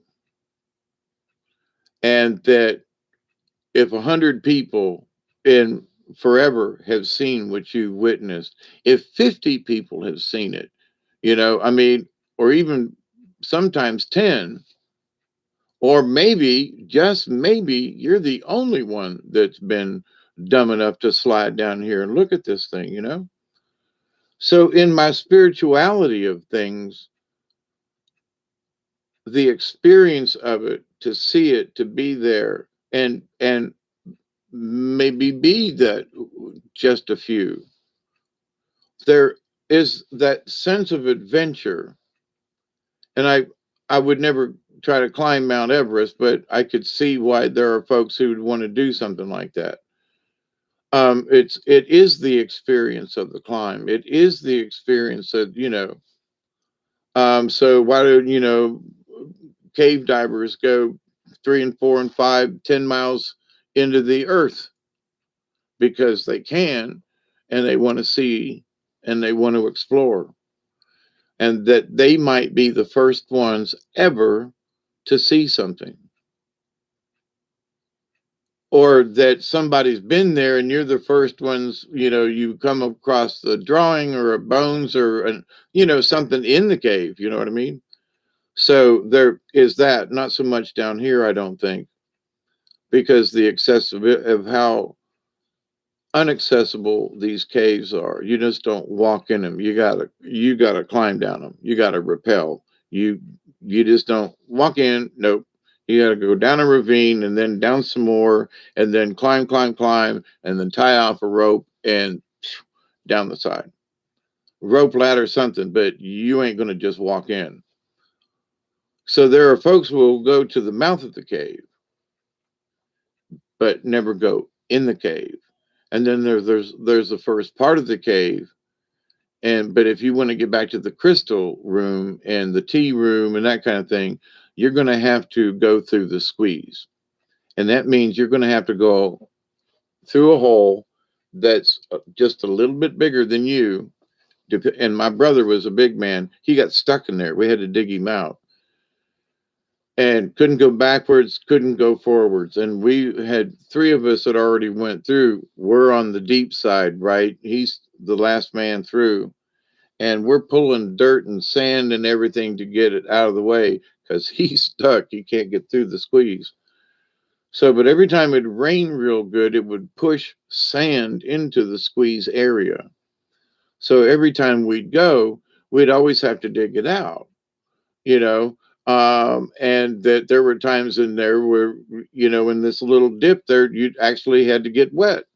And there were other places when you got through the squeeze that it was waist deep in water, and the ceiling would come down so much that you'd have to actually go into the water all the way to get through. There was plenty of room overhead, but a rock could be down to something, and the only way to get under it was to bend down and be submerged in the water. Been in the cave several times that way.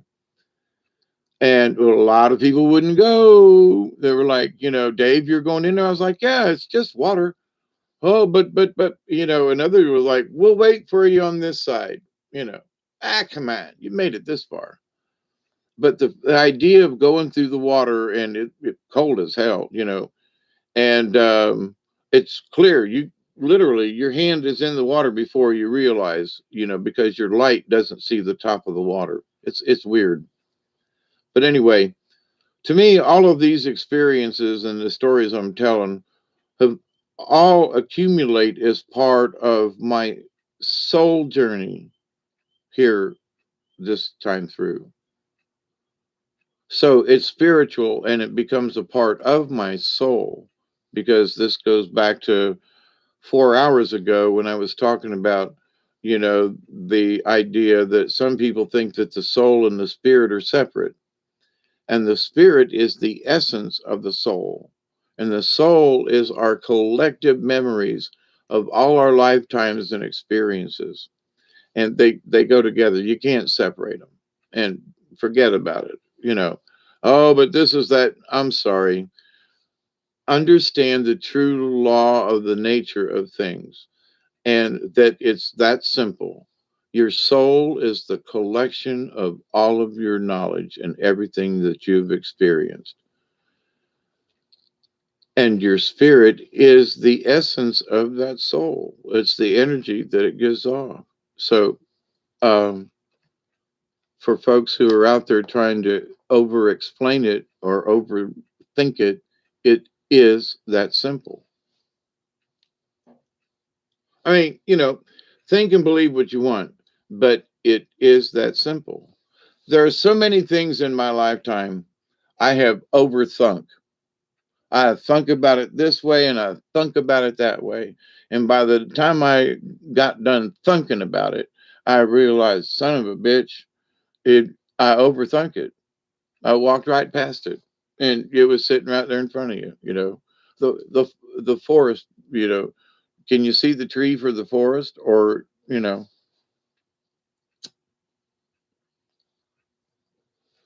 So, and I have listened to some folks, and not y'all, but in some other chats and just hanging around and I guess sort of lurking, not trolling, but lurking to see what folks are thinking about.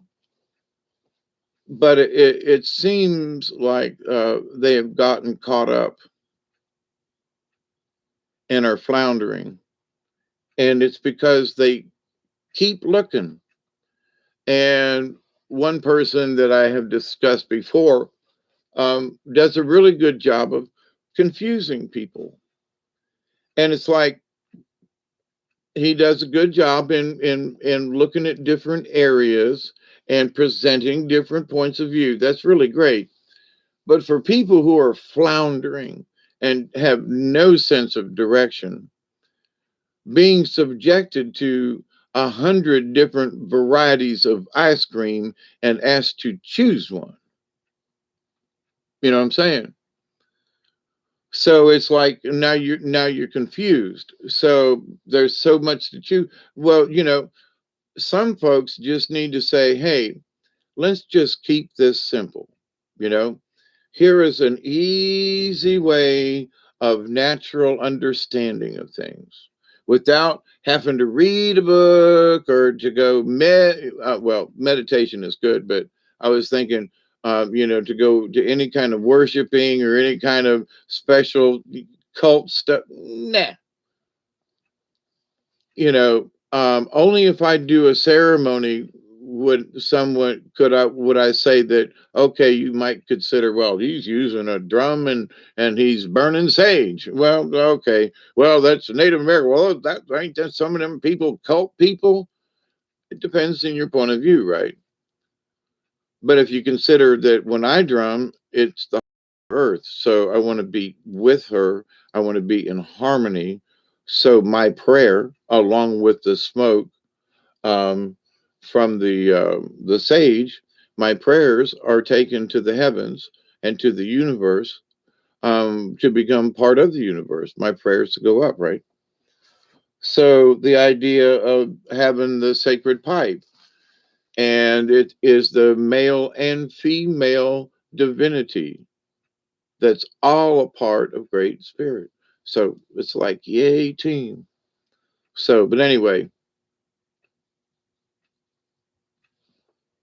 I got stoned and I missed it.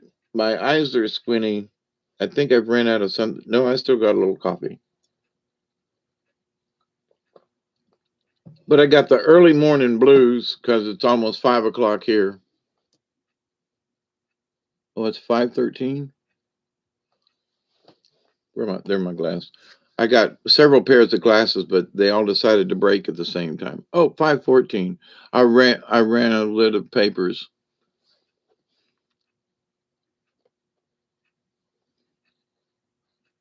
Spirit is more life force and willpower.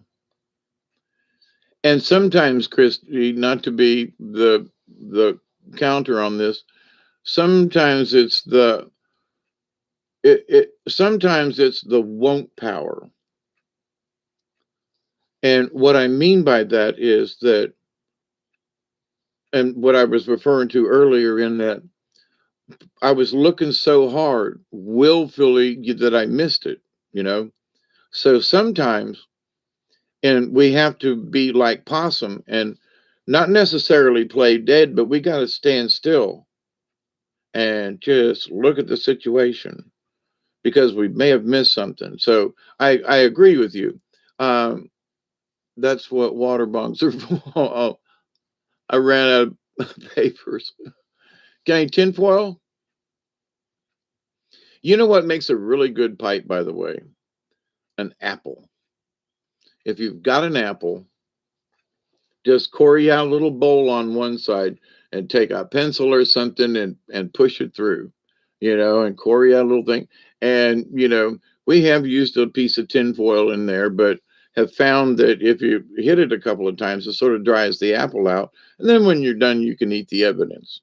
So when we went on camping trips and stuff, we would take apples, and you could get busted with papers or pipes or something, but an apple is just an apple, and you can eat it, toss it in the river, whatever. What was that? Oh, an apple, you know.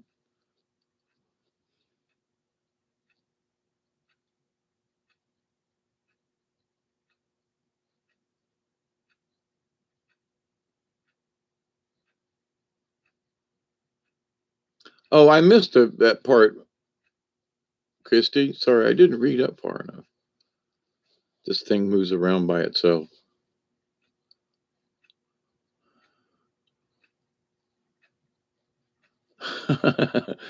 Two 500 packs. Wow, interesting.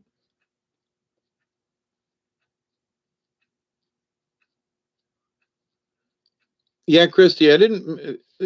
There are times though when, you know, I guess it's like in the woods. I want to keep walking, and I'm down the trail, and spirit just says stop, and you go, but there's the trail, and I got a destination, and they go, just stop, and then all of a sudden, maybe some of these woodpeckers around here are supposed to be extinct, the ivory billed.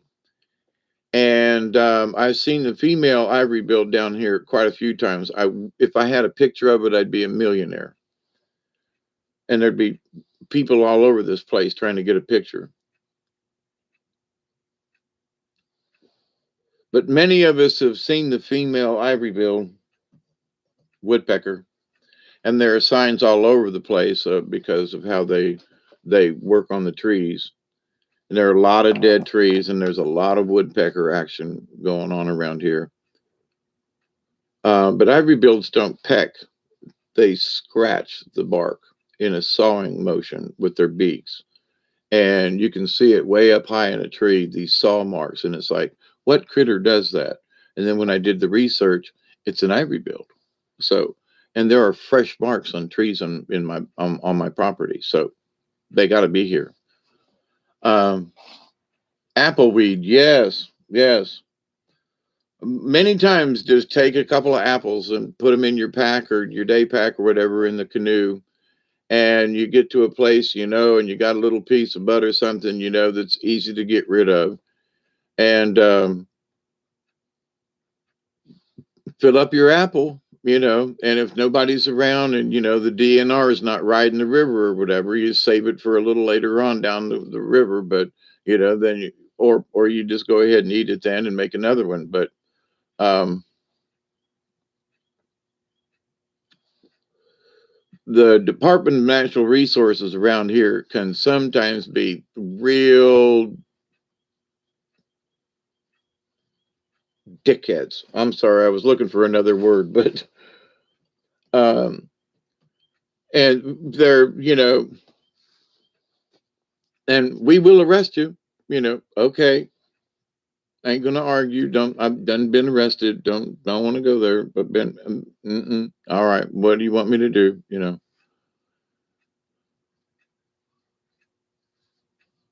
Yeah, Christy, pretty much. Or sometimes there's just like there was one day I was down there, and it had just sprinkled. It was an early spring, and everything was just starting to bloom. Like right now, the forest, there's nothing in the forest. It it echoes a lot right now. You can hear stuff up and down the river. We can hear a dog bark that's almost a mile across the river, like he's right in the backyard. You know, um, and it is what it is during the wintertime when there's no leaves on the trees. But here in another month, when the leaves start coming out, it's all going to change. You know, so right now it's this dormant type thing. But here in another, but anyway, so there was morning dew out, and the sun was coming just right through the trees and the pines and the thing. And then here was this banana spider that is common down here, and had woven this beautiful web and was just hanging, and you could see the dew marks on the web, and it was like, I'm glad I didn't bump into him. But sometimes, spirits, pay attention. Well, I'm looking over here and looking at all this other stuff, and there's a spider on a big web right in front of me, and it was like, whoa. We try not to disturb them unless they're just really in the way. Um, but I have gone as far as to move the path around one if there's one that's in a particular area. um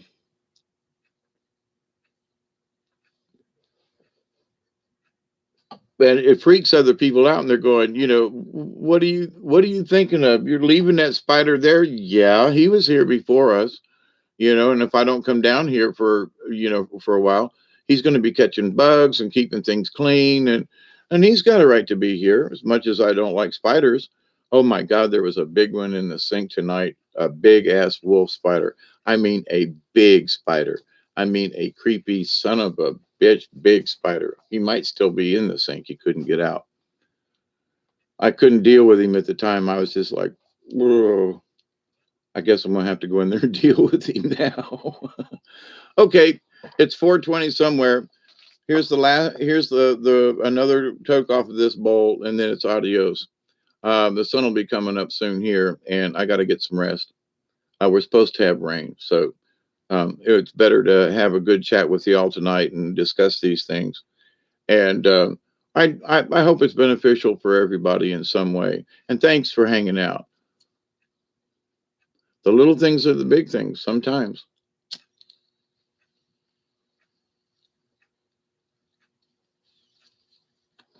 I mean, I have listened to spirit and have avoided moccasins, um, holes in the ground that were covered over by something that it would have, broken an ankle or something.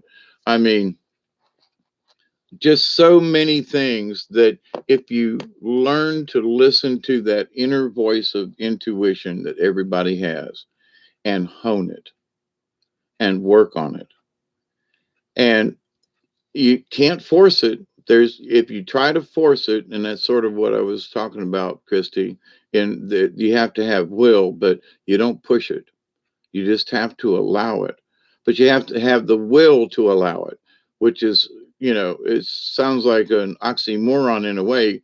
So sometimes you have to will yourself to stand still so you can hear the message when you really want to keep walking, you know. And it doesn't mean you're not going to get to your destination, but you have to stop for a moment, whether it's to smell the roses or whatever. But you have to have the willpower to listen to that voice. And you go, so the voice comes to you and you ignore it. And then you run into a spider web, or you don't see a woodpecker, or you miss something. So, but in honing that voice, now there are times I'll ask and go, wait a minute, y'all telling me to do something, or is this just my imagination? And so I'll ask for a confirmation, you know, in that intuition. So it's like I feel like I'm going the right way. Am I going the right way? I mean, I'll just stop and go, am I going the right way? Is this where you want me to go? Yep, okie dokie. And I'll just keep on going. So in this understanding of the spirit, the quantum and everything, that's why I say it always exists, because it does. And when you allow yourself to hear your inner voice, whether it's your intuition or your guardian angel, however you want to express it, it's fine. For me, it's my spirit guide. It just makes things simple. So, but in that, my spirit will guide me if I allow it, if I allow my intuition to guide me. And there are things that I have seen, 5 minutes ahead, and get there and go, oh, crap, they just kind of showed me that, you know, like where I was going or what it was going to. I mean, it's just odd little things along. But as you learn to be intuitive in that way, of seeing things on the sides of your over here, in your periphery, and being able to listen and or go. Sometimes you want to stop and just smell the roses, and they're going, no, you need to keep going. It works both ways. There are times when I just want to sit down and go, nah. And it might be that there's something down the trail a little ways that is a gift for you. It could be a feather or a something. And it could be just that, instead of me sitting on my duff, I need to walk a little more. It doesn't matter. But if you listen to that intuition, it's always netted something positive. There's only been like a very few times that there hasn't been like something significant show up when they tell me to go walk somewhere. And sometimes it's just to go see the place and to get my duff down back in the woods. Um, I use Duggar as an excuse a lot, but he's getting much better in the woods, and I had to chase him down tonight across two neighbors' yards over in the woods. Anyway, but he did come, and I hope he didn't hurt anybody. The barking quit, but down in the woods he'll run off, but then I can keep an eye on him and see where he likes to circle. But he can be down to the river in like a minute, and it's an eighth of a mile down on a straight line, and he'll be down there and just before you can count to 10, you know. So it's like, but he does come back, and he stays mostly on our property, and he stays in the woods, and so it's like, okay, so he's learning, and I'm being more comfortable with him, and between the two of us, yeah, I'm getting tired too, Ed. I'm fixing to fall out here. So I love you all. Be safe. And I always close with a prayer, and I always do mean it. And there is a lot of meaning in the prayer that I say. I continue to pray that each and every day, each and every one of you, your friends, your family, and all of your relatives will continue to learn to accept and receive the knowledge, the healing, and the wisdom from the universe. Every day that I put my feet on the ground, I say these prayers. I continue to pray that each and every day, each and every one of you, your friends, your relatives, and all of your relations, past, present, and to come. And if you were in the middle of this video, you'll know what that relations mean. All things will continue to accept and receive the knowledge, the healing, the wisdom, and the blessings from the universe. And in that rule of three that always pleases me, I continue to pray that each and every day, each and every one of you, your friends, your family, and anyone that you may meet along the way will continue to learn to accept, receive, and for you all to share that knowledge about the healing and the blessings that's in the universe. Keep up the good work, Michelle, and everybody else. Okay. Thank you, Ed, Esty, uh, Christy. Good to see you. Thank you for hanging out with us. I love y'all. Be safe, okay? And what was supposed to be an hour ended up to be in 5:15.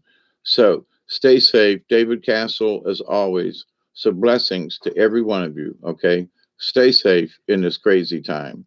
And I'll be around. I'll come back and hang out with y'all some more and do some more card readings. I got some other books. I swear to God, I'm going to do Spider Woman. They're yelling at me to do her. So I'll be back. So you're welcome, Michelle, and everybody. Cosmic hugs, everybody. Okay. Oh, let me take you to Funky Town. I hear you, David. As we always say from down here in the South, TTFN. Keep it between the ditches and ta-ta for now. Cheers.